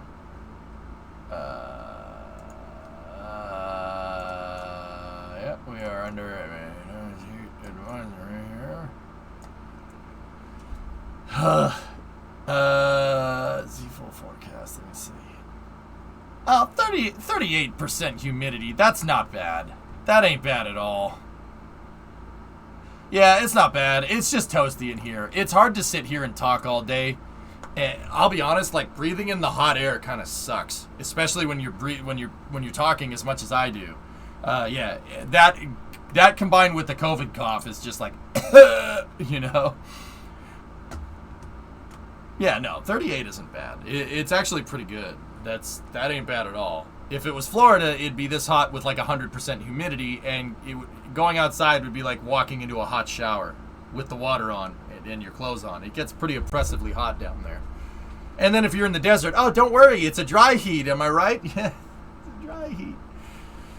The tower segment is just pulled onto the road to dock where Pegasus unloads cores to let cars through on the Saturn Causeway. Cool. You won't fry anything seriously. GPUs and CUs are well rated for over 100 C. They don't start throttling until 90. I'm not really worried. I kind of said that wrong, fellas. For all the PC parts people, it's not too bad. It's not too bad. Yeah, I know this isn't too bad, fellas, but also at the same time, thermal cycles kills the processor. Thermal cycles. It's changes in temperature that screw those things up. So, like, getting to 100 Fahrenheit one day is not that big of a deal. It's not that big of a deal, but if it's going from cold to hot to cold to hot to cold to hot to cold to hot to cold to hot, this kills the processor over time. This equipment over here has lasted me this long because I don't do that. It's always climate controlled in here. But the ambient temperature combined with the old construction of this building, combined with all the heat and the air conditioner, I can't shed the heat too quickly. So I don't really like the processor getting too hot. I mean, the processors, there's 2 computers, and one of these computers is 11 years old, fellas. I built it in 2011. That processor is gotta be careful. Only if it's doing that quickly, you're fine. Yeah, you keep saying that, Tessa, but, if it eventually does go, people are going to be like, oh, well, why don't you have an air conditioner? Well, why don't you have an air conditioner? EJ, thermal cycles, dude, the thermal cycles, why don't you do... Yeah, I don't want to get the thing too hot, too cold, too hot, too cold, too hot, too cold. That's no good. When's the move? 11 days. 11 days is when we start moving. Yeah. Anyway, so, bunch of Starship news if you want. Bunch of Starship news. They did 2 spin starts on Ship 24 this morning. That's pretty neat. How do you guys make elevators in your buildings in Minecraft? What do you put underneath it?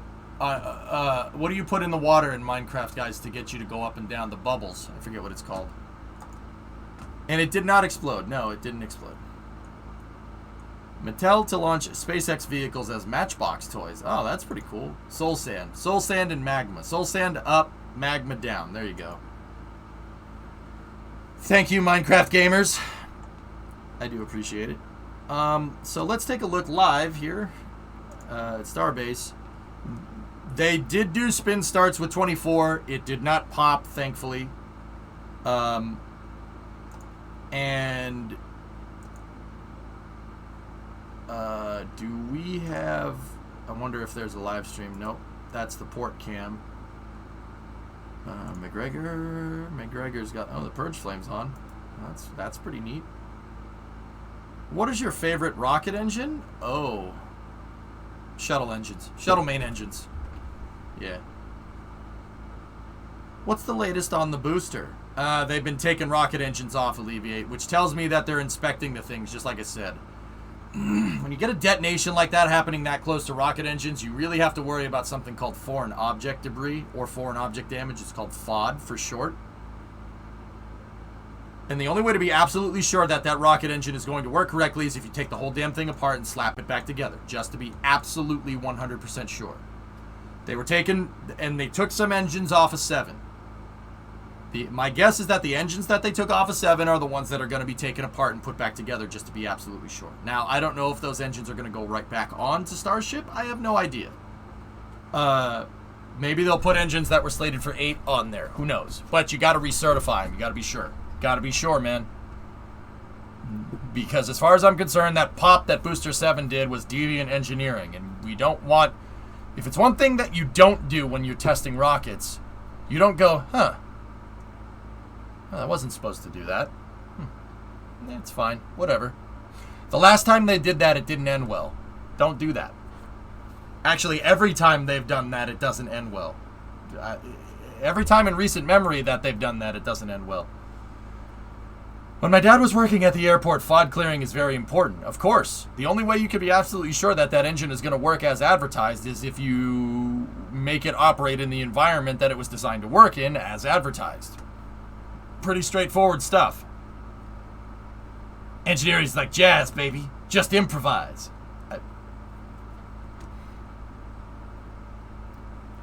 No. No. So there, I'm surprised, Thomas, that NASA Spaceflight doesn't have a stream here, but I'll only show a second of it because I don't have permission to show this. So I'm only going to pause it for a second. But here, if you take a look, this is Spaceflight Now. That's Stephen Clark works over at Spaceflight Now. We cover his reporting from time to time. A fourth tower segment is on its way to the pad at 39A. You could tell this is at pad 39A because of the way it is. Well, it's complex 39. It's not 39A. But you could tell it's at 39A because of this big thing over here. Not here or here so much, but right in this area here. So I don't have permission to restream that, to restream Spaceflight Now, so I'm only going to show it for a second. But that is what's going on over there. We do have a NASA Spaceflight update video that we're going to watch here. All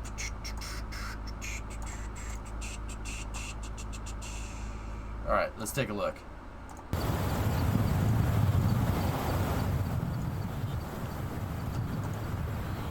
Alleviate, it's a chonker of a building. You're gonna, was it you that I was talking about that said you were gonna be down there? You'll see how big it is.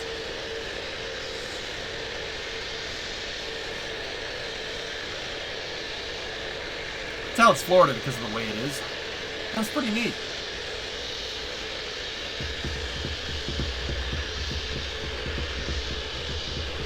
Bird strikes, yeah, bird strikes are fun. I've been before, but I'm gonna be there for SLS hopefully. Ah, okay. I noticed that. I noticed a lot of Brits go to Florida. Why is that? Particularly Orlando. I've noticed that. You know, every time I'm down there, I see a little Englishman up there. I see a little Englishman. It's so weird. So weird. So weird, isn't it? Yeah, they go to Disney and stuff. That's it. Yeah, that is. Yeah. Disney World.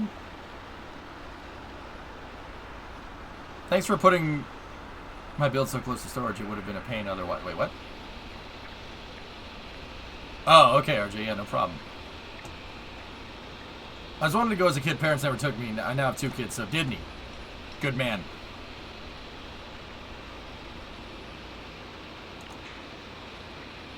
The heck is this? Alright. Alright, Forge. The king of off-topic space conversations.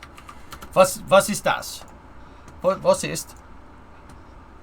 Interesting study containing some interesting looking shuttle stuff.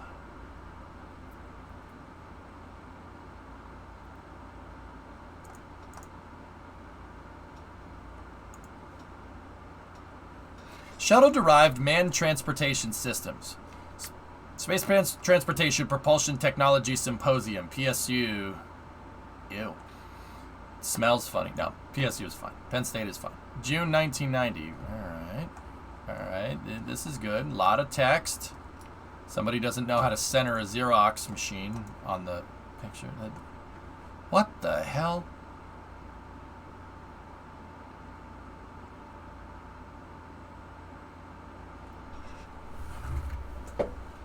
Is that a...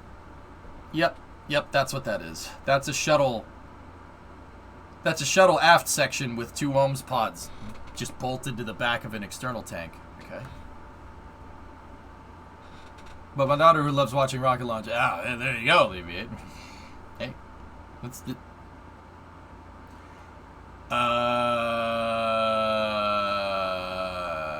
Okay.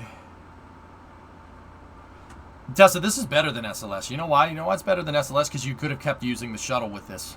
Just saying. See the shuttle? Yeah. I'm just putting it out there. What the frick?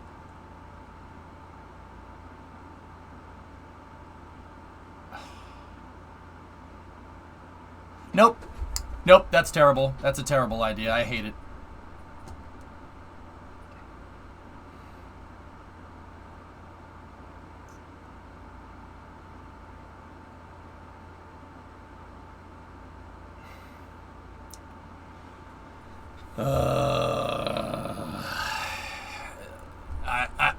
I do like this over here. I do like that. That's pretty neat.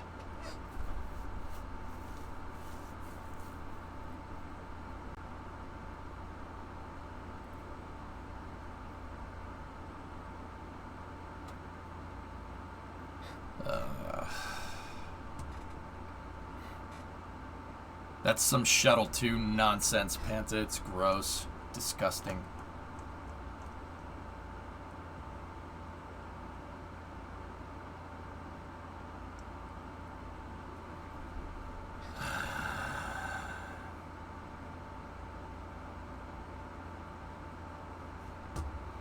Why didn't NASA just make Shuttle 2.0?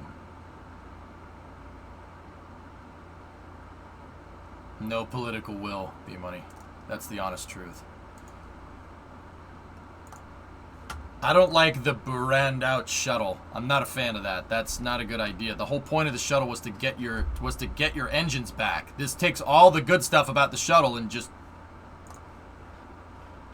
makes it dumb. It's the first draft of this.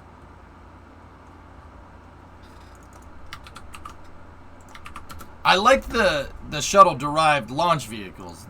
That's fine. Those are cool. What do we got here? Yep. Okay.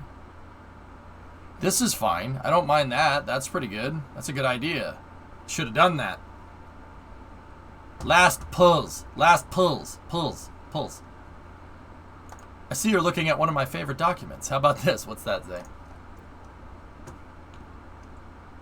I'm not. Ooh. Yeah! Now we're talking. Smart reuse space shuttle, where it flies like this, and the upper stage is riding where the shuttle's payload base should be, with a capsule on the top. You yeet that off of there, and this becomes a re-entry vehicle. Now we're talking. Now we're talking. I like that better than the stupid Canard shuttle. Now we're talking. That's pretty rad.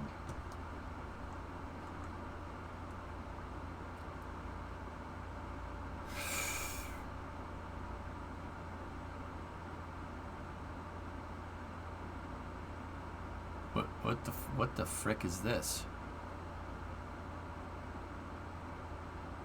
Miscellaneous should not be used in aviation. Agreed.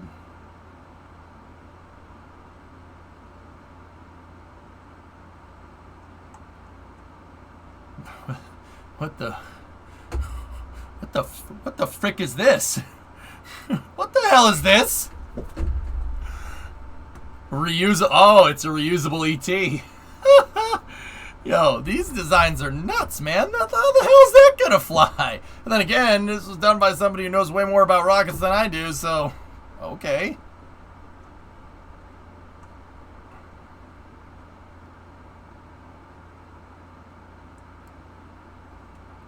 Now that's a good idea.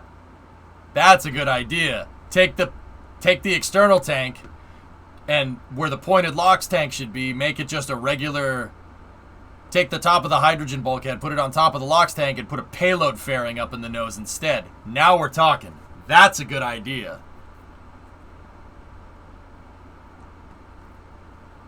That looks like the shuttle riding on a mushroom.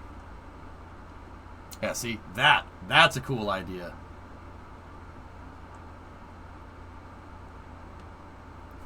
What do we got here?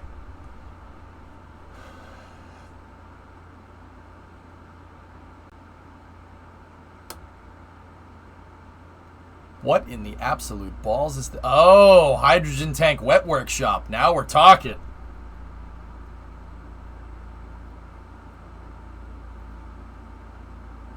I read somewhere that the payload external tank was problematic for RTLS. Oh yeah, RTLS, that thing, that is it? Yeah, it's not good. Look, man. The shuttle engine shut off at any time other than main engine cutoff, you're screwed. Let's be real.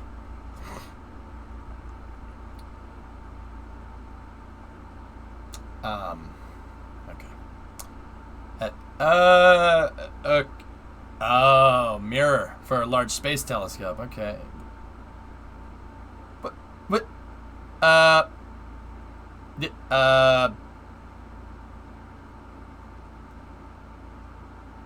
Whoa. Whoa. You want SRBs on your SRBs? You got it.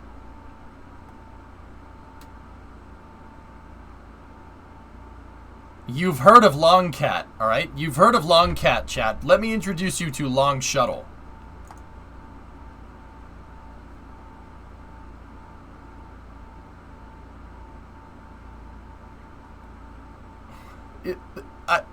It doesn't look right. Come in. It don't look right, my man. It don't look right, my man. It looks weird. It's like cars that get bigger every year. No, what are you going to do with this? Stop. Stop it. NASA, stop. Who did this? Hold on. What page are we on? 8. Who did this? Who's responsible? Carl. What the frick, Carl? James. Stop it. Stop it, you two. Stop this. You stop this now. New here. What's the point of this stream? Poppy, I'm a STEM streamer. I teach people about space and science. We're looking at proposed orbiter ideas, things that they wanted to do to the space shuttle that I think were never done because turning the shuttle into basically a limousine, it looks ridiculous. It looks ridiculous. Stop it, Carl. James, Carl, stop this. Stop this now. What the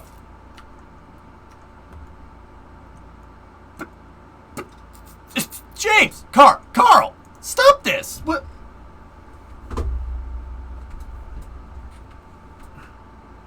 Oh, that's pretty cool. Right on, man. Yeah, look at shuttle airliner. Yeah, Farm, miscellaneous things is just a catch-all term for incompetency, in my opinion. I don't know if you agree or not. You probably do. Bezos has entered the chat. I don't hate this idea, but honestly, people riding in the payload... I mean, let's be real, guys. Anybody who's riding the shuttle, something goes wrong, it's a death sentence. You can ride in the payload bay. It shouldn't be that big of an issue. But that is pretty cool. I don't hate it, but also... I mean, if you were flying the shuttle once a week, this would actually make sense. But we didn't do that now. What the...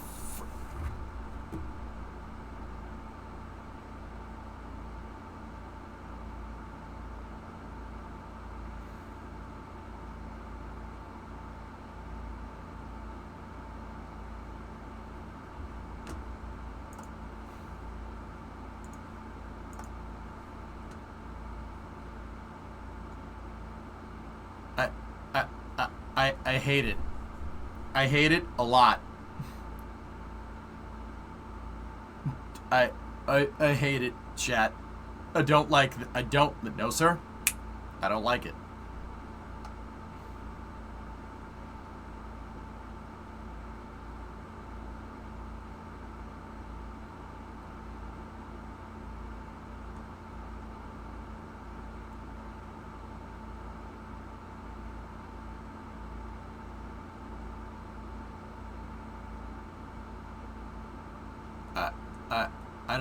I don't like this at all. Stop doing things to the shuttle. The shuttle was perfect the way it was. This is the only one that I like. Stop it. Stop it. No. Stop it. Stop. No aft cargo carrier by these guys, huh? This is a feasible mission right there? Having the shuttle literally take apart the external tank in space? That's the feasible mission here.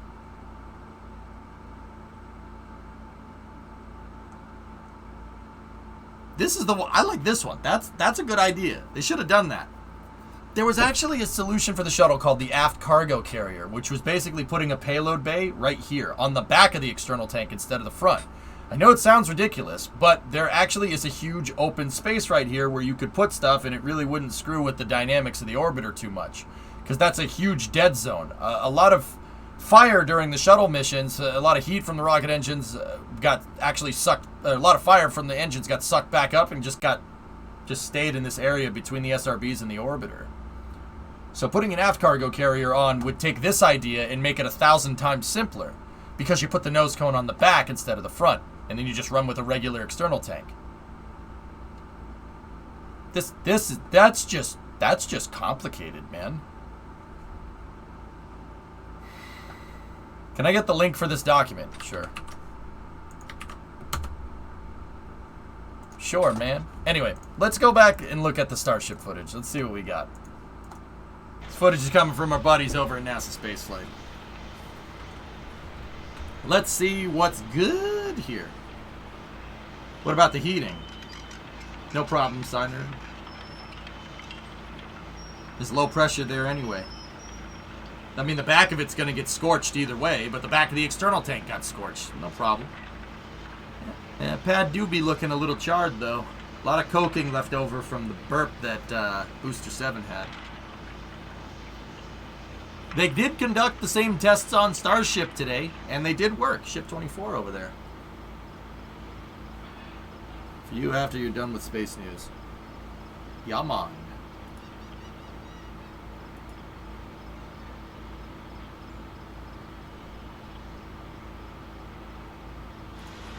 I've seen it, Boxy. It's been linked 4 or 5 times today.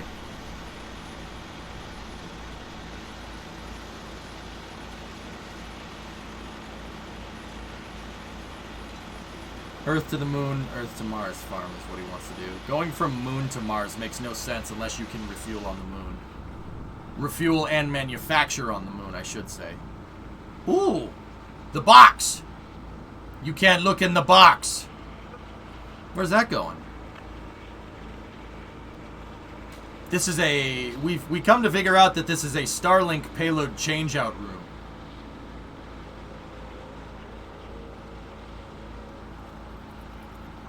This is for loading Starlink 2 satellites into... I was about to say the shuttle, but no, it's not for loading into the shuttle. It's for loading into Starship. When do you think a full stack will launch? Probably August, Scorp.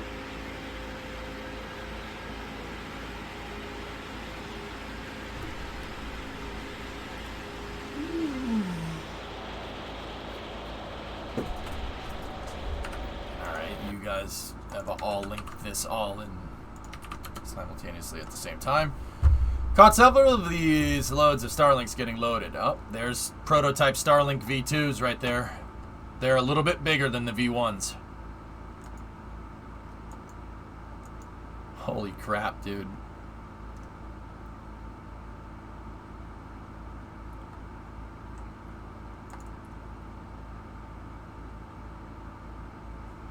Oh yeah, a Starlink satellite that's flying right now is probably from here to here. Yeah, maybe this at best. Those are big satellites.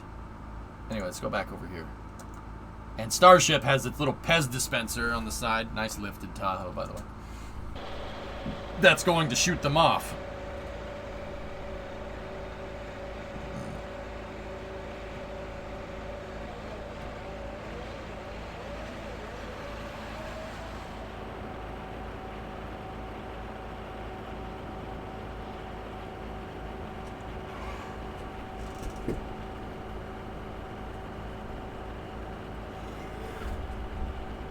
Looks like a huge ice cream sandwich. Ah, now I'm hungry.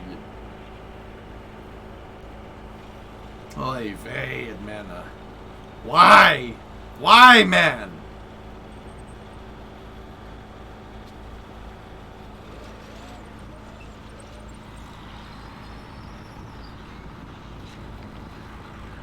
Yeah, Sirius, I think they're gonna launch it with satellites in it because send it, which is...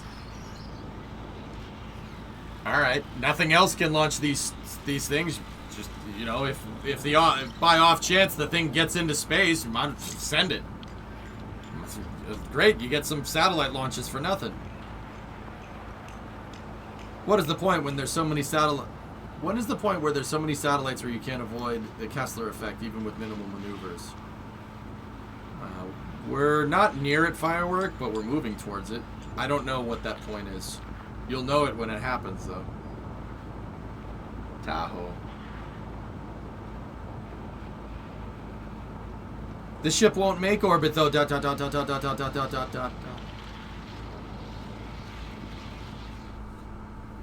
Is it possible, Thomas, that the Starlink satellites have their own thrusters and it can deploy it and they can circularize the orbit? Is that possible?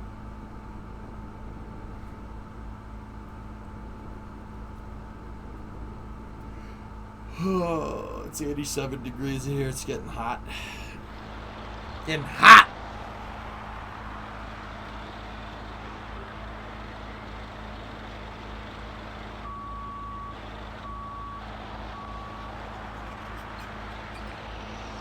That's a booster aft segment. All those holes in it are for all the plumbing for all the engines.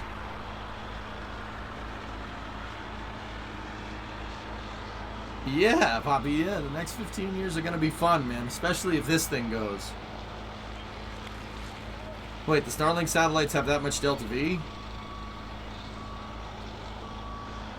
They're using krypton ion thrusters. They have insane amounts of Delta V. They just don't have a lot of thrust to weight, investigator. Yeah, of course. How do you think they stay up there? They're in low orbit, remember. They're in a decaying orbit, a heavily decaying orbit. They need the thrusters to stay up there. Because if they don't, they'll come back down real fast. And then when they run out of fuel, okay, deorbit it. SpaceX should be able, by that time, they should be able to send up more. They could send up more on Falcon 9 if they want. At this point, it won't cost much to get a Falcon 9 put together with more satellites to replenish the network. But I'm pretty sure SpaceX engineered this on purpose to be very sustainable. They need Falcon 9, and they're going to need Starship to replenish the satellites, because the satellite life is only 5 years. It's not very long, because those satellites use all their propellants. But because they're closer than everything else, that's how you get a great connection with Starlink. But for circularizing, I mean, why? Okay, so you guys aren't thinking about this in the right way. You're not thinking about it correctly. The way you guys are thinking is, well, Starship, you know, the Starlink satellites don't have enough to get up into orbit, so you know, because Starship is suborbital, right? Well, do Starlink satellites have enough Delta V? You're not thinking about that right. And what I mean by that is, well, we know that SpaceX is going to load Starlink satellites onto Ship 24, and then they're going to launch it. If the Starlink satellites didn't have enough Delta V, why would they launch them in the first place? That's how I think about this. I don't think like, oh, well, do the Starlink satellites have enough Delta V? Well, if they were putting them on there, I would certainly hope so. But I don't think anybody at SpaceX is that stupid. You know what I mean? Like, you got to kind of think about it flip to what you normally should. They wouldn't put those satellites on there if they didn't have enough Delta V to get where they wanted them to go, right? Like, just straight deductive reasoning. How does the dispenser shoot them out? It's literally like a Pez dispenser.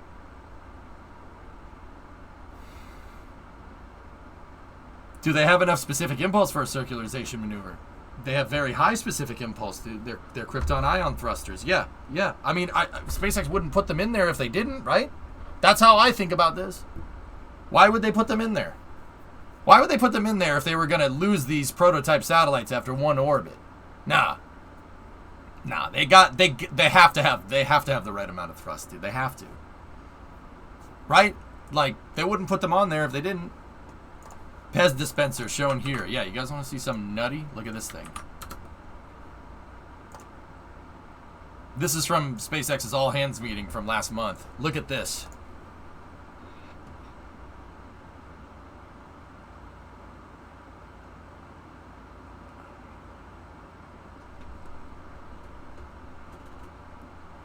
Nice. Wait. I got an idea.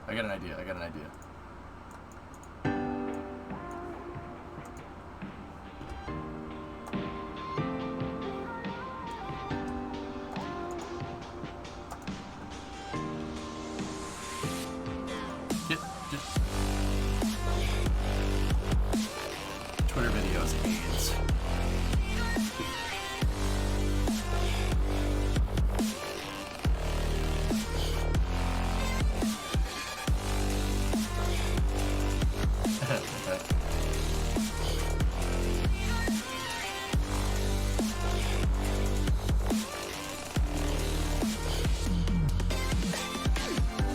Guys, this is Serious Potato Bot's favorite music.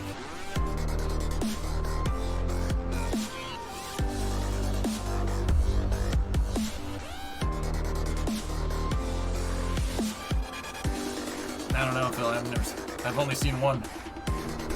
Here you go. This is the part you want to watch. Look.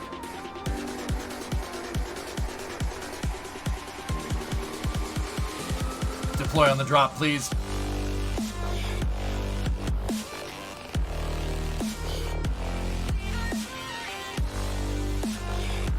That's what they're supposed to do.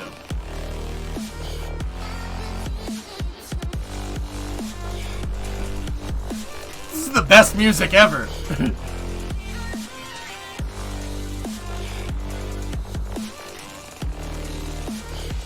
Yeah, that's the plan. And that what that white box does is it puts the satellites in. And then there's basically the inverse of that inside a Starship that shoots the satellites out. You definitely time that. I've never played these two videos before, ever, RJ. Ever.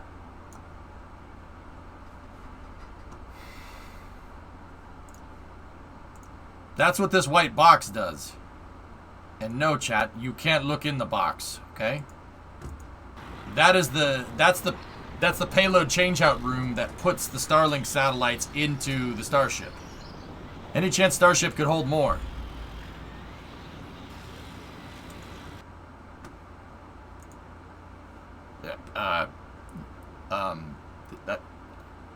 What do you mean? Is that a Supra? Yes. Yes, it is. More Starlink sats, I mean. I mean, maybe? Does it convert to Mega Maid? Yeah. It goes from suck to squeeze.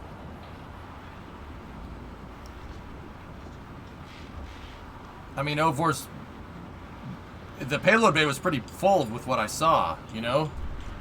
Man, my scale gets screwed every time. Like, the first time I watched this footage, when that Tahoe drove by, I was like, I'm like, okay, I think I realize how big this is. And then the Tahoe drives up and you're like, wow, that's a really small car. Oh, nope, nope.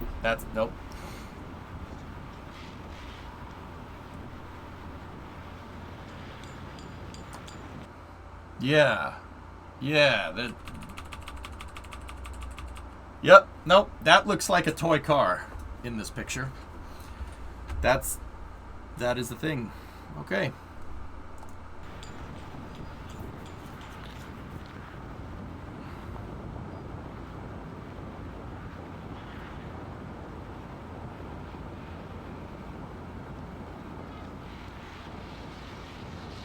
Huh.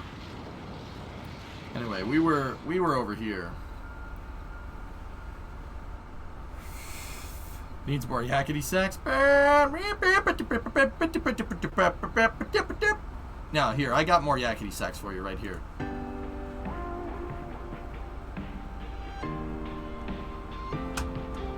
It's probably correlative, Phil, if I had to guess.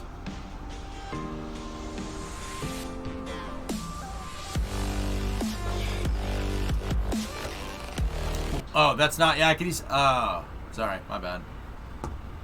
Looks like they're installing some joists up here, and I'm not sure what those are for. I still can't figure out what the heck up here is for. That's definitely 2 stories tall up there. I don't know what they're putting up there. Nah, I'm good. RJ, we good. Royalty-free dubstep. Wubstep. It's a bar? No, that's the other building, Bohm. What's that one? That's the building next to it, dude. Why does that sound like the house theme?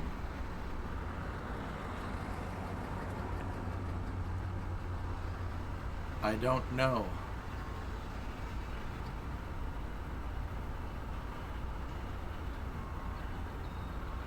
That's my guess, Alleviate, if I had to put my finger on it. I want to ride my bicycle. I want to ride my bike. I want to ride my bicycle. I want to ride it where I like.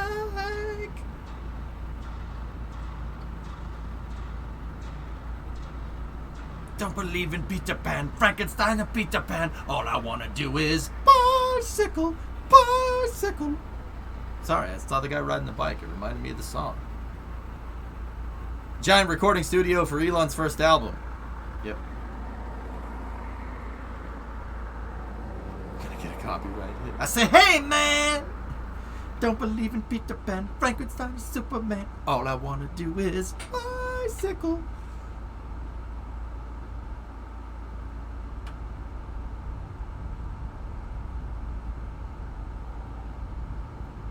Nah, Tie Your Mother Down is my favorite Queen song, I think. That or Don't Stop Me Now. That's a good song. Yeah, Bohemian Rhapsody is obviously up there.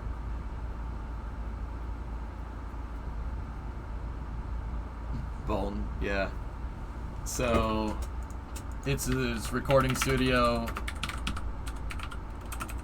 It's his recording studio where he can play music like this.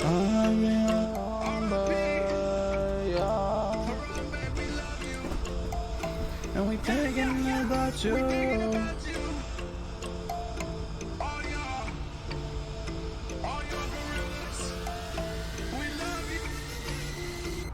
R.I.P. Harambe, sipping on some Bombay. We on the way to heaven. Amen, amen. R.I.P. Harambe, smoking on some stronger. And gorillas too. And we thinking about you. All we ever do, thinking about you. We back at the zoo, man. Thinking about you, man. I just want to point out that the guy that designed this also made this. We miss you. We really miss you.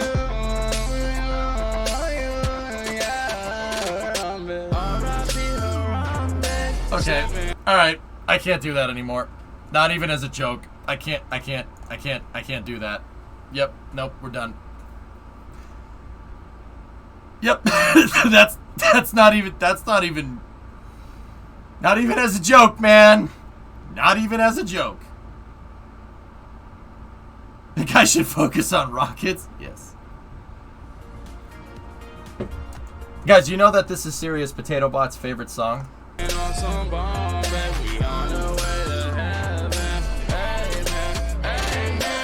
That's Serious Potato Bot's favorite song. Discovery, go at throttle up. It's your favorite song, dude. This is what the kids like. You know, we could have music like this.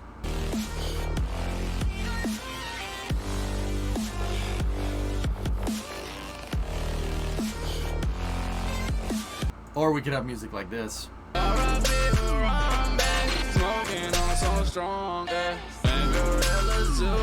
And we thinking about you. It's his favorite song.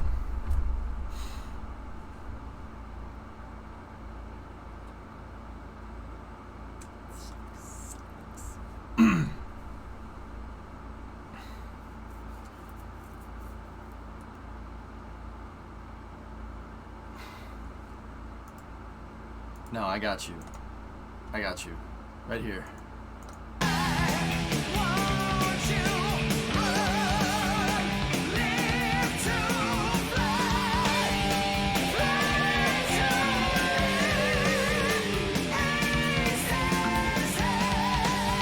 Okay, that's enough. We can't listen to it for too long. We can't listen to it for too long. Somebody would get mad and then think they're entitled to my entire income. Yep, that was just a sample. That was just a sample. Can't play the whole thing. Was that Judas Priest? What?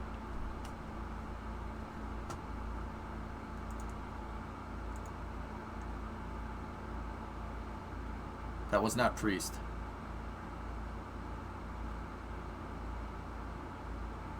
Nice, Foz. Awesome. Good to know. It was never my game. I get them confused. That was Maiden. That was Maiden. That was Slipknot. Get out. Get out. Get out.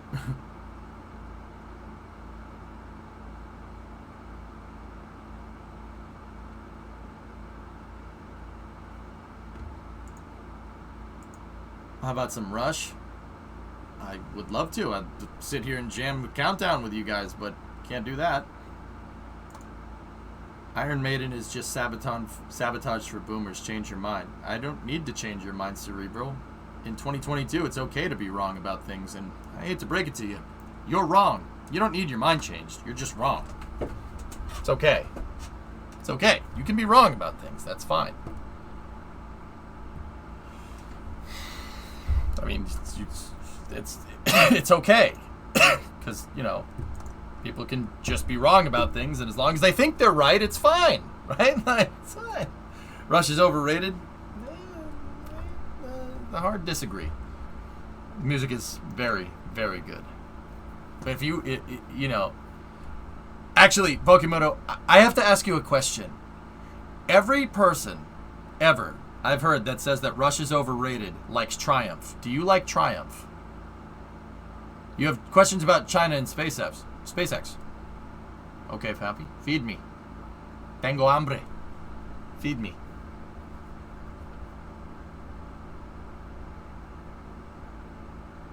Oh, Manny, you would like the Grateful Dead. Get out of here. Get out of here with your tree hugger music. Triumph is horrid. You don't like Rush or Triumph? Good luck out there. Good luck. That's all I gotta say. Good luck. Good luck.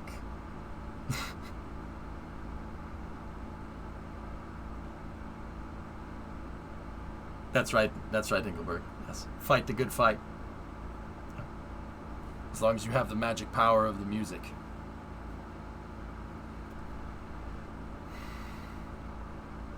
Maybe I spent too many years in record stores.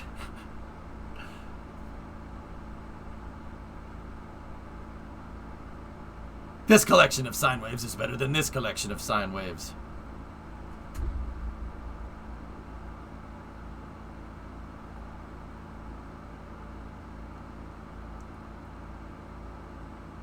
I'd rather listen to a Yamaha and go vroom vroom to your music. So Firework, just to be clear that you have a good bearing on this conversation. We're talking about listening to music, and you say you'd rather ride your motorcycle and listen to music than listen to music.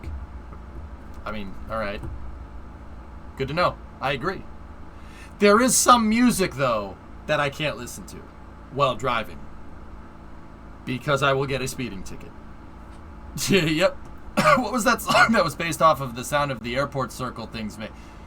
YYZ. Or, I can say, here, I have to say it in Canadian. It's YYZ in Canadian. Yeah, that's in traditional Canadian. I speak a little bit of traditional Canadian, eh? So that's YYZ. The beat of YYZ, because it's out there, right? It sounds ridiculous because it's based off of the VOR for Toronto Pearson Airport. Because Toronto Pearson's airport code is YYZ, or YYZ if you speak American. That's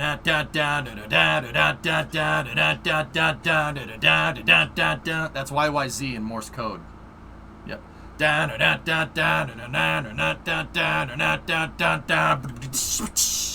True story.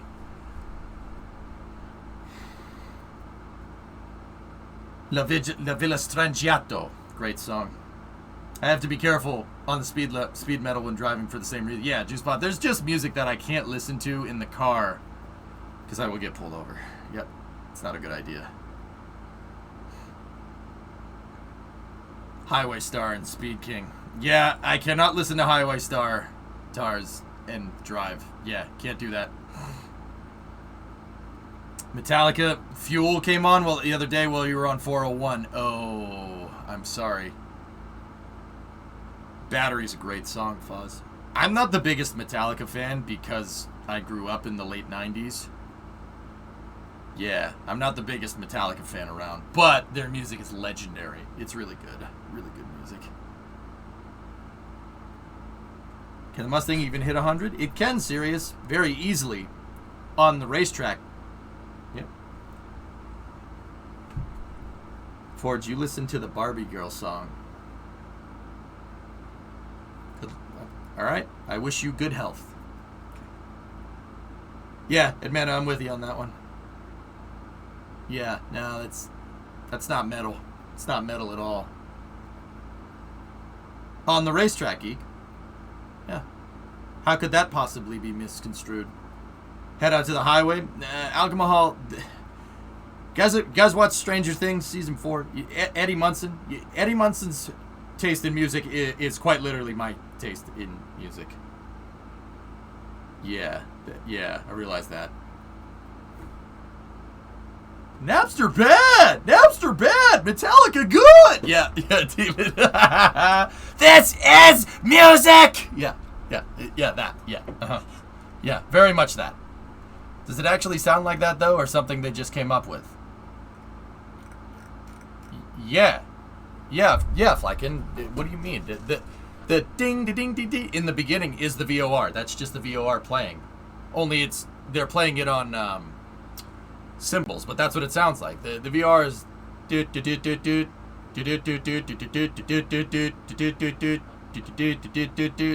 it's just a repeating signal that says YYZ in Morse code. That's what an airport VOR does. It just broadcasts the airport's code over and over again. So like Logan has a VOR, Boston Logan, so the airport that's near my house, and that's just BOS in Morse code. BOS, BOS, BOS. And airports hone in on that signal, and that's how an airplane can figure out where the airport is. It's one of the ways. YYZ, you hoser. Oh yeah, you want to speak classic Canadian? Oh yeah, didn't we call it YYZ for so that's the thing that the planes used to land over at Pearson Airport, don't they? Yeah, oh yeah, that's right there, bud. Yeah, there you go. Your boy speaks a little bit of Canadian, just a little bit. Curious question. Do you go to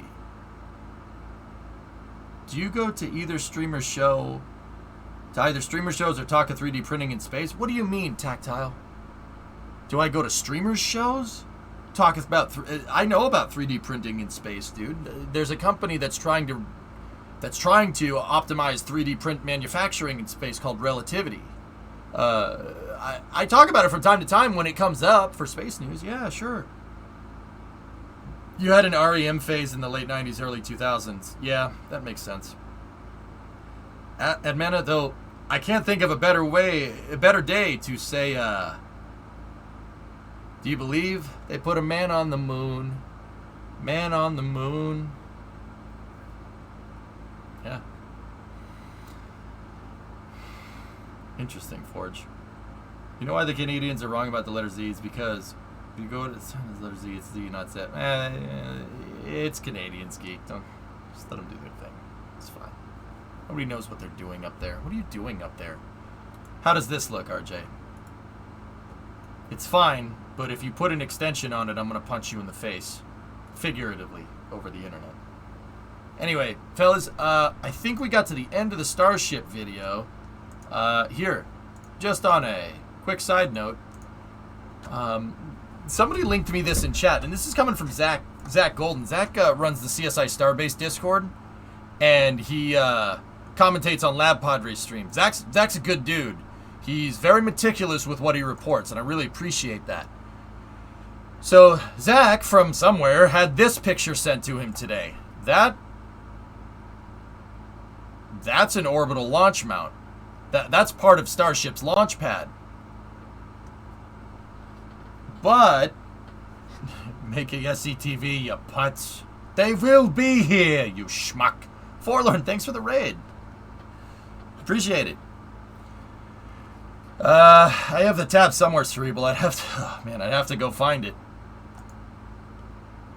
I figured you could make sure I got the shape as close as possible. I feel like the engine section is too long. It looked fine to me, RJ. What are the Canadians doing? Trying to get some of your autonomy back.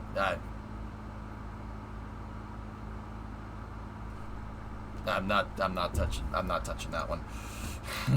No, I'm not. See that, chat? That's bait. That's bait. Don't do that. There's that guy 3D printing that was in here. Did he reply at all? I'm trying to keep up. There's a lot of chatters today. A lot of chat.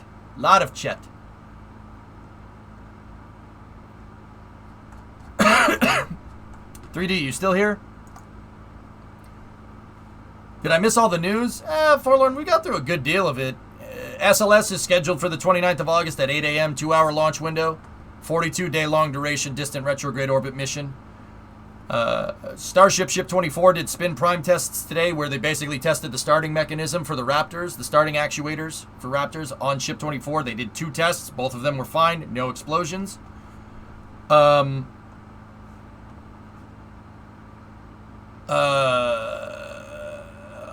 Booster 7 is being taken apart right now, and this is the last news that I kind of have about Starship. Yeah,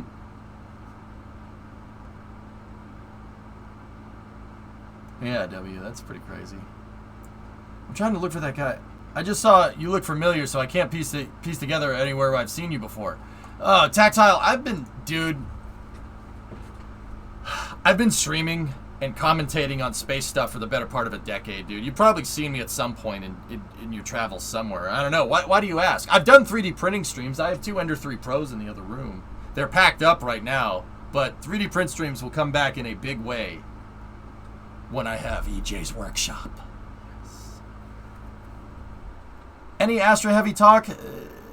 Astra? We did talk about Astra at the very beginning of Space News. Guys, keep in mind, Space News has literally been going. I've been literally doing Space News since 11 this morning. We're at 8 hours of Space News pretty much.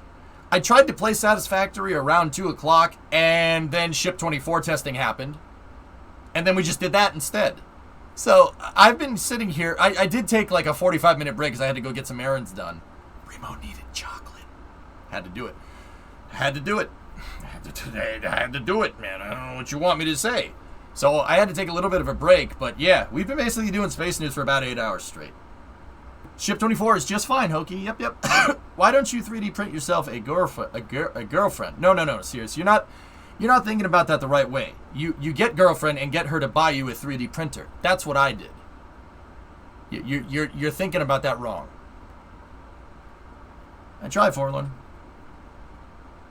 No. You see, that's what I did. You know, that way seems to work very well.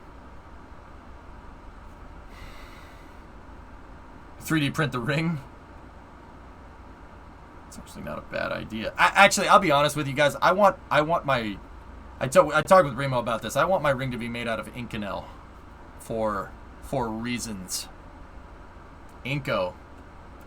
Because if I accidentally fall into a lava pit, I want them to find the ring and nothing else.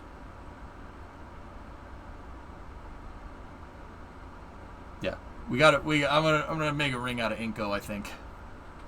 Discovery, go at throttle. Bad Harry Jag, 8-month resub. For some reason, that made me picture you assembling power armor at Fallout 4, especially since you're in Boston. Remember power armor hunting? Tars, were you there for that? Power armor hunting? That's old school, EJ. Yeah. Power armor hunting, guys, was 7 years ago. 7 years ago. You know what? I'm stopping this conversation right now. Yes, OP, Inconel. Inconel is a type of metal alloy that's used in rocket engine production. It can withstand insane amounts of heat. It's like it's zinc, copper, steel, a bunch of other. Not steel, aluminum. Inco is a very, very high temperature, high strength temperature alloy metal that's used in aerospace all over the place. Holy snot! I was in college 7 years ago. I was thinking tungsten for the same reasons. Inco can withstand higher than tungsten if I'm remembering correctly, Admana, but also tungsten, yes. I remember when you stopped playing Fallout. Yep. How scratch resistant is Inco versus tungsten? You ain't gonna scratch tungsten. No.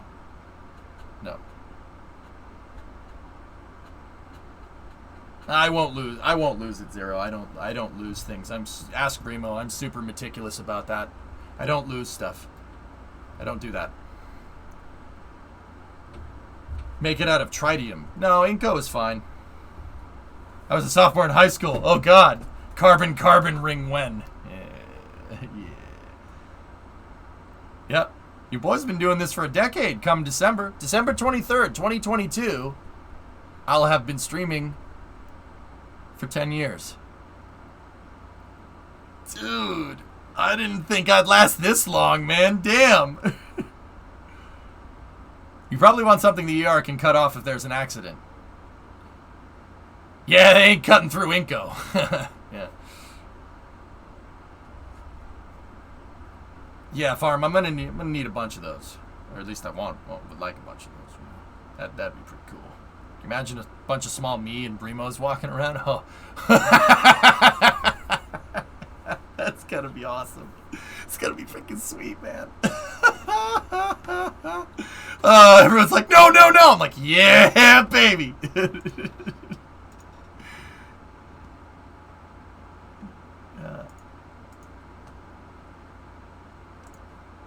I saw this, now I'm making you see this too. Okay. Question, say Twitch was deleted tomorrow. What do you think you would do? Back to 3D or something else? I would not go back to doing 3D Alleviate. Alleviate, let me put it to you like this. I have so many damn connections in the space industry. Yeah, that's what I'd do. That's my fallback.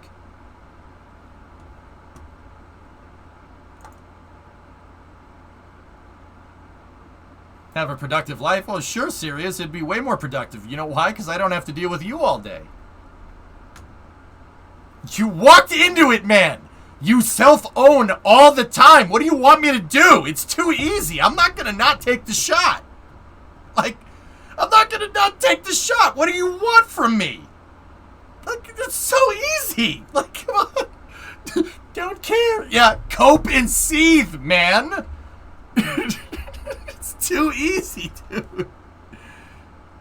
Frankly, EJ, you have more of an understanding of systems engineers than some of the professional engineers I know via work. Hokie, I'm convinced that that would either work for or against me. It would either work for me. I'd have to find the right job. It would either work for me because, you know, I know the stuff pretty well. Or it would work against me because everybody would hate me because I know this stuff very well. It's going to go one way or the other, if that ever happens. And you know what? If whatever happens, happens, dude. Cope with this ratio.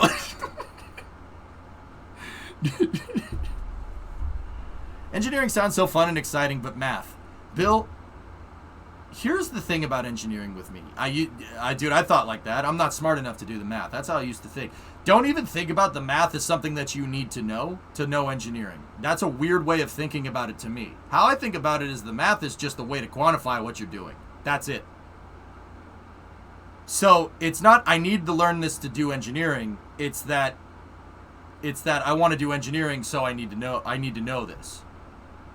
You know, it works a lot better when you use math like a tool in your tool belt rather than something that you have to learn. All the, you know, like buying the entire Snap-on catalog, for instance. No. Use math on an on-need basis like you'd use an impact driver to take lug nuts off, right? But you wouldn't use an impact driver to put heads on a car. That's not a good idea. If you think of, that's how I think about it. There's just different equations that are used for different things. It's like a tool in your tool belt. That's how you do the analysis. Well, dude, the second that I started thinking about it like that, math just becomes something that you do. You just have to do it. How many ugga-duggas? At least 3 if you're torquing down a head. At least 3. 3. That was 4, but what are you talking about? 2 ugga-duggas for a head? No. Those bolts need to stretch. It's got to be 3 ugga-duggas. Depends on how long you need the car to run. Yeah, Bill, that's how I thought about it. That's how I like to think about it nowadays, dude. I do spreadsheets. Common sense can replace a lot of math. Well, I use common sense to figure out the math, Farm. If that makes any sense. Like, wait, head bolts stretch? Not head bolts, like, and the entire bolt stretches. How do you think it holds things together? You have to stretch the molecular structure of a bolt to get it to hold things together. Other than that, it's just going to be wobbling around. Every bolt stretches when you tighten it down, just a little bit. But you have to get it to stretch to the right length. If you get it to stretch too much, the bolt will snap. If you don't get it to stretch enough, it's not going to do what you want it to do. So a bolt has a screw on the threads on it, right? That's what they're called, the threads, right? And when you tighten a bolt down, it stretches the bolt, and the bolt clamps the 2 things that you're trying to hold together. That's how that works. The threads hold it together. That's why it's important to make sure that the threads aren't damaged on the bolt that you're using, or else it's not going to clamp with the right amount of force, and it's not going to work. But yeah, Bill, the second I started going like, oh, I want to learn the engineering first, and like I want to start up here and then work my way back. That's what I've been doing for a decade, and it works. That helps a lot. Really helps with how you understand things. because then you learn it because you need to learn it to get your end goal done. It's like when you're playing, like, you play a video game, right? And the first mission, you're like God tier, and then in the second mission, that's when you kind of start, and then you have to work your way back. That's it. I like looking at the end goal first and then working my way back. That's how I figure out math nowadays. Why did I say math similarly to meth? Are you talking about learning application first and then the theory? Bingo. Hokey, I think that's a much better way to do it. At least for me. Everyone learns different, and I definitely didn't learn in the right way. That's for sure. Yeah, you engineering centers around a fundamental goal, right? The fundamental goal of engineering is what are you trying to do? In order to get a good understanding of how engineering works, you need to understand the end goal. Other than that, if you just try to do the math to get to the end goal and not understand the end goal, you're just shooting from the hip. Why would you do that? That doesn't make any sense in my mind. Easy there, Heisenberg. Say my name. Goddamn right. Such a good show. It is, Raz. Yeah, it's kind of science. It's more chemistry than anything.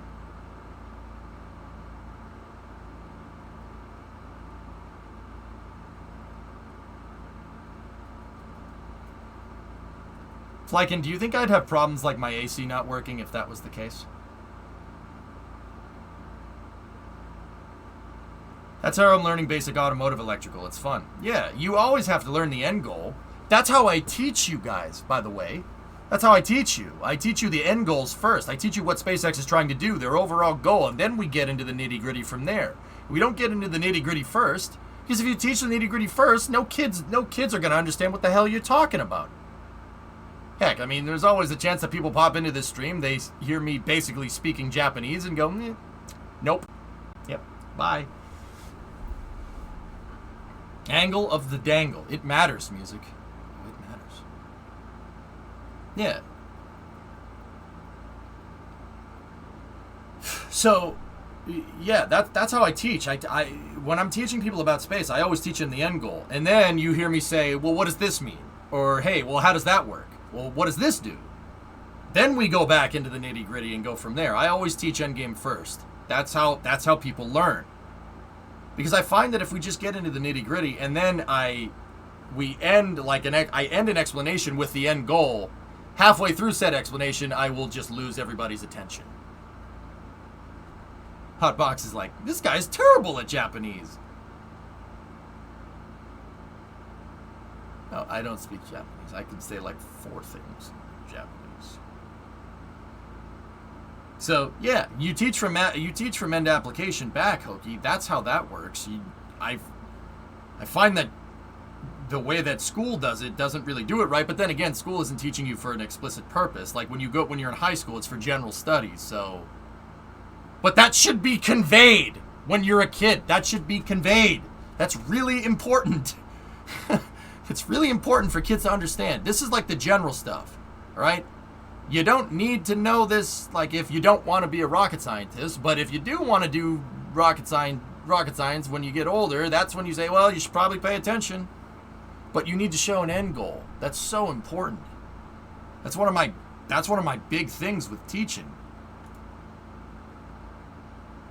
Lightning.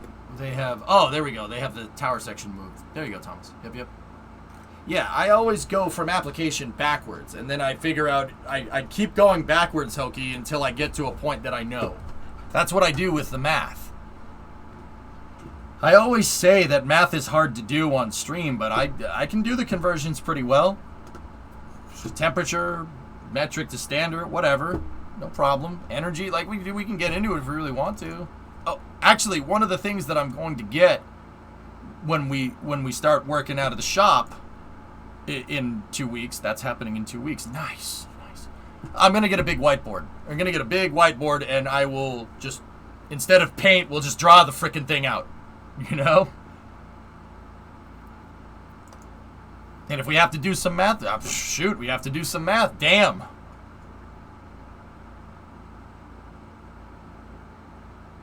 Yeah, 4's Absolutely. It's a fundamental aspect of teaching. You've got to show the end game, because if you just start teaching somebody something and you say, oh, well, you need to learn this. You need to learn this for your future. They're going to be like, what? No. Kids don't learn like that nowadays. That may have worked back 20 years ago. It doesn't work like that no more. Paint your wall in whiteboard? Maybe.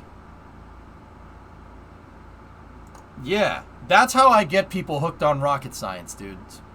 That's a good way to break down a problem. Literally how engineers get taught to break down a problem. If somebody had told me that when I was 15, Hokie, I probably wouldn't be Twitch streaming right now. If somebody had just told me what I just said to you. Hey, moron, do you like rockets? Yes. This is how you learn how to make rockets. You need this. 15-year-old me would have been like, huh? Oh, okay. You know?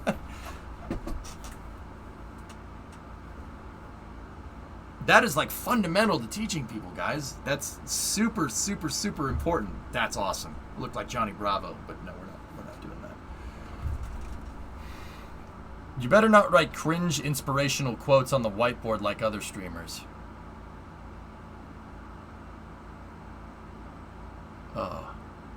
Whoa, mama, yeah, whatever. Man, you're pretty. What? Cringe inspirational quotes? What, serious? Do people like write stuff like what they saw on Instagram and stuff? And if we did do inspirational quotes, they'd be quotes like, as a rocket comes down is not my department. Listen, Tranquility Base here. The Eagle has landed. One, be yourself. Oh my God. Be yourself. What does that even mean? Multi-camera setup fund. Tipped $54 for the inevitable multi-camera setup for the garage streaming room. Thanks, man. Live, laugh, launch. It's okay to make mistakes.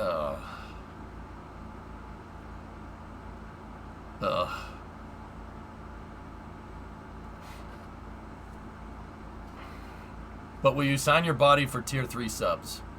No. No. No. No.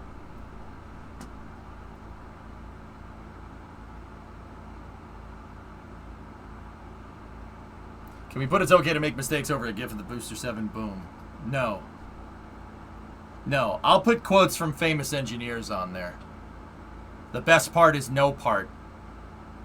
From the meme lord himself. I'm shocked that EJ didn't have the rebuttal. Yeah, it's okay to make mistakes. That's how you were created. Good opportunity, Thomas. If it was serious, I probably would have said something like that, but it's just chat. You can't be a jerk to everybody in chat. Just some people. And then make it a meme so it's funny. When 4K 60 automotive streams.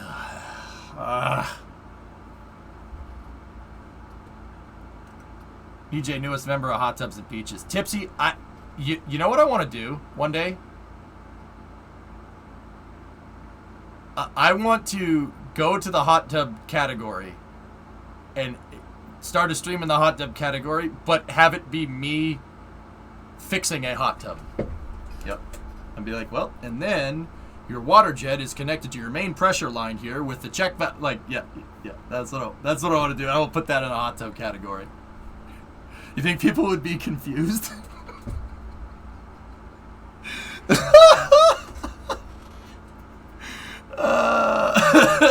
I think that would be funny as hell. Like, you put yourself in the hot tub category, you stream yourself fixing a pool.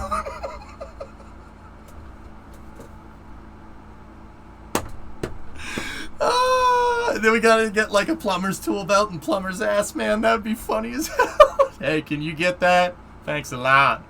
Hey, my pants falling down. Can you get that? Thanks a lot. Oh, that would be awesome. Plumber's crack. Oops, sorry. Oh, that would be great. This is why we would get along. Yeah. Not as confused as people were when they put a dang alligator in it. Yikes. Journey started. Will SLS make their first set launch date? What are the plans? Barbecue? Well, SLS makes it first. Maybe it's possible.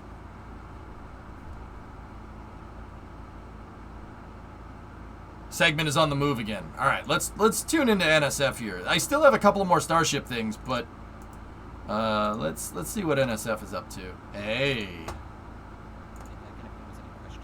baby, I see you have trusses. I have trusses too.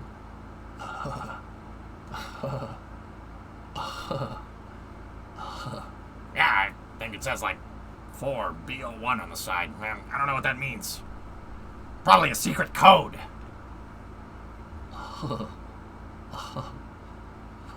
Beavis, will you shut up?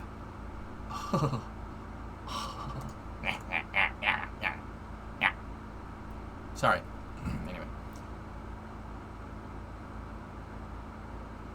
Yes. Come to Butthead. No, that's just the speed. Also, this one has stairs. Very nice. Double flights. This is, see, between the decks here, that's 2 stories tall. So there would be a, if it was a regular flight of stairs, there'd be a floor right here.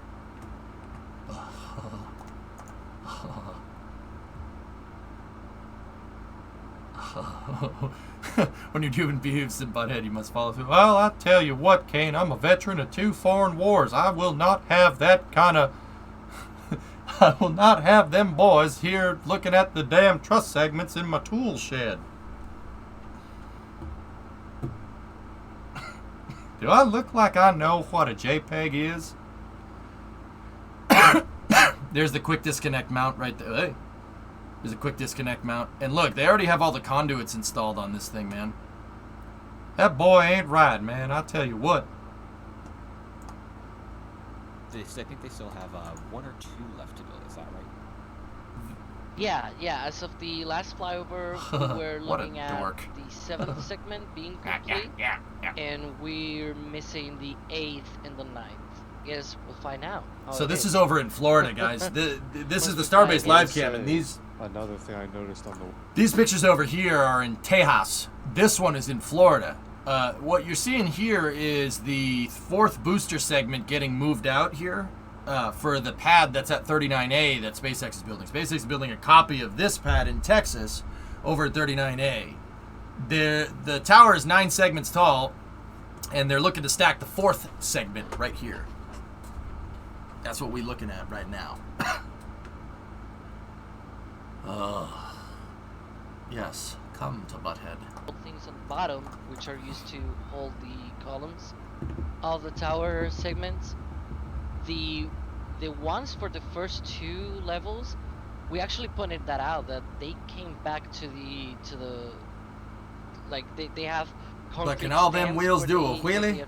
Installed first, then they put the tower sure columns and everything. Also, they went back. SpaceX for it's something that you wouldn't expect unless they were going to build SpaceX another one, which is quite weird.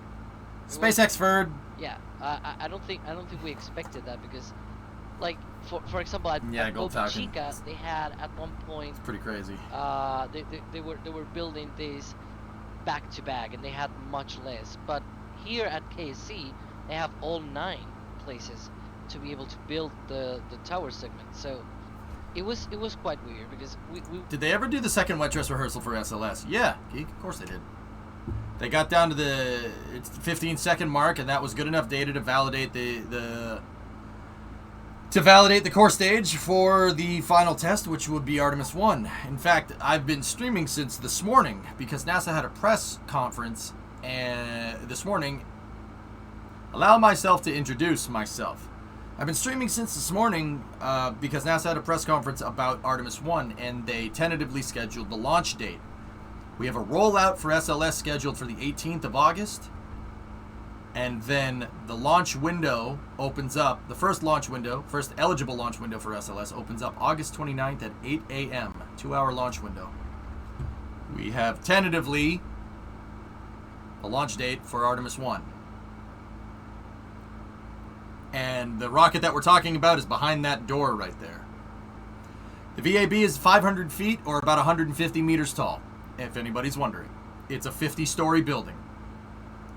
It consists of a transfer aisle, which is the gray part, which is an aisle that goes through. It's a big open space that goes through the entire building. And 4 high bays. High bay 1, high bay 2, high bay 3, and on the exact opposite side of the building, high bay 4.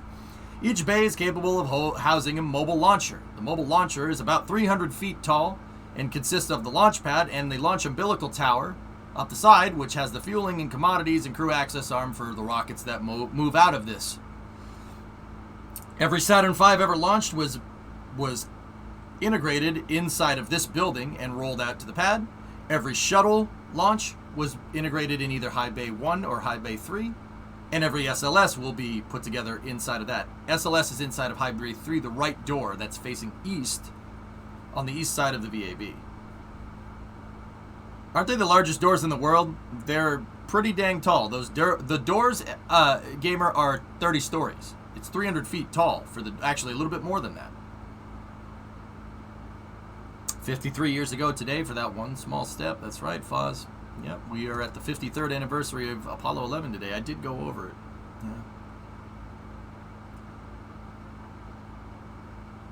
August 29th, Sawyer. I feel like I'm on the NASA bus tour again. Arik, I could do the NASA bus tour in my sleep.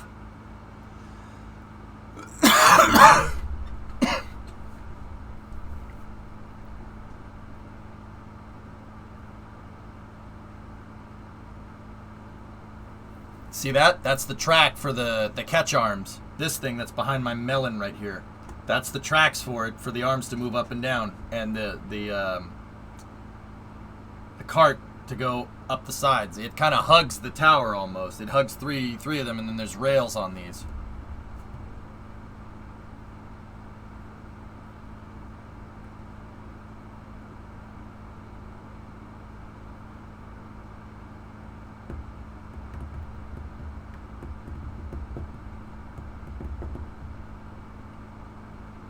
Number 6 is, what do you mean, Opie? Wait, EJ, didn't the shuttle also take off from Vandenberg? How did they integrate in the VAB and launch across the country? Oh, that's one of my favorite freaking questions. And I'm dead serious about that, Gamer. So, I'll keep this on in the background here, and let's go. Let's go. All right. So, Slick 6 at Vandenberg. It was originally built... Oh, come on now. Come on now. Oh, here we go again. I'm not dead. Slick 6 at Vandenberg Air Force Base was originally built for the Air Force's Titan III Gemini MOL program. It was basically the U.S. Air Force's manned spaceflight program. And it was basically built to launch a spy satellite with a space station module attached to and a Gemini capsule attached all together. The idea is that you'd have manned observation outposts in space, and they take pictures from space. Basically manned spy satellites. That was the Gemini MOL program. The Gemini MOL program folded in 1967, and all the astronauts from the MOL program joined the Apollo program. They joined the Apollo program because why have 2 redundant manned spaceflight programs? That's not, why would you do that? I know, right? So, Slick 6 basically was abandoned from 1967 to 1981. In 1981, Slick 6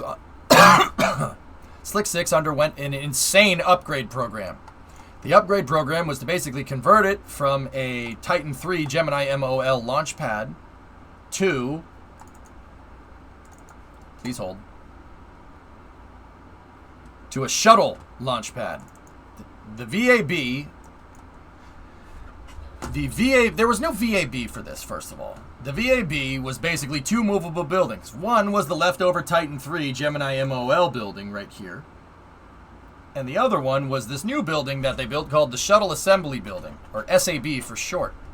The SAB and the Titan MOL structure are on rails. And they're on rails, and when they move over the pad, this one backs up, and basically when they come together, they form one VAB. The shuttle would then be rolled in, because there's doors on both sides of this. Well, actually, it's just one side, but there's a door on one side, and then it's open on the other side, and the 2 buildings come together. Right? One of them holds the stack, and it's basically the service gantries, and the other one is where they pick stuff up to integrate it. Now, they would build the shuttle stack at Slick 6. The idea was that they were going to build the shuttle stack directly on the pad. No mobile launcher, no VAB. The integration buildings moved to the pad. That's actually really not a bad idea. So how are they going to get payload inside of the shuttle? Well, just to the north of Slick 6 was the orbiter processing facility. Was, at one point. This is the building where they were going to store Discovery. Discovery was supposed to be the Air Force's space shuttle. They were going to turn Discovery over in mid-1986, but yeah, that didn't happen. Anyway, I'll get more into that in a second. So they were going to horizontally integrate payloads here, and then right here, if you notice, there's a set of inner and outer rails. That inner set of rails was used for a payload changeout facility. You can see it over there. PCR for short. The payload changeout room would have satellites, spy satellites, integrated in from the back. There's the PCR. It has a door on the back, and when it's in the retracted position, it's attached to a payload integration facility. So they would check out the spy satellites in here. They would pick the spy satellites up, put them inside of the payload changeout room, and then the payload changeout room would go roll down these center rails here. Yeah, there we go. Roll down the center rails and integrate and load into the shuttle's payload bay. This was basically the same exact design as the rotating service structure, but it's not a rotating service structure. It's a linear mobile service structure. That's what the PCR is. So the PCR would roll down, it would roll through the shuttle assembly building, and they would use it to put spy satellites inside of the shuttle. That was the plan. This is, personally, I think this is a much better idea than using the VAB and the mobile launchers, but it is what it is. So the whole PCR would move. Each one of these buildings is about 25 stories tall, give or take, so 250 feet, about half the size of the VAB. It could fit an entire shuttle stack inside. This is a picture. This is a shot inside of those buildings connecting to each other. This is the Titan Gemini MOL building, and this is the shuttle assembly building. There was a gantry crane on the Titan facility, and there's a gantry crane in the shuttle assembly building. And those two gantry cranes would basically use a two-crane system to put the stack together, just like in the VAB. Only they built it right into the pad. There's another shot. Same building. This is the shuttle assembly building. See the cranes up there, and then they would use the exact same brackets that NASA engineered to pick the shuttle up and integrate it. The only time a shuttle stack was ever integrated on to Slick 6 was in 1985. In 1985, they used the Orbiter Enterprise with a real external tank and inerted SRBs, basically SRB casings that were full of nothing, they were just empty, to integrate a stack to test to make sure that everything worked. This was the last thing that they were going to do ahead of the first operational mission out of Vandenberg, which was STS-62A. STS-62A, as I said, was going to use Discovery, and it was going to be launched in the summer of 1986. It was going to be commanded by Bob Crippen and would have been a polar orbit once around flight. Basically, they would have launched the shuttle into a polar orbit. It would have done one orbit around and then used the shuttle's insane cross-range capability to come back and land at Vandenberg in about 90 minutes. It would have been about a 90-minute mission. That's what the Air Force wanted to do with the space shuttle. The VAV is more flexible. This is only useful for the space shuttle and one launch pad. Shaggy, 46-month resub. Lazarus, this is a better... you misunderstand. This is a better application for the shuttle. If you're launching more than just the space shuttle, yeah, I would take the VAB every day of the week. If you're launching only space shuttles, this design is probably a lot less expensive. So, what happened? Well, long story short, Challenger happened. January 28th, 1986. Challenger... STS-51L has a RUD, and basically the Air Force got cold feet on the shuttle program and said, no, we're not doing that.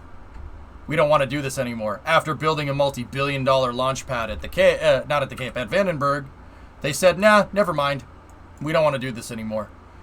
And promptly mothballed the pad and pulled out of the shuttle program. Later, basically in mid-1986, they said, nah, we're going to go back to launching expendable rockets. So, Slick 6 basically was abandoned from 1986 till basically 2000, give or take. It was used to launch some small rockets, and then in the early 2000s, McDonnell Douglas or late 90s, early 2000, McDonnell Douglas selected this as the Delta IV pad. And basically, since 2000, this has been a Delta IV pad, and this thing gets put to use as Delta IV's West Coast launch site. There's only 2 launches scheduled left from Slick 6 before it gets put back into mothballs after about 20 years of use. Slick 6 is amazing. It's really, really freaking cool. So, how did they get stuff there? Well, the SRBs can be delivered by train. And if you look at the train tracks that go through Lompoc, right here, train tracks run down here, and they run on the coastline. The Amtrak Pacific Surfliner goes on here. And if you notice, there's a spur line that looks like it's basically abandoned, and that would have been used to bring the SRB segments up again to the SRB integration facility here. And I'm not sure what that siding was used for. I'm not 100% sure. This was the old SRB integration facility, and this would have been used for the engine house for the locomotives that moved those SRB segments up. That's the old SRB integration facility. They would have done final checkouts on the SRBs and then moved them via basically SPMT over to the shuttle assembly building where they would have been stacked. So, how does the external tank get there? The external tank can't get there by train. Well, if you look at this road right here, remember what I said about weird-looking roads that have these weird shoulders on the sides? That means it's designed to move something heavy. If you look, that nice heavy road stops right here and then crosses those same train tracks. And then it becomes this little one-lane dirt poopy road. It goes down here, and it goes to a heavy dock that was built to move external tanks, to move the ETs for the shuttle to Vandenberg. They would have come from Michoud, just like the ones that went to the Cape, and they would have gone through the Panama Canal and up here. It was only ever done once in 1985. So, right now that dock is used for moving Atlas and Delta to Slick 3 and Slick 6 respectively, and Falcon 9 is actually trucked in. One of the benefits of Falcon 9 with SpaceX is that Falcon 9 is skinny enough to be able to be used by truck. It can be transported via truck because it's skinny. Yeah, funny story. SpaceX did that SpaceX originally did that back in the day, ironically, to not end up having a navy of ships, because having a bunch of ships is expensive. And they ended up having a navy. They ended up having a navy, and anyway, it's inevitable. And the dock is used. Yeah, actually, Falcon 9 does when Falcon 9 lands out on a drone ship. Thomas, we figured this out.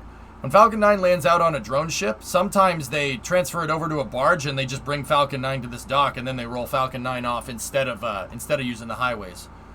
Why would they do that? Well, I've been told there's a lot of traffic in California.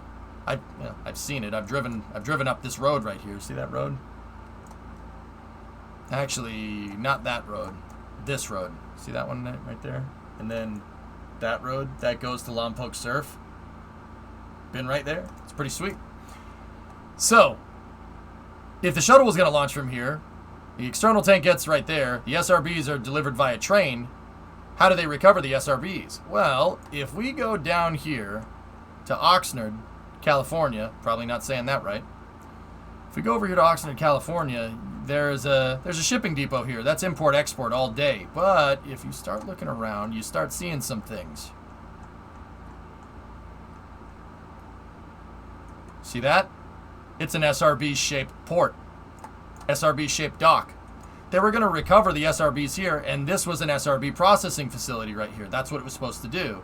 They were going to bring the SRBs out, roll them in here, disassemble the segments, and then pack them into the train cars. And if you look, this thing is connected via train right to some train tracks.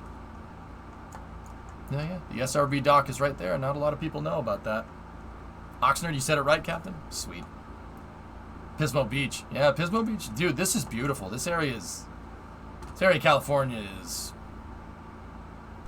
like I said, drove right up here past Point Magoo. That's Pacific Coast Highway right there. I've driven right up that road. It is beautiful. Yeah, one of the prettiest parts of the country by a long shot. So Vandenberg is going to be closed down. No. Vandenberg will see a ton of use in the future from ULA's Vulcan and also Falcon. I've heard things about New Glenn using this as a West Coast launch facility, but I have no idea. It's not big enough to hold a New Glenn rocket. But I've heard whispers of that, but that's sources say. Take that with a grain of salt, fellas. And I know what you're going to ask. So, okay, you have the SRBs. How is the shuttle going to land? Well, the shuttle was going to land on this 15,000-foot runway. 5 kilometers long for the metric, folks.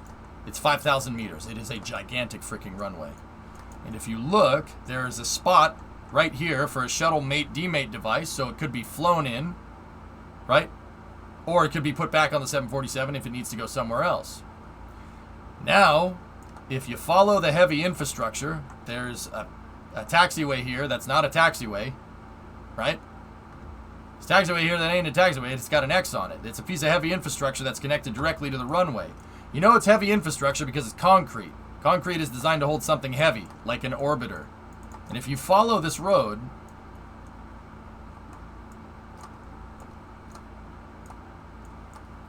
where is it?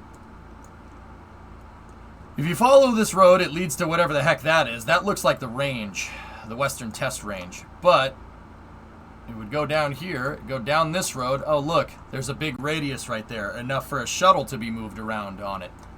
And then you follow this road. Take this road up to the main entrance to Vandenberg, or one of the the south entrance to Vandenberg. Oh, look, another weird radius, because the shuttle would be towed on the transport vehicle through there because it can't make it around that corner. And then it would go out the south gate of Vandenberg over to the pads. The pads are kind of separated. And if you look, there's another radius road right there. So the shuttle would take a right and it would go up here. And then if you look at this road, you start going down here, you start looking at this road. Once again, that's one of those weird looking roads with shoulders. And I'll tell you, that's not a bike lane. If you look, there's these weird looking cuts in the sides of the hill. The cuts, along with the weird shoulder, are so they could move a shuttle up and down that road. There's that road right there. Is Artemis 1 a lunar orbiting mission? Distant retrograde orbit, geek. It's going to be out there for a month. The reason seems to be reused times. Taking the legs and grid fins off, preparing them for transport trucks takes a lot of time. Folding the legs and grid fins and moving them back horizontal on the barge dock makes it so they can hit more Starlink launches from Vandenberg. Yeah, that makes sense, Thomas, yeah. I would ride my bike in that lane. To be fair, Boki, so would I. Yeah, absolutely. Yeah, they put cuts in this road and they reinforced this road with a stronger subgrade and made it wider so this thing could fit down it. I have more pictures of it. There it is. There's another picture. See? They put cuts in the sides. Pretty cool, huh?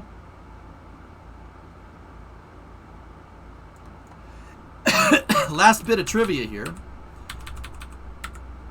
That vehicle, see the Cometto?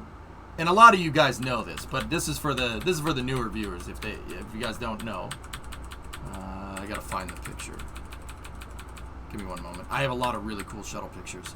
So there's Enterprise in 1985 on this vehicle. This vehicle that was made by Cometto. Cometto is what I call it. Cometto is probably the way to say it in Italian. They make self-propelled modular transporters. This is a specially built SPMT that's used to move the orbiters around. See that? And then there's the payload changeout room behind them. That's the PCR that I was telling you guys about. So, check this out. After the Air Force pulled out of the program, they transferred the Cometto to NASA. And NASA used the Cometto to move the shuttles from the OPFs to the VAB. They did that for 30 years. Well, not 30, 25 if you really want to be technical. After that, after the shuttle program ended, NASA basically put this thing up for government auction.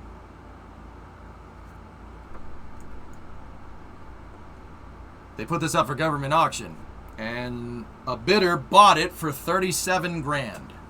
They have to disclose the price because it's a public auction. A bidder bought the Kometo for 37 grand. So, what's that Kometo doing now? Yeah, that bidder was the meme lord himself. SpaceX actually bought it, and they put a bracket on top of it to move Falcon 9s around. They use it to move Falcon 9 around the Cape to this day. Yeah. Pretty cool, huh? Yep.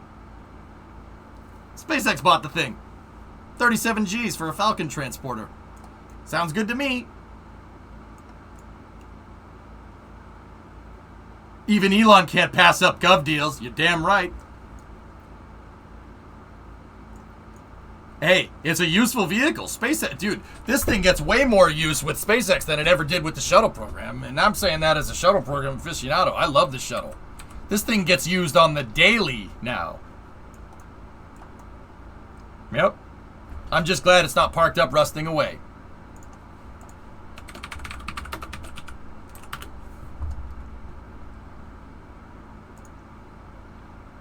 $37K was probably worth the scrap.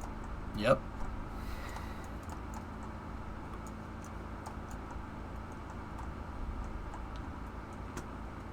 Midget, you want to see something?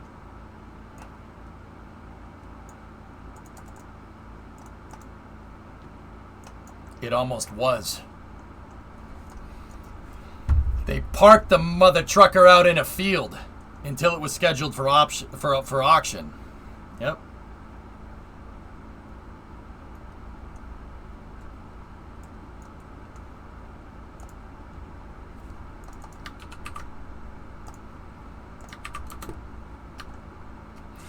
It almost was, dude. It was close.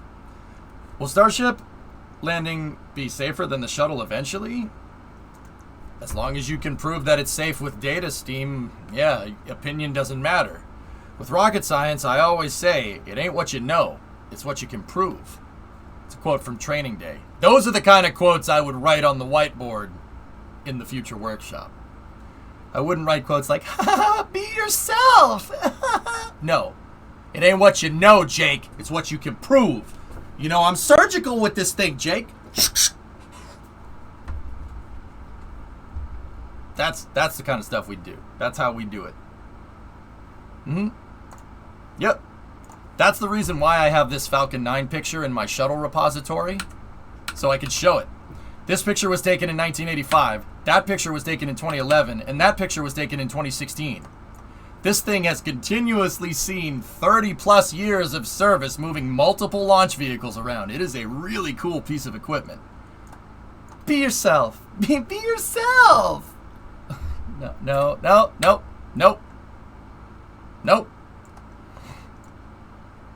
Live, laugh, launch.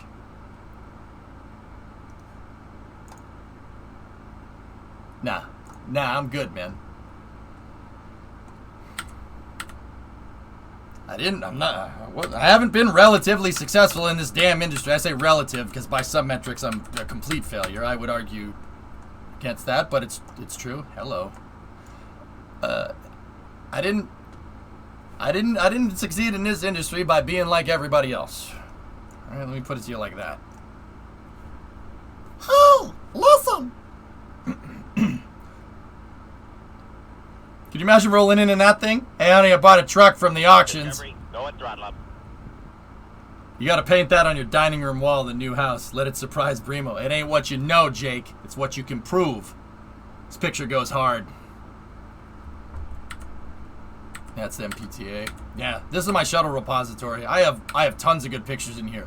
And guys, I will never shy away from talking about Slick 6.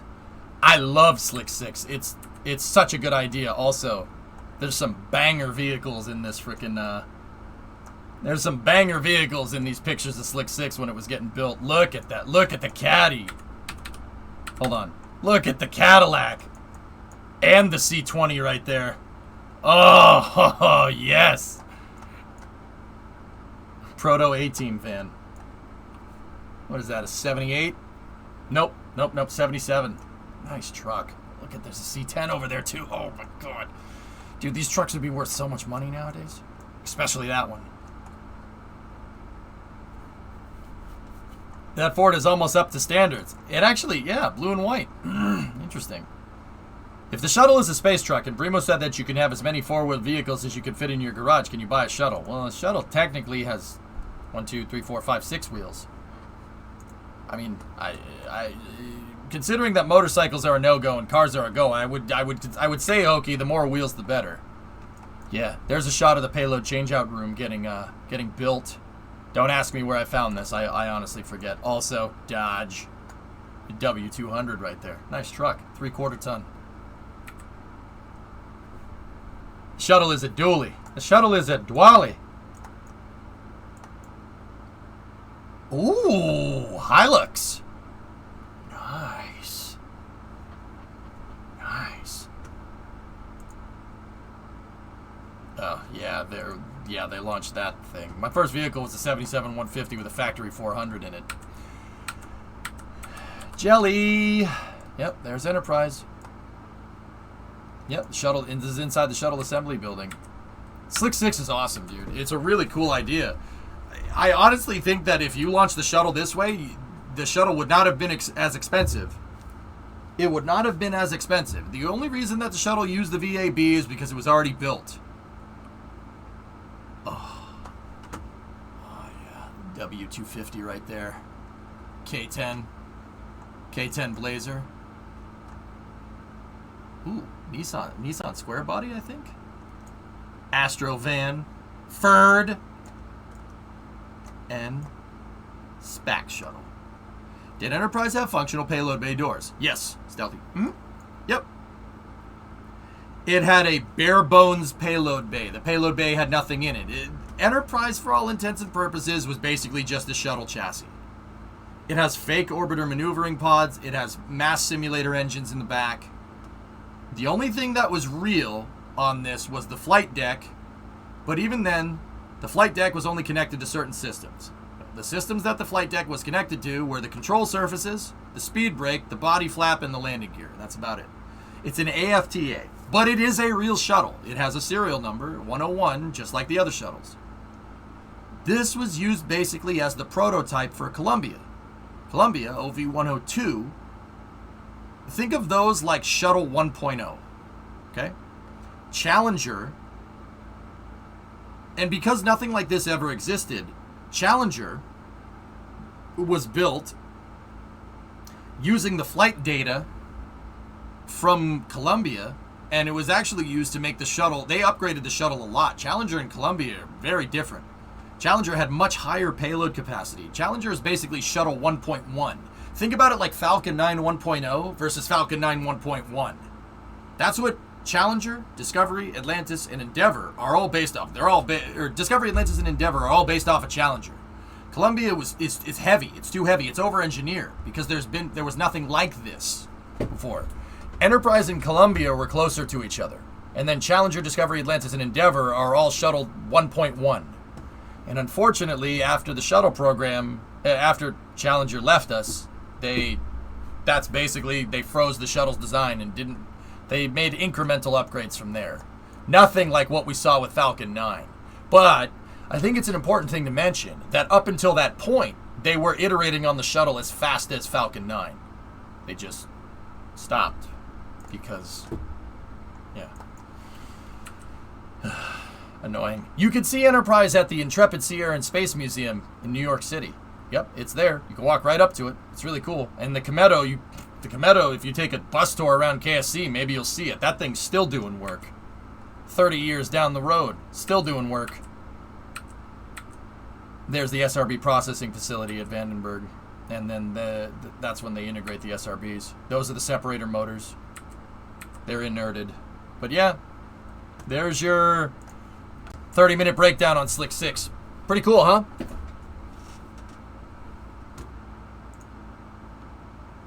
Oh, Thomas, I will add that to my collection.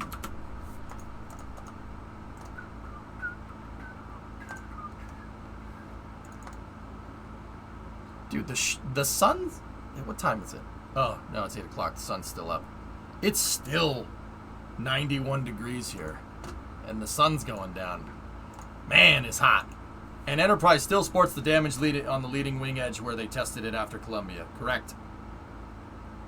This is going to be a stupid question, but can you explain why the shuttle program was made and why it was retired? The abrasion on the palm of your left hand indicates a Type 1 sustained fall from 3 to 5 feet. A piece of plaster on your shoe, a careless mason being the culprit.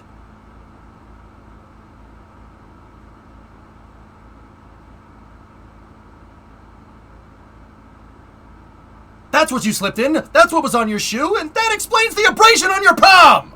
Let me run that back for you. Speak not screwed meat, Scott rips that screwed net. That's what you slipped in. That's what was on your shoe, and that explains the abrasion on your palm. Damn, I'm good. Anyway. Okay, so why was the shuttle made?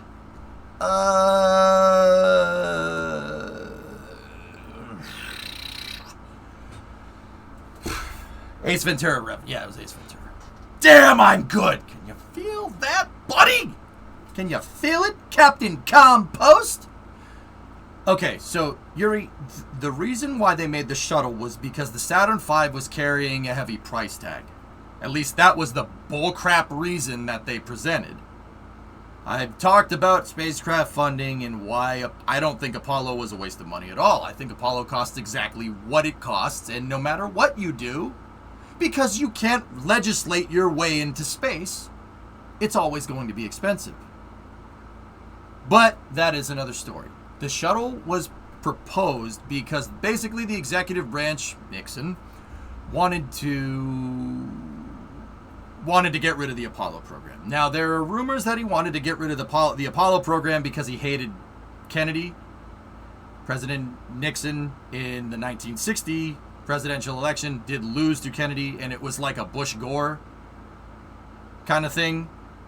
It was very, very, very, very close, and Kennedy was declared the winner, and he started the Apollo program, and Nixon didn't like Kennedy, so he got rid of the Apollo program. That is, maybe that happened. I don't know. You can't prove it. Whatever. Basically, so what NASA did when they figured out that the Apollo program was basically on the chopping block in 1968, even before we landed on the moon, they started defunding it. True story. Jesus, you've been lurking. Not been able to watch recently as I got a new work gig. Hope everything's going well. It's going great, man. I saw the resub. Thank you. So NASA getting wind that they were going to get destroyed, right? Like they were going to gut the program inside and out, proposed a solution to the problem in the form of a reusable spacecraft. They said, you know, you can gut NASA, you can have a legacy in space, right? And you can keep the cost down. You can get rid of Apollo because we'll have something better. That's what NASA did. And the president did approve of that, and he approved of the shuttle program and promptly underfunded that. Congress promptly underfunded that basically throughout the entire 70s. So it was seen as a low-cost solution to the Saturn V. The funny thing is, honestly, is that if it probably would have ended up being cheaper if we just kept flying the Saturn V and the Saturn 1B. True story. It's easy. It's very easy to fly a rocket. It's really hard to build one. Yeah. Flying the rocket is not expensive comparatively to the development costs that rockets, especially rockets that go beyond low Earth orbit with people inside of them, is worth. Like, it's way simpler to launch it. Launching the rocket for operations and fueling is like maybe a couple $100,000. You want to develop a vehicle that gets you to the surface of the moon, a couple $1 billion in today's money. I mean, take a look at, you need to look no further than here. You don't think Elon's a couple bill deep in this project? Easily. It's almost, like I said, it's almost like you can't legislate a cheaper way to get into space because space is fundamentally beholden to the laws of physics. The laws of physics supersede the laws of Congress. And no matter how much they try, you're never going to be able to beat those damn laws, okay? Sorry, you can't break those laws. That's impossible. Well, nothing is impossible. Let's just leave it at that. I know there's theoretical ways to get around it, right? Alcubierre Drive, right? Yes, I hope that happens too. So, shuttle was seen as a low-cost solution. And NASA went back into development mode and had the thing basically up and running in about 9 years. And because they really didn't have the budget that they had during the Apollo program, they basically had to start flying it and test it like an airplane, which proved to be a little hasty.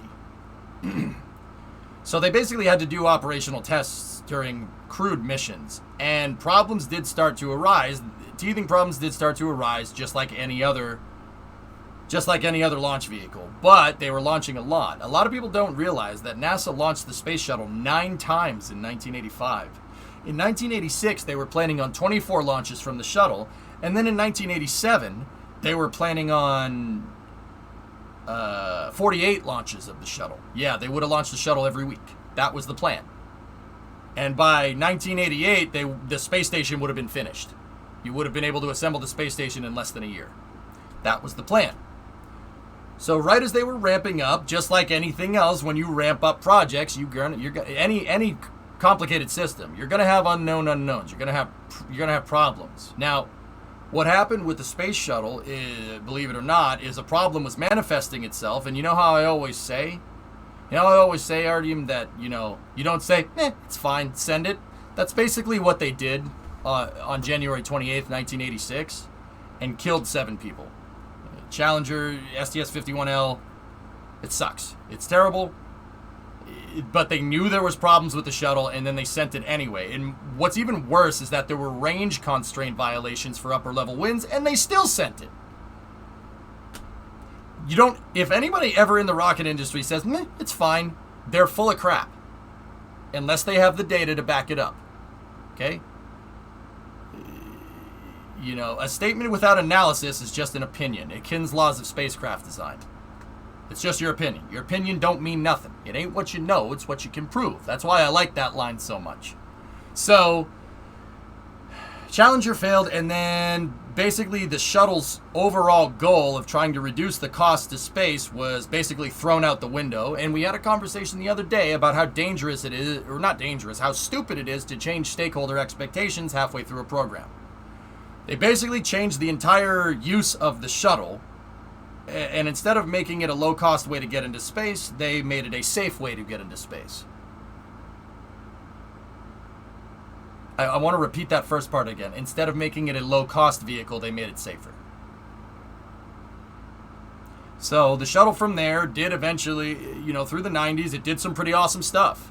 Launched the Hubble Space Telescope.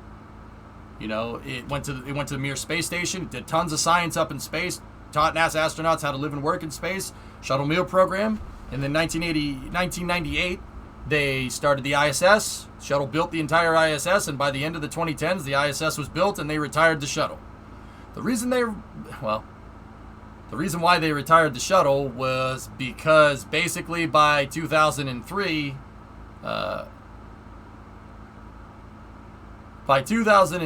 those safety changes, not safety changes, I want to say complacency, but that's not the right word.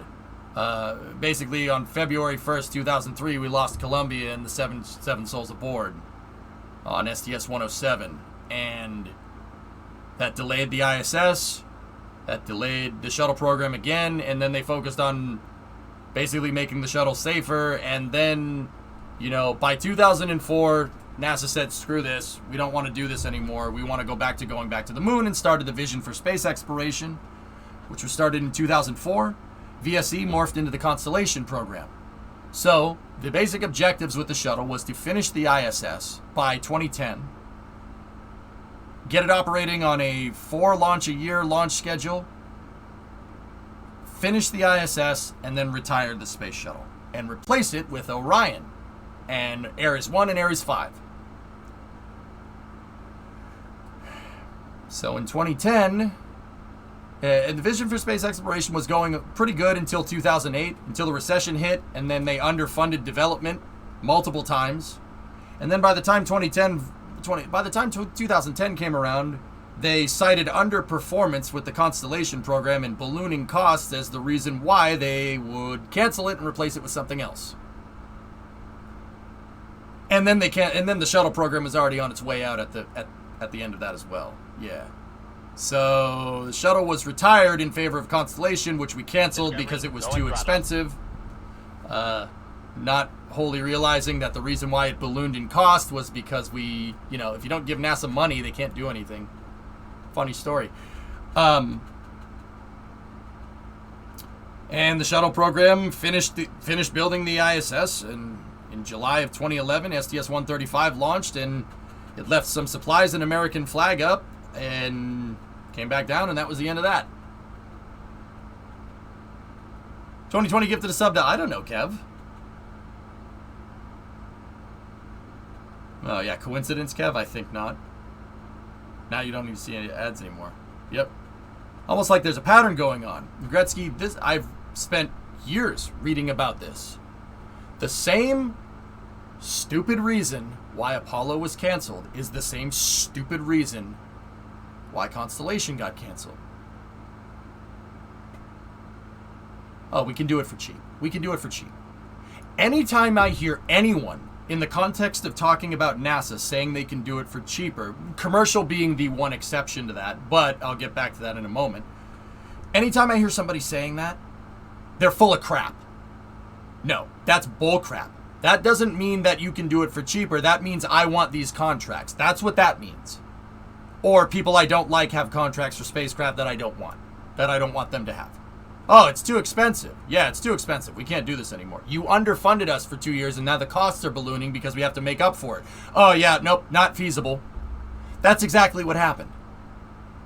It's not... History doesn't repeat, it rhymes. It's kind of similar to the circumstances of Apollo. Oh, Apollo's too expensive. It already completed its goal. We already went to the moon. Let's make it lower costs. So we're gonna defund that because President doesn't like you. Because it's a previous administration's space program. So I'm gonna do my own space program. Like, see what I mean? It's the same bullcrap. And now, don't get me wrong, fellas. You can blame politics, you can blame whoever you want. That's fine. But the system does work in certain ways. There's a thing that you got to do. You got to spread the gravy train around enough, like what the Apollo program did, and actually have a strong stakeholder expectation that doesn't get done, or that does get done. If you don't do that, nothing will get done. That's why I said that. That's why I misspoke. I was going to the next thing. So, the shuttle program is basically a stopgap, and a lot of people call it a 30-year roadblock, or a 40-year roadblock for NASA. I wouldn't necessarily call it that. The shuttle was proposed to do stuff like the Apollo program. That's what it was going to do. The shuttle can build space stations in space. Well, it was going to build spacecraft in space, and we were going to use that to go back to the moon. That was the original plans for the shuttle when the STS program was proposed. And they said, yeah, we don't need goals right now. Just build the shuttle, and then we'll figure out what it's going to do later. Yeah, don't do Constellation. That's too expensive. It's ballooning in cost because of underperformance. It's way behind schedule. We'll build SLS and we'll figure out its mission later. History doesn't repeat, but it rhymes. See what I mean? So, yeah, that's the reason Artyom's short story, the small condensed version as to how the shuttle came to be and how it went out. I still say, despite the shuttle kind of being a 40-year kind of not a roadblock, a 40-year kind of stopgap, right? The shuttle is one hell of a launch vehicle. And if used properly, that thing could have gotten us back to the moon easily.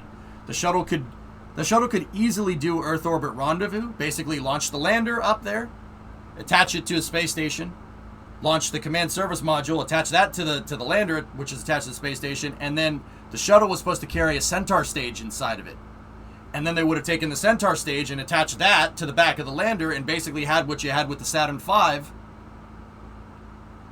very quickly because the orbiter's reusable so you could keep the cost down. That's what they wanted to do with the shuttle. Heck, the Centaur stage that was designed to launch in the shuttle's payload bay, that was the prototype Centaur that was going to show that the shuttle could send Centaur stages out and bring them back eventually, was going to launch the Galileo probe. That Centaur is sitting in Huntsville, by the way. Centaur G Prime. Yeah, with its shuttle payload bay dispenser. They were going to do it, and then Challenger, nope. You changed the stakeholder expectation. You changed requirements midway through the operations of the program.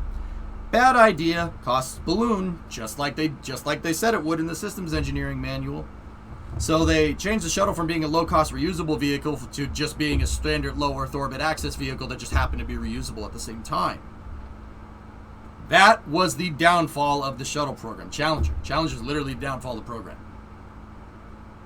If they had fixed the problems, the deviant engineering, well, they couldn't do it because they were underfunded. Funny story. If they had fixed the deviant engineering, if they had addressed the SRB O-ring problem, they would have ramped up the shuttle. They would have ramped it up. And don't get me wrong, I'm not saying that there wouldn't have been other problems in the shuttle program. There probably absolutely would have been. But the idea was that if there were problems with an orbiter, they could just send another one up, get people off the orbiter and come back down, because there would always be a shuttle ready every week. That was the idea. They ended up not doing that, and they ended up treating the shuttle, which is basically a space truck, they ended up treating it like an RV. You don't go camping in a semi-truck. I mean, you can, and I'm sure the people who say, oh, DJ, there's a semi-truck camper that I had one time that they made 3 of, so technically it's never... You understand what I'm getting at. You don't camp in a semi-truck. You use an RV for that, or a trailer or whatever, right? So they started using the shuttle like an RV instead of using it... They started using it like basically a Dragon, like what Dragon is used for now. And yep, the cost ended up going through the roof because that's not really what that was used for. Thank you for explaining it the way that you did. There is one more thing that I have to add. When they canceled Constellation, they said that the Commercial Crew would be its replacement. And don't get me wrong, Commercial has been widely successful. Absolutely widely successful. But I don't think... I have a personal theory, and I'm not trying to rock the boat here, I'm not trying to be edgy or whatever. I have a personal theory that if SpaceX didn't exist, Commercial Crew would have been an absolute failure. Think about it. Seriously, consider it for a second. If NASA had awarded Sierra Space and Boeing for Commercial Crew and said, no, SpaceX, we don't want to do that, where would we be right now? Starliner ain't finished. Dream Chaser ain't finished. Would Dream Chaser have been done on time? Maybe. Who knows? And this isn't a knock on Boeing or Sierra Space. I like both of those vehicles. But also, the only reason why we got Dragon back as quick as we did is because Elon has a fire up his tailpipe, and he's not incessantly. The guy's obsessed with space. He's this huge space nutcase, and he has the money to back it up. I mean, look at this damn screen. Look at all this stuff. So, I don't know. Would Commercial Crew just be another behind-schedule program? Would it be as successful if it wasn't for SpaceX? I don't know. It's hard to say. And I think there's way too much contingency there. But, on the other hand, you know what? It's all good. You know why? Because we basically got ourselves into a scenario where you have SLS, which is basically like a Saturn V, if it has a better upper stage, and we also have a space shuttle. We have Space Shuttle 2.0 right there. So, despite the shuttle happening the way it happened, despite Constellation getting canceled, which irks the hell out of me to this day, we have our cake and eat it too. Right now. We have NASA doing NASA things, doing what they should be doing, sending crap to the moon, sending people to the moon. We're close to that part, but you get the idea. And then we also just have a commercial company that's trying to pioneer fully reusable space transportation right here. And you're on a spin, he's going to beat NASA there. Well, NASA needs SpaceX. NASA is using SpaceX to land on the moon, so of course, SpaceX is going to get there first with their vehicle, but with NASA astronauts aboard. I know you're in the middle of this, but here's a historic tweet about the issue with the... Okay.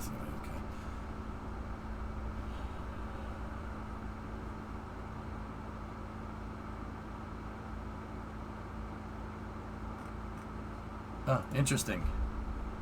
I love everything on the screen right now, but it ain't red velvet. Yeah, right.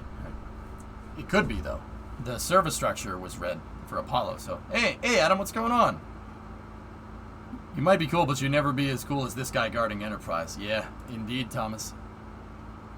So, I do sit here and I do say, oh, Constellation was a pain in the butt, blah, blah, blah, blah, blah, blah, blah. But also, at the same time, I don't hate this.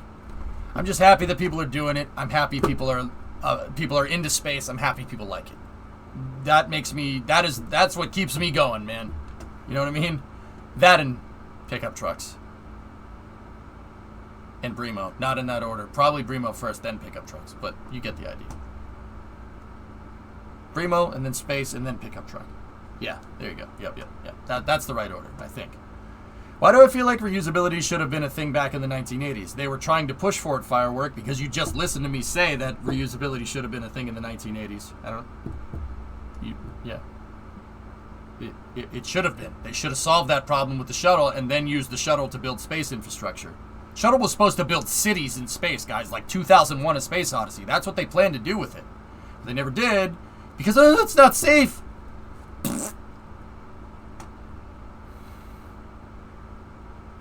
Did they ever say what happened in the last test that they did? Sudden kill, I've talked about it. Basically, they shot unburnt propellants out of the rocket engines because they were testing the starter mechanism with no combustor, and it found a source of ignition and basically popped. It was the largest carburetor backfire in history. They're inspecting the booster, and booster 7 should be turned around sooner rather than later. I'm not going to sit here and tell you and say that it didn't delay Starship, dude. Probably delayed it by about a month, if I had to guess, because you got to take booster 7 apart. You have to be sure. Can't have fun. You can't have, like, what if the explosion knocked a pebble up inside one of the engines? Unlikely, but what if it did? Then your engine doesn't work, and then it blows up when you try to start it again. So, roll with it. You know, it's interesting. People often say how SLS need not exist because of SpaceX, but I have a feeling that if SpaceX didn't exist, SLS would have been canceled by now. Yeah, well, maybe. That's a contingent thing to say. I would always say that we need both. And, you know, I was reading a thread on Twitter the other day. Yeah, too bad all the vehicles can't be red velvet. Yep. Has SpaceX installed the new actuators on the catch sticks? Yeah, that happened a couple days ago. Admiral, I was reading a thread on Twitter the other day, and an SLS hater, I'm not going to say who or what or where, was like, I honestly don't see the need for SLS. Why do we need SLS? SpaceX is the reason why we did. We need SLS because I don't want a corporation being the only way we can get to the surface of the moon. Full stop. Done. Boom. Roasted. You have no... How will he ever recover? I mean, of course I didn't say anything, but that's the reason. You guys watched that? Remember about a year ago, give or take, when Virgin Galactic launched into space? Launched Richard Branson up on a suborbital flight. It got up to 52 miles. It got so near space and then came back down. Do you see how commercialized that was? You see how much it sucked? That made the case for why you need a government and a commercial space program more clearer and better than anything I've ever seen. You need to start calling these idiots out publicly. No, Zaz. No, I don't do that. Because if I did, and I gave them my time of... If I gave them the time of day, first of all, it's arguing on Twitter. That's a losing battle. The second you hit that tweet button and say, oh, I disagree with somebody, you've lost. You've lost already. Because you're arguing with people who ain't going to change their minds. Okay? Which brings me to my second point. Okay? Engineering and science is about learning. Your opinions do change over time. All right? Now, I've sat here and I've checked my ideas, my theories about spaceflight. I've sat here and I've tried to throw as many monkey wrenches in that design as I possibly can. Nobody is more skeptical of my ideas about spaceflight than I am. This is what I do when I sleep at night. I think about, okay, what would be the best way to make to have SLS and Starship work together? Like, I think about mission architectures for fun, dude. This is my thing. I've been doing it for a decade. All right? And I'm not trying to say that like, oh, well, I know more than you. No. My opinions do change about this stuff over time. They evolve. They get better. That's the other reason why I don't argue with Twitter, because people do the opposite of science. They do the opposite of science all the time. They sit there and they say something and they don't look for ways to disprove it. They look for an echo chamber. They look for reinforcement on their idea. That is literally at odds with the scientific method.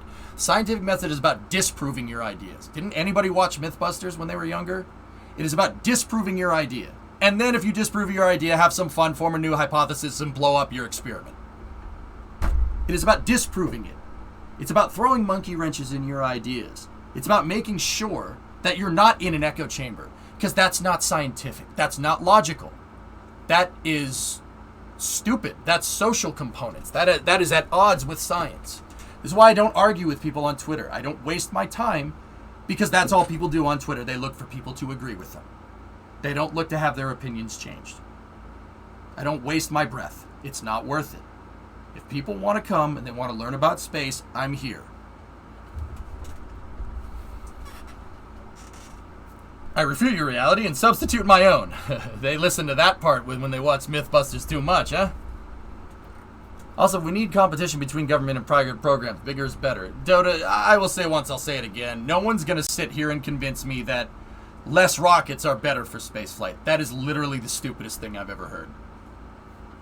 Science is doing things and writing it down. These Twitter people do nothing and write it down. Yeah, exactly.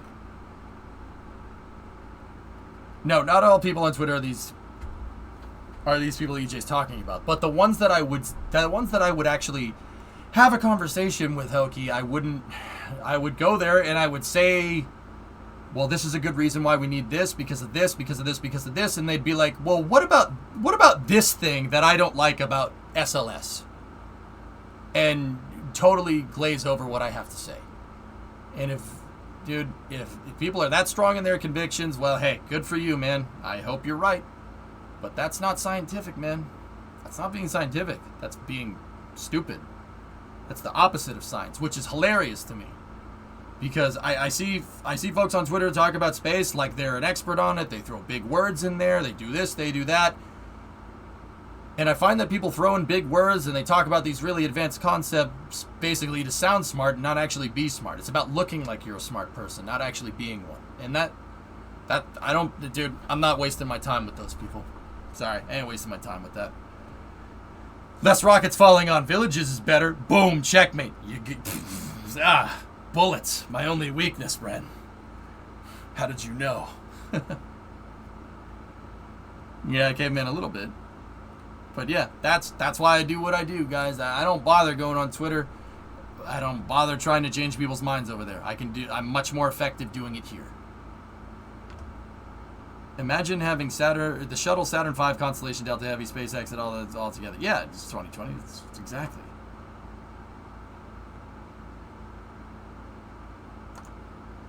That would be the same as saying less economic planes in the air, less planes in general would be better for aircraft travel. Yeah, I know, Firework. It's pretty stupid when you put it like that. And Firework, the funny thing is that a lot of people out there say, oh, less people should have cars. Less people should have cars. More people should ride the train. You think that's good for the car industry?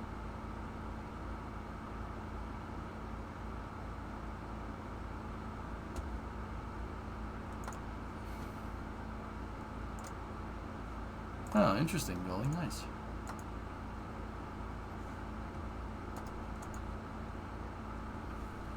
Just saying. Just putting it out there. /rant.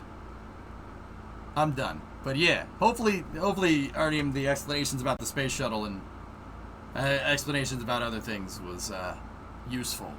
Hope somebody got something out of that.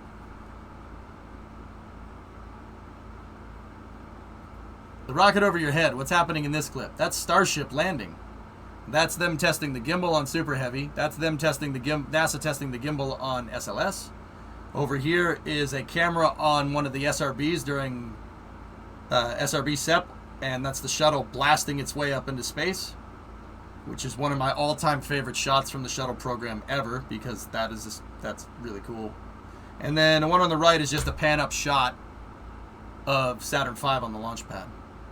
Over there, that guy is playing Galaga. I was learning stuffs. I want to see them damn Peepo G's when I go on Rant's Finger. What shuttle mission? Probably STS-133 if I'm remembering right.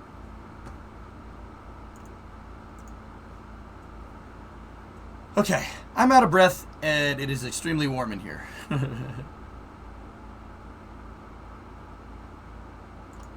Oh, Jax, that's cool. Have you seen this? Pretty interesting animation. They do that animation all the time to map out the EVA. Yeah, Jax, that's cool.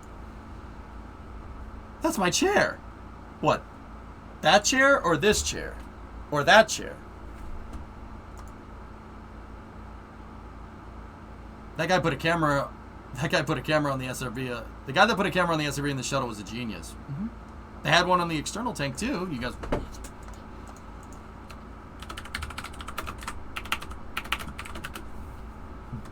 Here.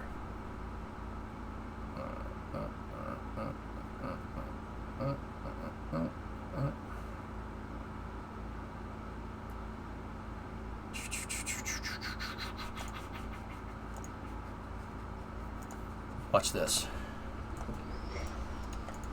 SRB cam, baby. Start.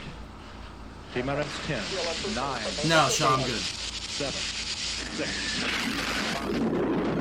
All 3 engines up and burning. 2, 1, 0, and liftoff. The final liftoff of Atlantis on the shoulders of the space shuttle. America will continue the dream. World program complete. Roger, roll, Atlantis. Houston now controlling the flight of Atlantis. The space shuttle spreads its wings one final time for the start of a sentimental journey into history. It's not right. 24 seconds into the flight. Roll program complete. Atlantis now heads down, wings level on proper alignment for its 8.5-minute ride to orbit. 4.5 million pounds of hardware and humans taking aim on the International Did the burn Space happen? Station. Which burn? 40 seconds into the flight. Transonic. 3 liquid fuel main engines throttling back to 72% of rated performance. Stand by for the call from Max Q. Reducing stress on the shuttle as it goes transonic for the final time. Engines now revving up, standing by for the throttle up call. Max Q. 60 seconds in. Stand by for the throttle up call. Should be at about, what is it, 72 seconds? Atlantis, go at throttle up. I've watched this way too many times.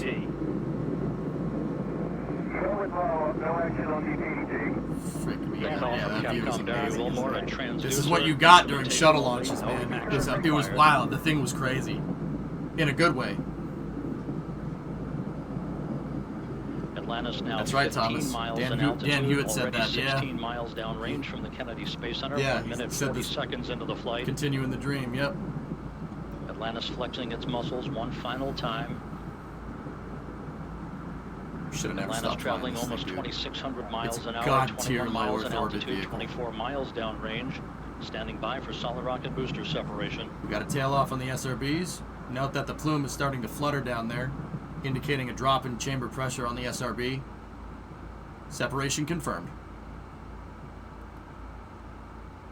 Oh, that's so freaking cool! Oh, it's I'm upset. Oh, that's so awesome! On a pinpoint path to its preliminary orbit. 2 minutes 20 seconds into the flight. Atlantis Oh, traveling that's 32 so goddamn miles an hour, cool! 35 miles in altitude, 50 miles downrange. Come on, that's amazing! Pilot officer reports the orbital maneuvering system engines have ignited. Atlantis kicking on its afterburners for 1 minute 23 seconds for the final phase of powered flight. I lost Atlantis, 2-engine TAL. 3 times 2-engine TAL. 2-engine TAL. 2-engine TAL indicates a transatlantic abort call. So in the event of contingency, you're in plane plus 230 on the ecal page. No comm VIs when you're ready to copy. Okay, in plane plus 230. Ugh. Plus to ATO, 10.8. ATO is the abort to orbit contingency window. It is the second part in the abort contingency. So there was, well, third actually. So there's TAL, transatlantic. Well, there's RTLS, which RTLS is the first window. There's transatlantic abort or transatlantic landing, TAL, and then there's ATO, abort to orbit. Each one of those, the shuttle goes in a different spot. RTLS, shuttle attempts to get back to the SLF, which, yeah, that's a death sentence. It's most likely coming down in the water. The shuttle doesn't fly very well with an external tank attached to it. And then there's transatlantic crossing, where basically it'll land somewhere in Europe if they get farther down the launch corridor. And then there's abort to orbit. Abort to orbit happens well after booster cutoff. That's the MECO, 14.7. Abort to orbit basically means do what you can to get into space, and then we'll figure out what to do from there. Get to a lower orbit than planned. That's a good read back at Linus. And then after the ATO, you have slightly late launch time. you have AOA, which is abort once around. AOA basically means do one orbit and come back because something is very wrong. And then if you pass through all of those launch corridors, you get to main engine cutoff, MECO. And once you get to MECO, you're basically there. That's 98% of the way into space. The orbiter maneuvering systems will finish up your orbit. And it will finish up, circularize your orbit at apogee, and then you're on orbit. You're go for step 200. And if you think I'm making that up, the shuttle ascent profiles were divided into 3 phases. They were divided into the 100s, which 100 steps, which is the ride uphill. So 101, so 100, 101, 102, 103, 104, etc., etc. And then once you went to on-orbit operations, you'd get to Op 200. 200 is on-orbit ops. And then 300 is re-entry. Entry, descent, and landing. EDL for short. Yes, I still remember all this because I love the space shuttle. It is my absolute favorite. Was Columbia an abort to orbit? No. Columbia had a nominal ascent on STS-107. What you saw right there was the SRB nozzle being jettisoned. You should see it splash down right about now. There it is. And then you should see the nozzle hit and basically air get trapped inside of the SRB's combustion chamber and act like a gigantic shock absorber. And that's what kept the SRB intact when it hit the water. SRBs used an ablative nozzle for cooling. So the nozzle is basically made out of heat shield and they would have to replace it every time. I gotta wonder, why shuttle? Like, why this design? Is that the best thing they could do, or were there other proposals? There were many other proposals. This was the one that was picked. And then there are aft-facing SRB cameras, and then there are forward-facing SRB cameras. And the forward-facing ones are the best shots of the shuttle program ever. Watch this.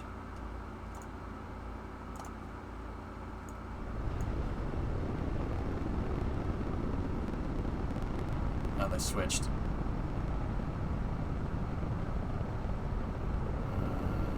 Right here. Watch this. Oh, that is the coolest shots from the shuttle program by a long shot. Isn't that nuts? Oh, God, does that make me happy. Did the SRBs stay upright in the... How did the SRBs stay upright in the water for so long before tipping over? They never tipped over, Flykin. Water gets caught inside of the combustion chamber. And that water pool, the air gets caught in the last segment and the SRB stays vertical. True story. Yeah, here. Let's see. Do they show the splashdown? Getting dizzy.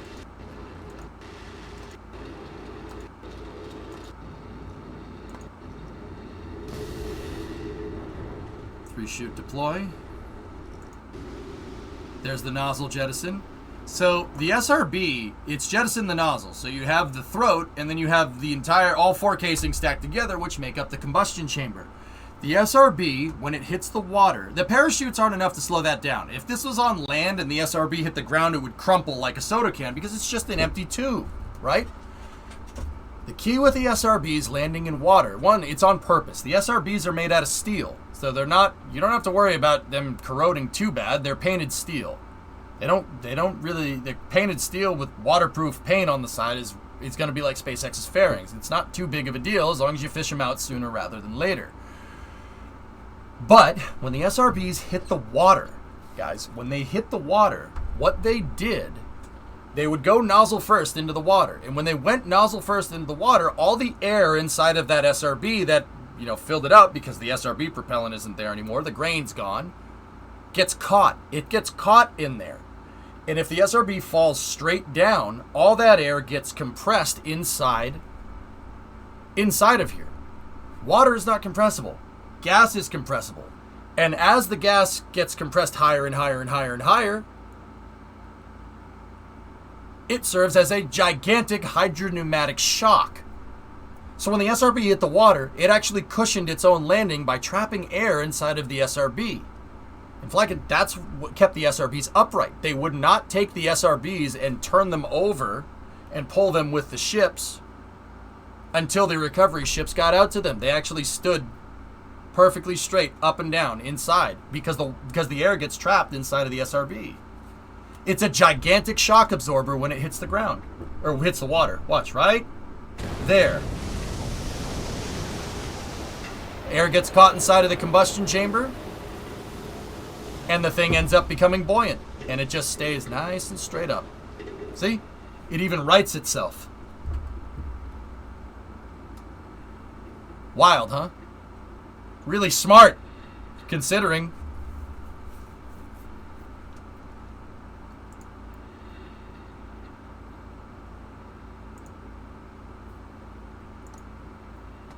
Yeah, the recovery footage. Like they planned that. Oh, yeah. There's the other one coming down over there. See it? Yeah, that was all planned. That's how they planned on getting those SRBs back. Guys, think about it. SRBs are huge. They're as big as a Falcon 9 first stage. Now, don't get me wrong, they're probably not as heavy, but they are made out of steel. So they're not as heavy as a Falcon 9 first stage, but they're almost as heavy. You can't parachute something down like that heavy, and not have it get damaged. If you did this with a regular, like, liquid fuel first stage, it would obliterate itself when it hit the water. But because that air gets trapped inside of the SRB acts like a giant shock absorber, and it absorbs its own impact. You can't do that with a liquid fuel booster. Believe me, SpaceX tried. It didn't work. One of the first Falcon 1s had parachutes in the inner stage. Did not work.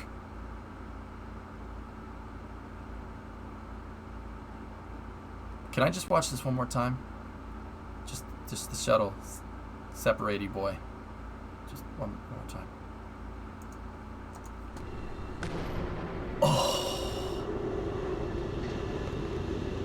Oh, God. Damn it, that's cool.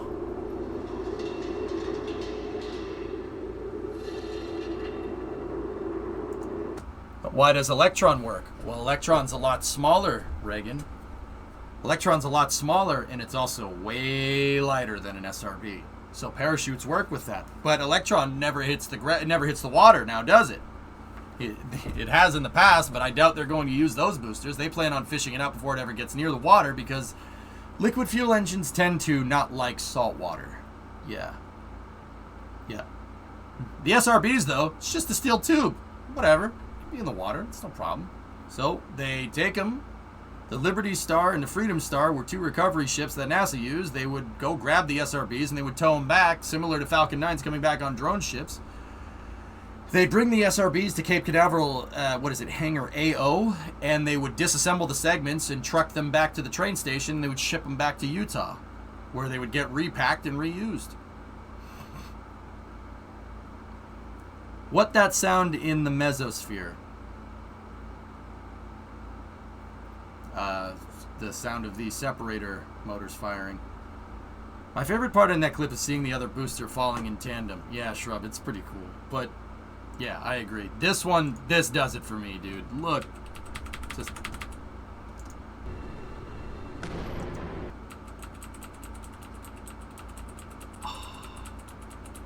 There's the two SRB attachment points right there. The aft SRB attachment points. It's basically two struts, and then it slips out of the pin on the front attachment point on the tank and just... Oh.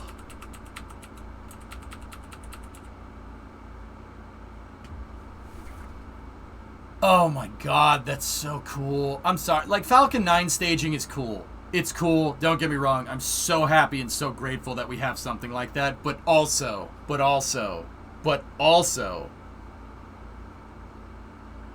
What started your love of the space shuttle? I don't know. I have no idea. Tipsy, I don't know why I like space so much. Maybe some past life stuff or whatever.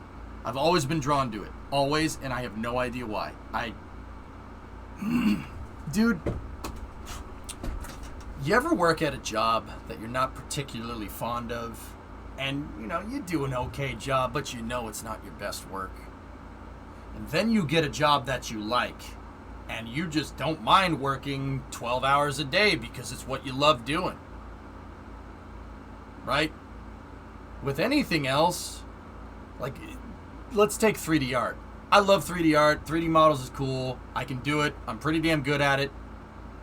It doesn't spark joy in my heart like the space program does. Not even close. I like doing it, and I can do it. But I know if I went and picked up some 3D work, it wouldn't be my best work. I could do it. Don't get me wrong. I'd probably get it done. But it's not space, man.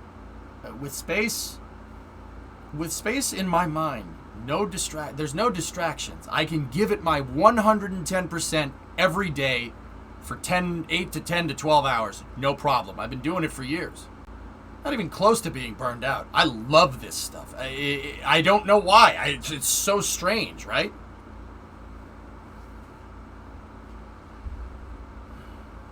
Yeah, maybe caveman. I don't know.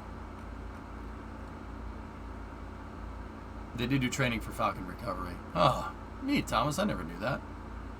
You know what's cooler? That one shot of Falcon 9 where we could see the stiffener ring from the ground. Oh, yeah. Yeah, Salcom, I think. Wants to know what SRB fuel looks like. Silly putty. 3D work with space as the subject. Yeah, mythic. Yeah, that's not a bad idea. I don't know what it is about the space shuttle. I don't know what it is. I don't know why. I will say this. One of my earliest memories with my dad. I mean, my dad's still around. Don't get me wrong. I love him to death. You know, it ended up being pretty damn good friends with my dad. Turns out we like the same stuff. I know. Go figure, right? One of my earliest memories with my dad was like 1990, and I remember watching NASA TV, watching shuttle launches with my dad. We watched Hubble. We watched Hubble fly into space. I remember that. And I distinctly remember this is like 2-3 years old. You know how those memories are like really, really distant, but you can still recall some things here or there?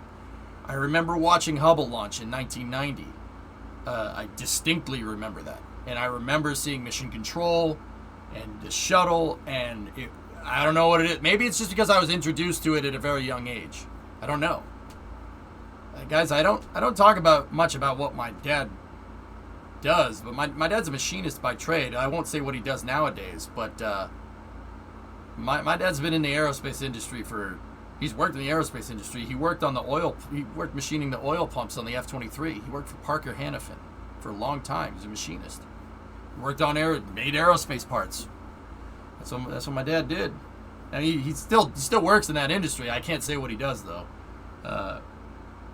Machinist by trade, arms dealer by choice. I mean, no comment. So, yeah, some of my earliest, I mean, my dad's a plane nut. I'm a plane nut. Like, yeah, just, my grandfather in World War II, when he served, he didn't serve on the front lines or anything. He became an aircraft mechanic. Go figure. Huh. He was an A&P in the Army Air Corps. He worked on B-24s and C-47s. Yep. Didn't see that one coming. Interesting, right? Yep. Obviously. Right? So, I don't know, man. Tipsy, I have no idea why I like space so much. I don't know. I don't know. I don't have the answer there. Maybe it's because I was introduced to it as a young kid. Space is just one of those things that I can sit here, I can talk about, I can learn about. There's no boundaries. It's very strange. I can't explain it. I can't explain it. I don't know why. Brian, your dad was big on space stuff too. Took you to see STS-135, and apparently you woke me up from a meteor shower and fell asleep on a hardwood floor outside your room after. Yeah. So your dad found his way into aerospace like Destin's? Yeah, something like that. Oh gosh, another one. What's that? Yeah, here we go. Here's another one. Whoa, aerospike engine. We'll look at that in a moment. I hate to ask, but did your grandfather ever see you get involved with the STEM outreach side of things? No. Nah. He passed away before I started streaming. And I'll be honest, Oki, there was like a period, so like 2009, 2010, 2011, 2012, that's when I started really, that's when stupid me built up enough confidence to start learning this stuff, right? Because I always thought, I ain't smart enough for that, screw that. Right? Which is, that's a loser's mentality, right? And I learned that one been both sides of this argument. You know what I mean? Don't do that. Of course you're smart enough. You're gonna be smart enough if you want to do it. You know what I mean? That's really, really important. 2009, 2010, 2011, 2012, up to where I started streaming Kerbal and stuff. I was reading about this stuff, but I kept it to myself. I didn't tell anybody about it. So your Italian half is your mother's side. That's correct. Actually, both sides are Italian, Adam. I'm like 90% Italian ethnically, and like the other 10 is like English, actually. Yeah, but dude, mostly Italian. Yeah, mostly Italian. My mom's grandparents. It's all Italian. Always has been. Yeah, dude. So my grandmother, so my mom's mom, escaped from Italy in 1940, escaping fascism on the SS Rex. It was an Italian ocean liner. And she came over here when she was 14. Nothing. She had nothing. We had distant relatives in Massachusetts. And so the distant relatives went and picked her up at Ellis Island. My grandmother's name is on Ellis Island in New York City. And,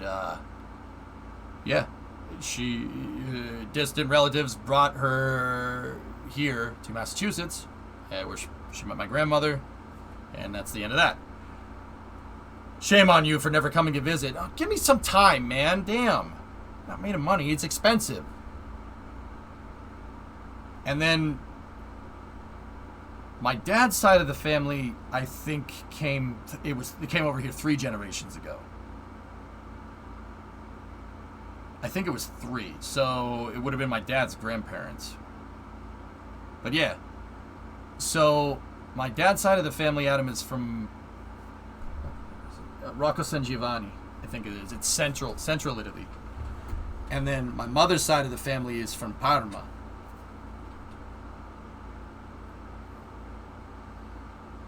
Parma is between Maranello and Modena. E Ferrari. But yeah, there you go. A little bit about my family tree. Is it true that the building on Ellis Island was originally a hospital? Probably, Flykin. So, Flykin, what they used to do back in the day was they would put hospitals on islands to quarantine people because they weren't hospitals. They were a place where they put people that were suffering from illnesses that they had no idea what it was. Smallpox, Spanish flu, stuff like that. Yeah, that's that. Yeah. Hospital. That's weird, Brian. Nice. You break your noodles in half. First of all, it's not noodles, 2020, it's pasta. And if you break pasta in half, you deserve to be slapped. My grandpa came through Ellis as well. Came here from the Netherlands in 48-ish. Nice, Chris. There you go. If you were given a chance, what shuttle would you want to fly on? Challenger, man. But not that flight. The Challenger. Challenger's a great shuttle. All subsequent shuttles were built based off of Challenger's design. Challenger was shuttle 1.1, man. I would have flown on that one. Columbia was big and it was heavy. So it was a big, heavy orbiter. Nothing wrong with short pasta. What's wrong with you? What's wrong with you? If you break it in half, it's just more pasta. Adam, help me.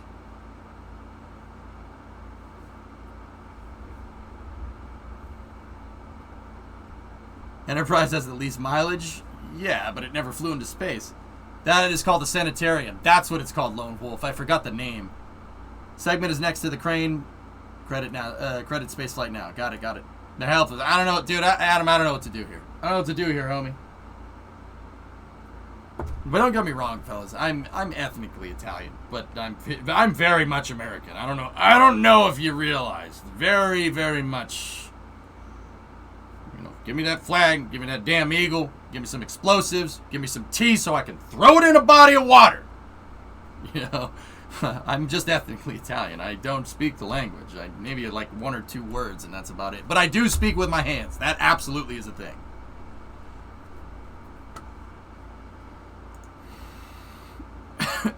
Yeah, no, 2020, that's not acceptable. It's unacceptable. Oh yeah, Steve. There's some Italian things left over, like EJ talks with his hands all the time. But yeah, no, I'm very much American. Oh yeah. My mom was born on the Big Island north from Australia and lived for 1 year in California. Interesting, W. You've been all over the place.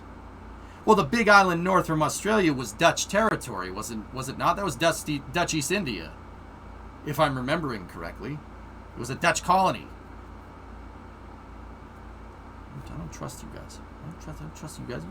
I have a theory that people from the Netherlands secretly want to conquer the world. Because they tried to do it overtly and then they failed, so they're trying to do it secretly now. Those damn Dutch. Nothing helps to teach like gestures and Microsoft Paint. My guy.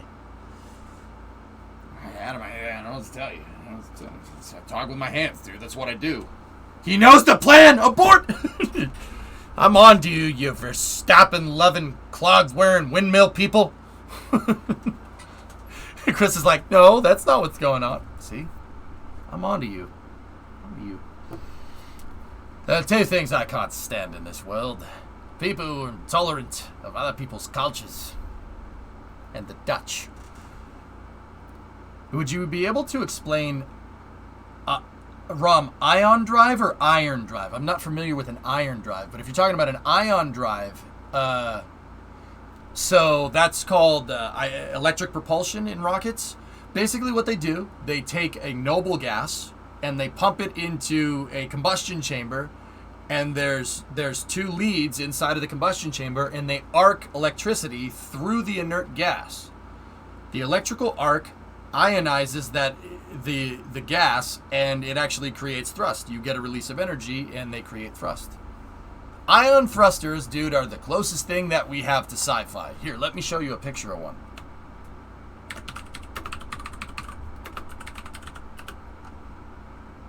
That is the closest thing we have to sci-fi. Here, this is a picture of one firing. Does that make sense? I'd fly in Buran because it never left the ground. But have fun with that. Have fun with your playground. I'll trade you. Try German grandparents from Germany on both sides. Yeah, that makes sense, Gully. Yeah. Is it on? Yeah, that, like I said, that's solar, or not solar electric, that's just electric propulsion. See what I mean? Weird, man. There is some of this in, some of this is actually sci-fi. Like, there are ion thrusters in certain sci-fis. Like, anybody know what this is?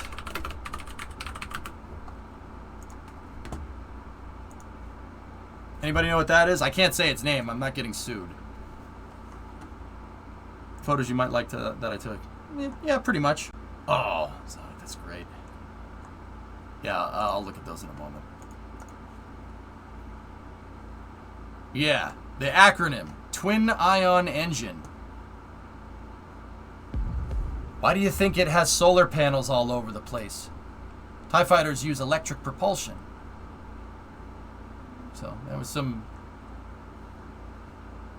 actual kind of sci-fi there. These solar panels are nowhere near big enough to be able to make the TIE fighters do what they do in Star Wars, but also that was the idea. They have gigantic solar panels on the sides to generate enough electricity to power the ion engines. There you go. But yeah, that's what they look like. That's real. This is real propulsion. In reality, ion thrusters do not generate a lot of thrust. But ion thrusters are also very scalable. They're very scalable, but you need to really generate a lot of power. We're not talking like megawatts. You need to generate gigawatts for these things to be on par with like a chemical engine. They don't generate a lot of thrust, but they are some of the most efficient ways to generate thrust that we have. Satellites use these. Satellites use these things. You have it's insanely efficient. You need 1.21 gigawatts! 1.21 gigawatts! Great Scott! How could I have been so careless? 1.21 gigawatts! How am I going to generate that kind of power? Tom, it can't be done. Can it? What? Yeah, Allied, maybe. That's possible. Rom, does that make sense, buddy? That's heavy, Dom. Wait, it has nothing to do with it. Interesting, W. That's cool. Can you make the flying noise it makes? No, not with COVID, RJ. That's not happening.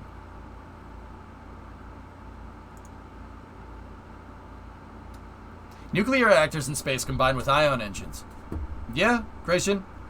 How about a nuclear thermal rocket with ion thruster RCS?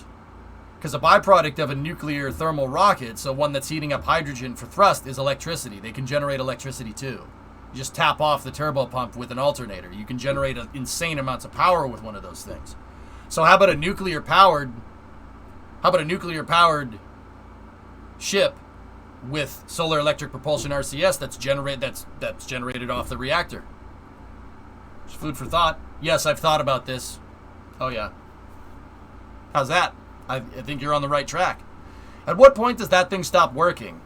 Would something like the ISS be too big? Goalie, this desk fan that's by my side produces like probably about 20 times the thrust that thing does. Like, see this? That's how much thrust it produces. Not much. It really depends on how much electrical current you can arc through the inert gas. Krypton, xenon, radon, stuff like that. It depends on how much electricity. You're entirely beholden to how much electrical current you can run. How big of a Tesla coil can you make inside of this thing so it can arc? It's not a Tesla coil. They use just leads. But if you could generate more electricity, this can make more thrust. Ion thrusters are scalable. It's been proven. There's a company in Massachusetts that actually works on them. Yeah, they made the ion thrusters for Gateway, if I'm recalling correctly. That's outside of the city, though. That's near where I used to work at Best Buy. Can we just borrow Star Trek's design? If dilithium crystals existed, we could do that.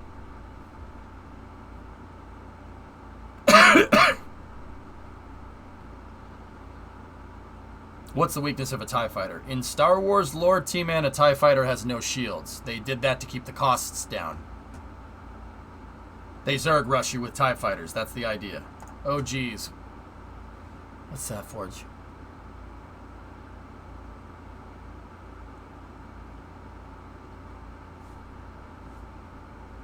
Oh, dear. Okay. Zonic, these pictures are pretty freaking cool, dude.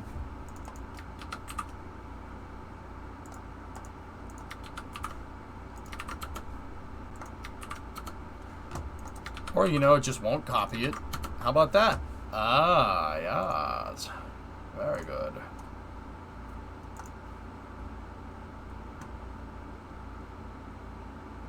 Hey. Oh, that picture's sick. Look at all those CF-18s. Cool.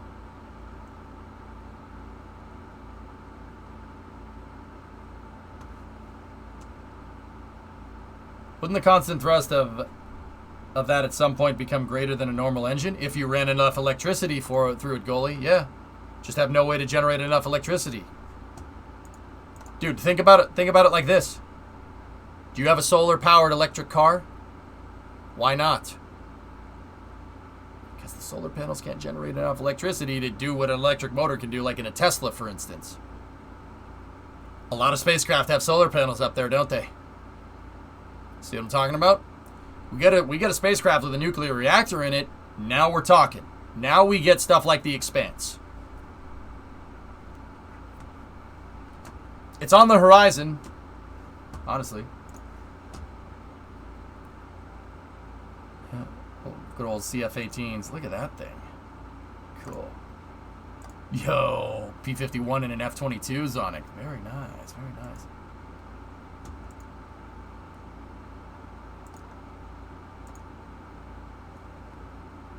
Oh, it came from Alaska, huh? Nice. Nice. Nice. Nice. That ain't Canadian. Canada doesn't use F-22s. Only one country does. America.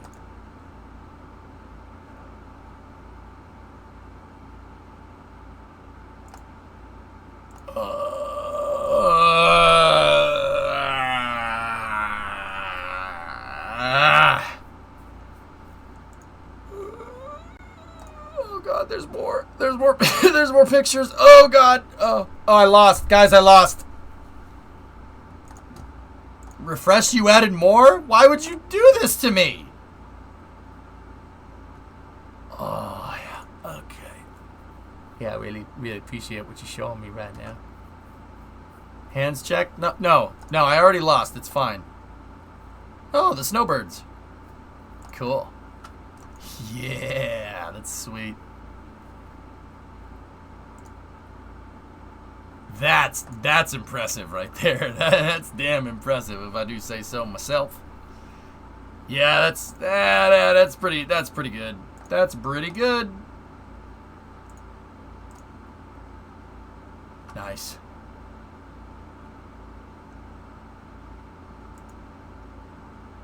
That's pretty damn close.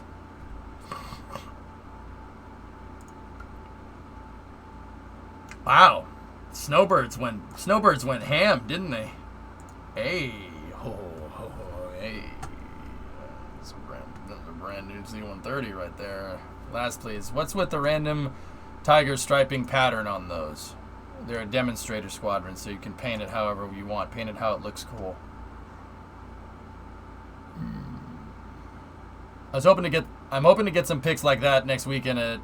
Oh, you're going to Oshkosh, Joe. Nice.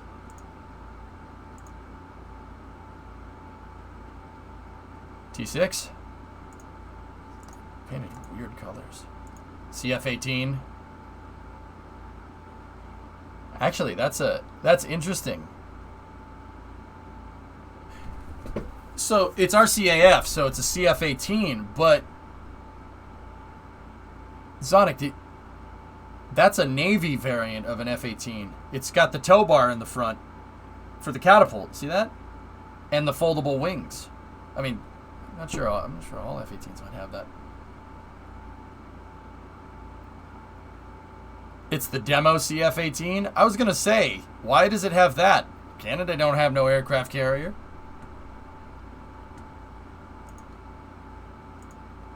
No offense, guys. Hey! Zonic! Oh, that's cool, man. That plane flies around my house all the time. That's from Westover in Massachusetts. I've seen this plane before. I've seen 0035. That's cool, man. Where? Flying Gates. All right. We got your back. It's all good. Dude, that's from Westover. See, it's got a Patriots logo on it. What? Wait. It has a Patriots logo on it. I never noticed that. Dude! Yes! Yes! Yes! Oh, I've never noticed that. I've only seen 0035 from a distance. Why did they put wheels on that? Shouldn't have a skid pad for the iceberg carrier? That's what the C-130 is for. Do the tires deflate just like the ball? Oh, he ain't our quarterback anymore, Flykin. You can make those jokes and it doesn't do anything.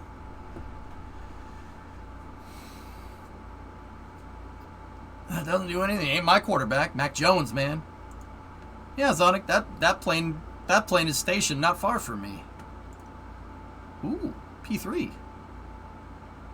Pythos like, I saw planes, I came for planes. Pythos. Hey, Pythos. Hey, Pythos. You saw it. Yeah.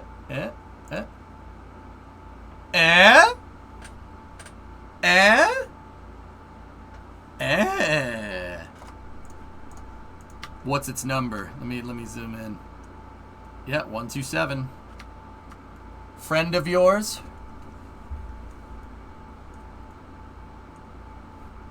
Friend of yours?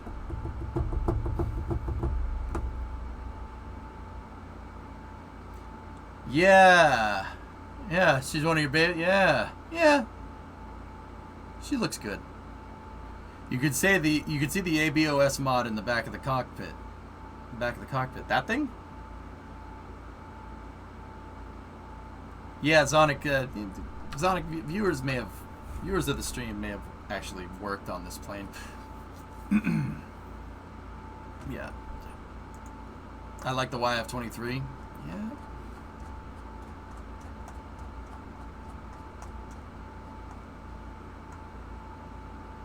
Hey, KC-135.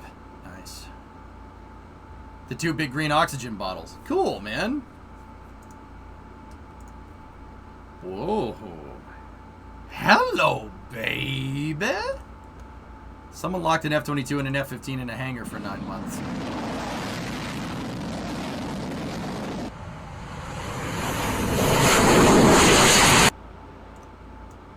What is this?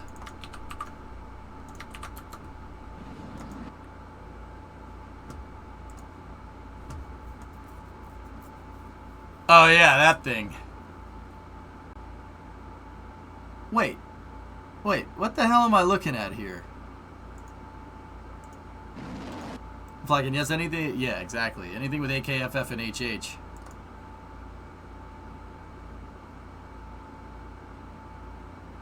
That's a KF-21?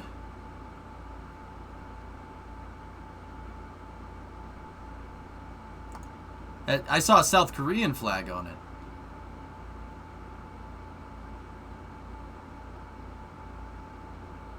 Huh.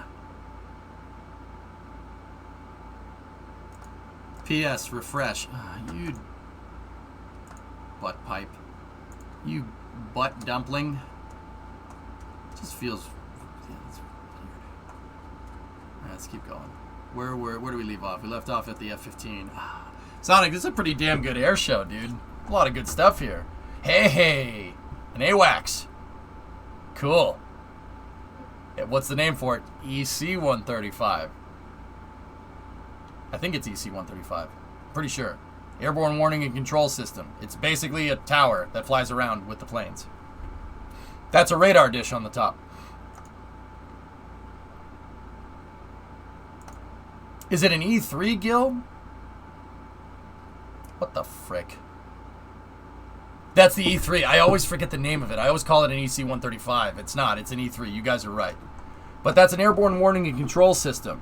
So it's basically like you send one of these out and then you send a squadron of planes and this thing coordinates the attack. It's basically a tower. It is it's like an airport tower that flies around with the assault. And they tell like, oh, you got to go over here. You got to go over here. And also it's a detection system, too. They can use it to detect inbound fighters, etc., etc. Yeah, it's basically a 707 with a huge radar dish on the back. That's why I called it the 135, because this plane right here is a KC-135. KC is the designation for a refueling plane. That's a KC-135. This is a tanker. E3 is the name of this. I forgot that it's E3, and I called it an EC-135, which is not. Yeah, that's not right. That's not the name. Oh, kinetic energy experiment launcher. Very nice. No way, cool boy. That's cool.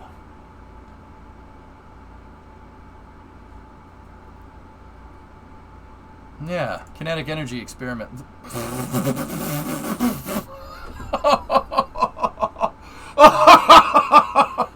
That is certified dank right there.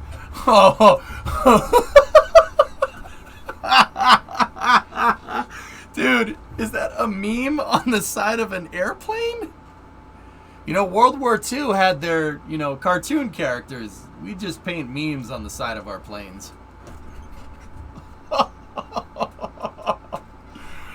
That's pretty damn funny. That's pretty good, man. Oh, jeez. Memes replace the pinups. Oh, that's awesome. That's awesome right there. Oh, man. The pilot call sign is Leo on the F-15. Nice, nice. Base personnel got bored, most likely, doing some hot dogging. If you know, you know. Oh. Oh, God. Guys, I lost. I lost again. Zonic, I lost. I lost the game again. Yeah. Can't have pinups in this day and age. Yeah, alright, memes will suffice. And there you go, Pythos. There they are.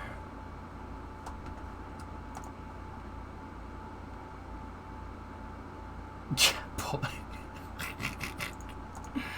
Oh my goodness.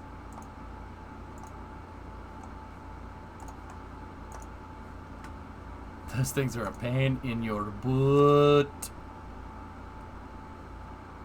That P-51D though.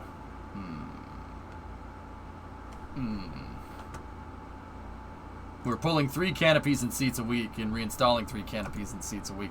Oh, Pythos, twins! Twins! Twins, Pythos! Twins! Twins! Oh, yeah. Yeah. Gets a little hot in this area, Fly. Can you see that? Oh, there's twins, chat. Twins, chat. God damn, that's freaking cool. Oh. What's the number? 23 something is the other one. AK-23.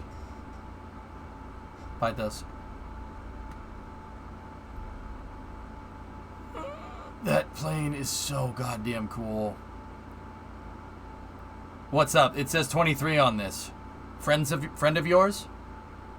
It might have another number behind it. It could be 230 something. I can't tell.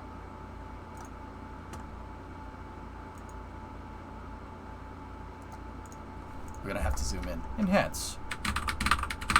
Enhance. Enhance. Enhance. Oh no, it's 123. So 120, AK-123 and AK-127 are there.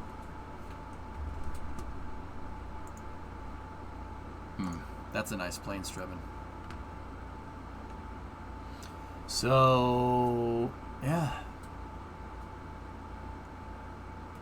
That's that plane though.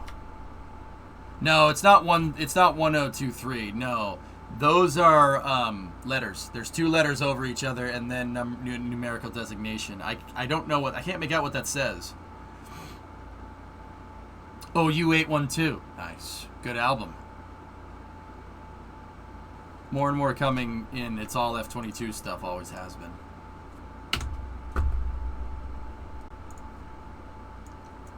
And whoop.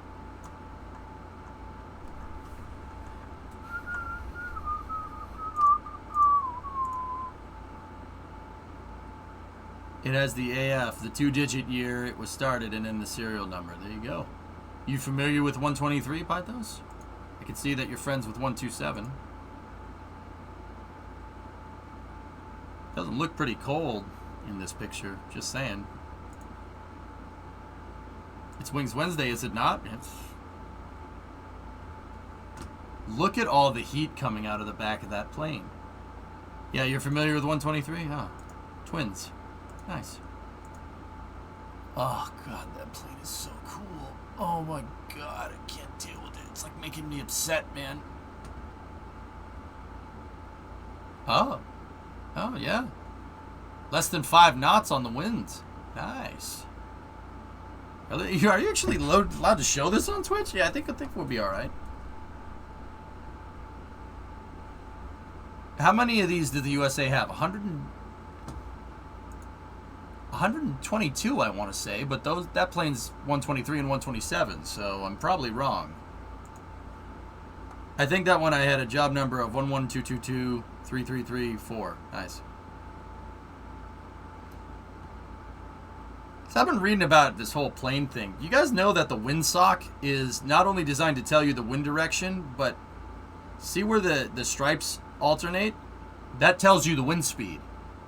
You see how this first red ring is full, and then the white part right here is bending down? 5 knots. I think the second one is 10, 15, 20. If I'm remembering right. I was reading about this the other day. It's actually pretty damn smart. That's why it's kind of conic. 5 knots. Very, very, very nice winds. Good day to fly. They use chains to do that in Wyoming. Word. Cool.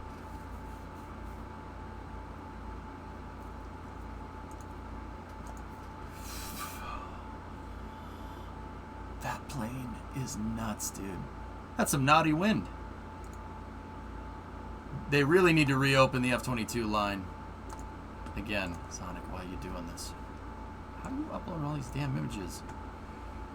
Oh, Cobra. Oh, that's freaking cool, man.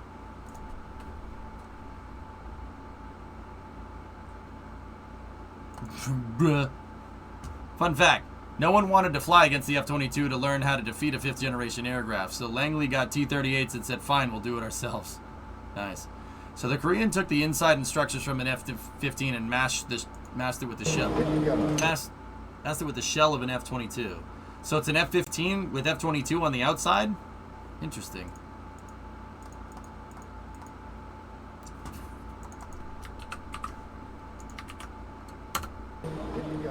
Let's see. 안녕하세요.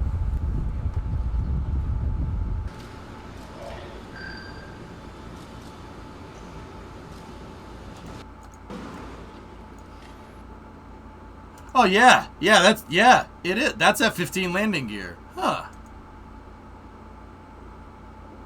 Or is it? Yeah, that looks like F-15 landing gear.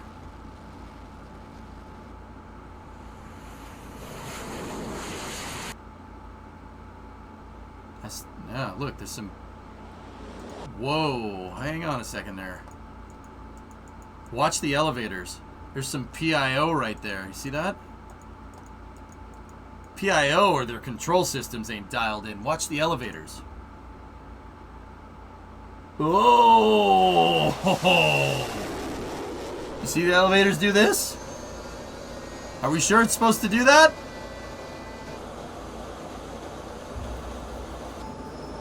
Interesting.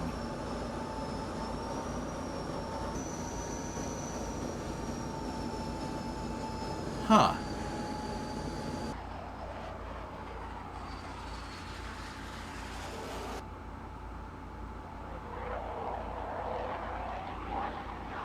You think so, man? Yeah. Look at how much those elevators are moving around. I wonder if that's on purpose.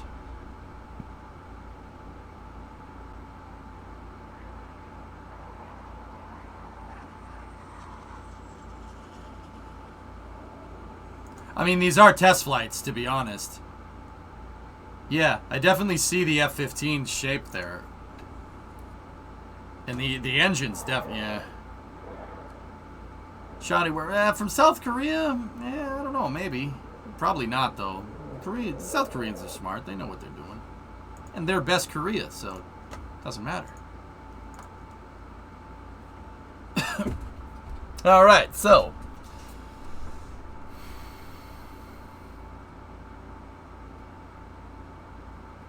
Yeah, Hellfish, interesting. The F-35 in simulations lost 9 out of 10 times due to the denial of aerial refueling. Interesting, Fatos. Yeah, that doesn't look bad. I mean, it ain't no F-22. That is one of the coolest looking fighter planes ever.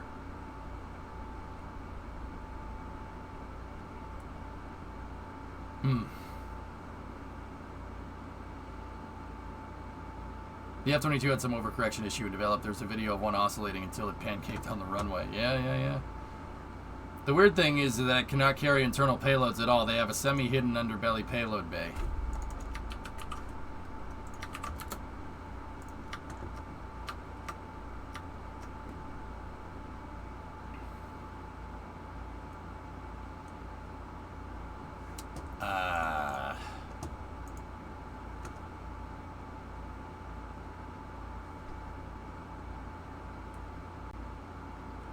It's a joint project between South Korea and Poland?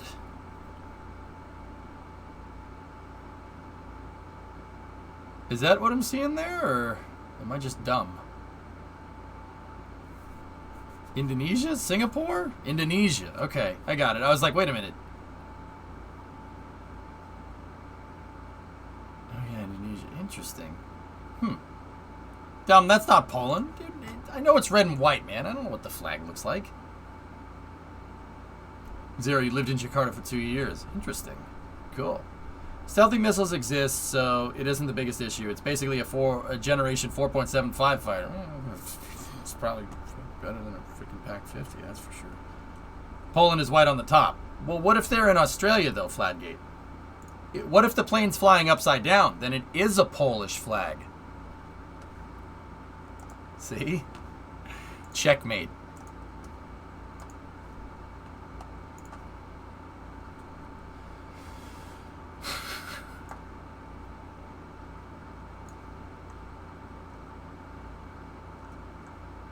Airtight logic. See? It's science, chat. It's science. Alright. Fellas, I've been going for a little over 10 hours. No, you're all wrong. That's Monaco's flag. And the chief engineer is Charles Leclerc. It hasn't caught on fire yet, though. And on that bombshell, we're gonna stop.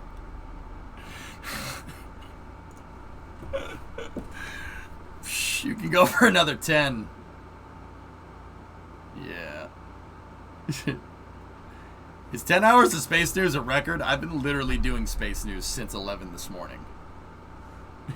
Literally doing space news for 11, for like 10 and a half hours, man. All right, let me let's see who's still out and about, guys. I'm gonna call it. I'm getting a little tired.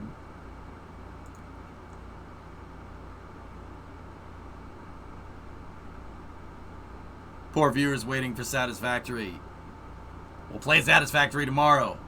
Wait, hold on. Before we go, when's that launch tomorrow? Right when we should be playing Satisfactory. Oh, boy. Before you go, any update on when you were planning on playing Stationeers? Gamer, the schedule is getting too filled up with stuff because moving. I have no idea, dude. Yep, we got another Falcon 9. We have Starlink 52, 3-2, launching from Slick 4 at 1:39. So that's an hour and 39 minutes after my normal start time. So probably not enough time to jump into Satisfactory. So we'll just go right back into, we'll just do space news and then play a game during the night tomorrow. And then after that, there's another Falcon 9 on the 24th. Because, of course, there is.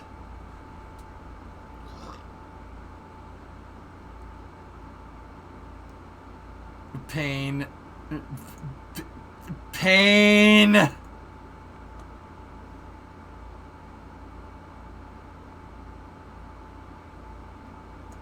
Can we just do space news and start here instead of doing the game after? I usually play game space news game, Blue. There was kind of extenuating circumstances today. Don't worry, this isn't becoming the regular schedule. Race is at 9 a.m. on Sunday, too. You wanted rocket launches. The last 3 Starlinks have been on a Sunday. Mutter. Damn it. Man, doing your job is getting in the way of doing your job. Although I will say this, Blue, yeah, but look at how that worked for us today.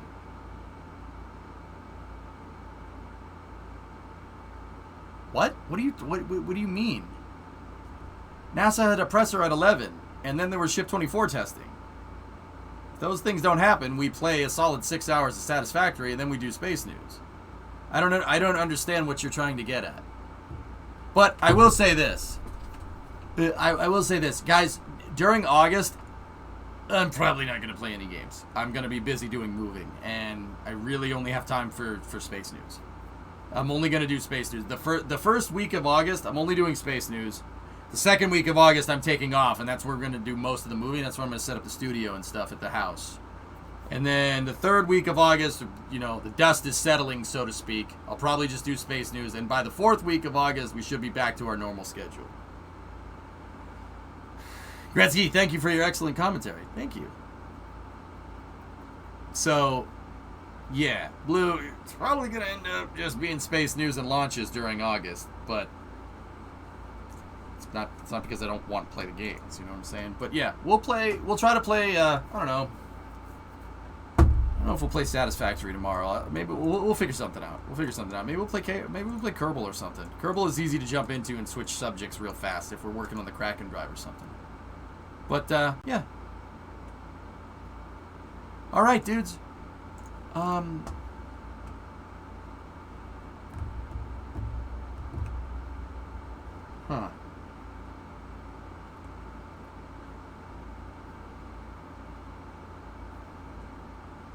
Not many people out and about streaming, so I'm just gonna call it for the night, guys. I will see you guys tomorrow at noon. We got a Falcon 9 launch. We got more Starship testing. I'm not sure what they're gonna do. And yeah, I don't know what I want to play tomorrow. We'll figure something out. Okay? Thank you very much for watching. Have a good night. I'll see you guys later. Walk! Ah! It's good, isn't it? I told you it was good. Man. It's freaking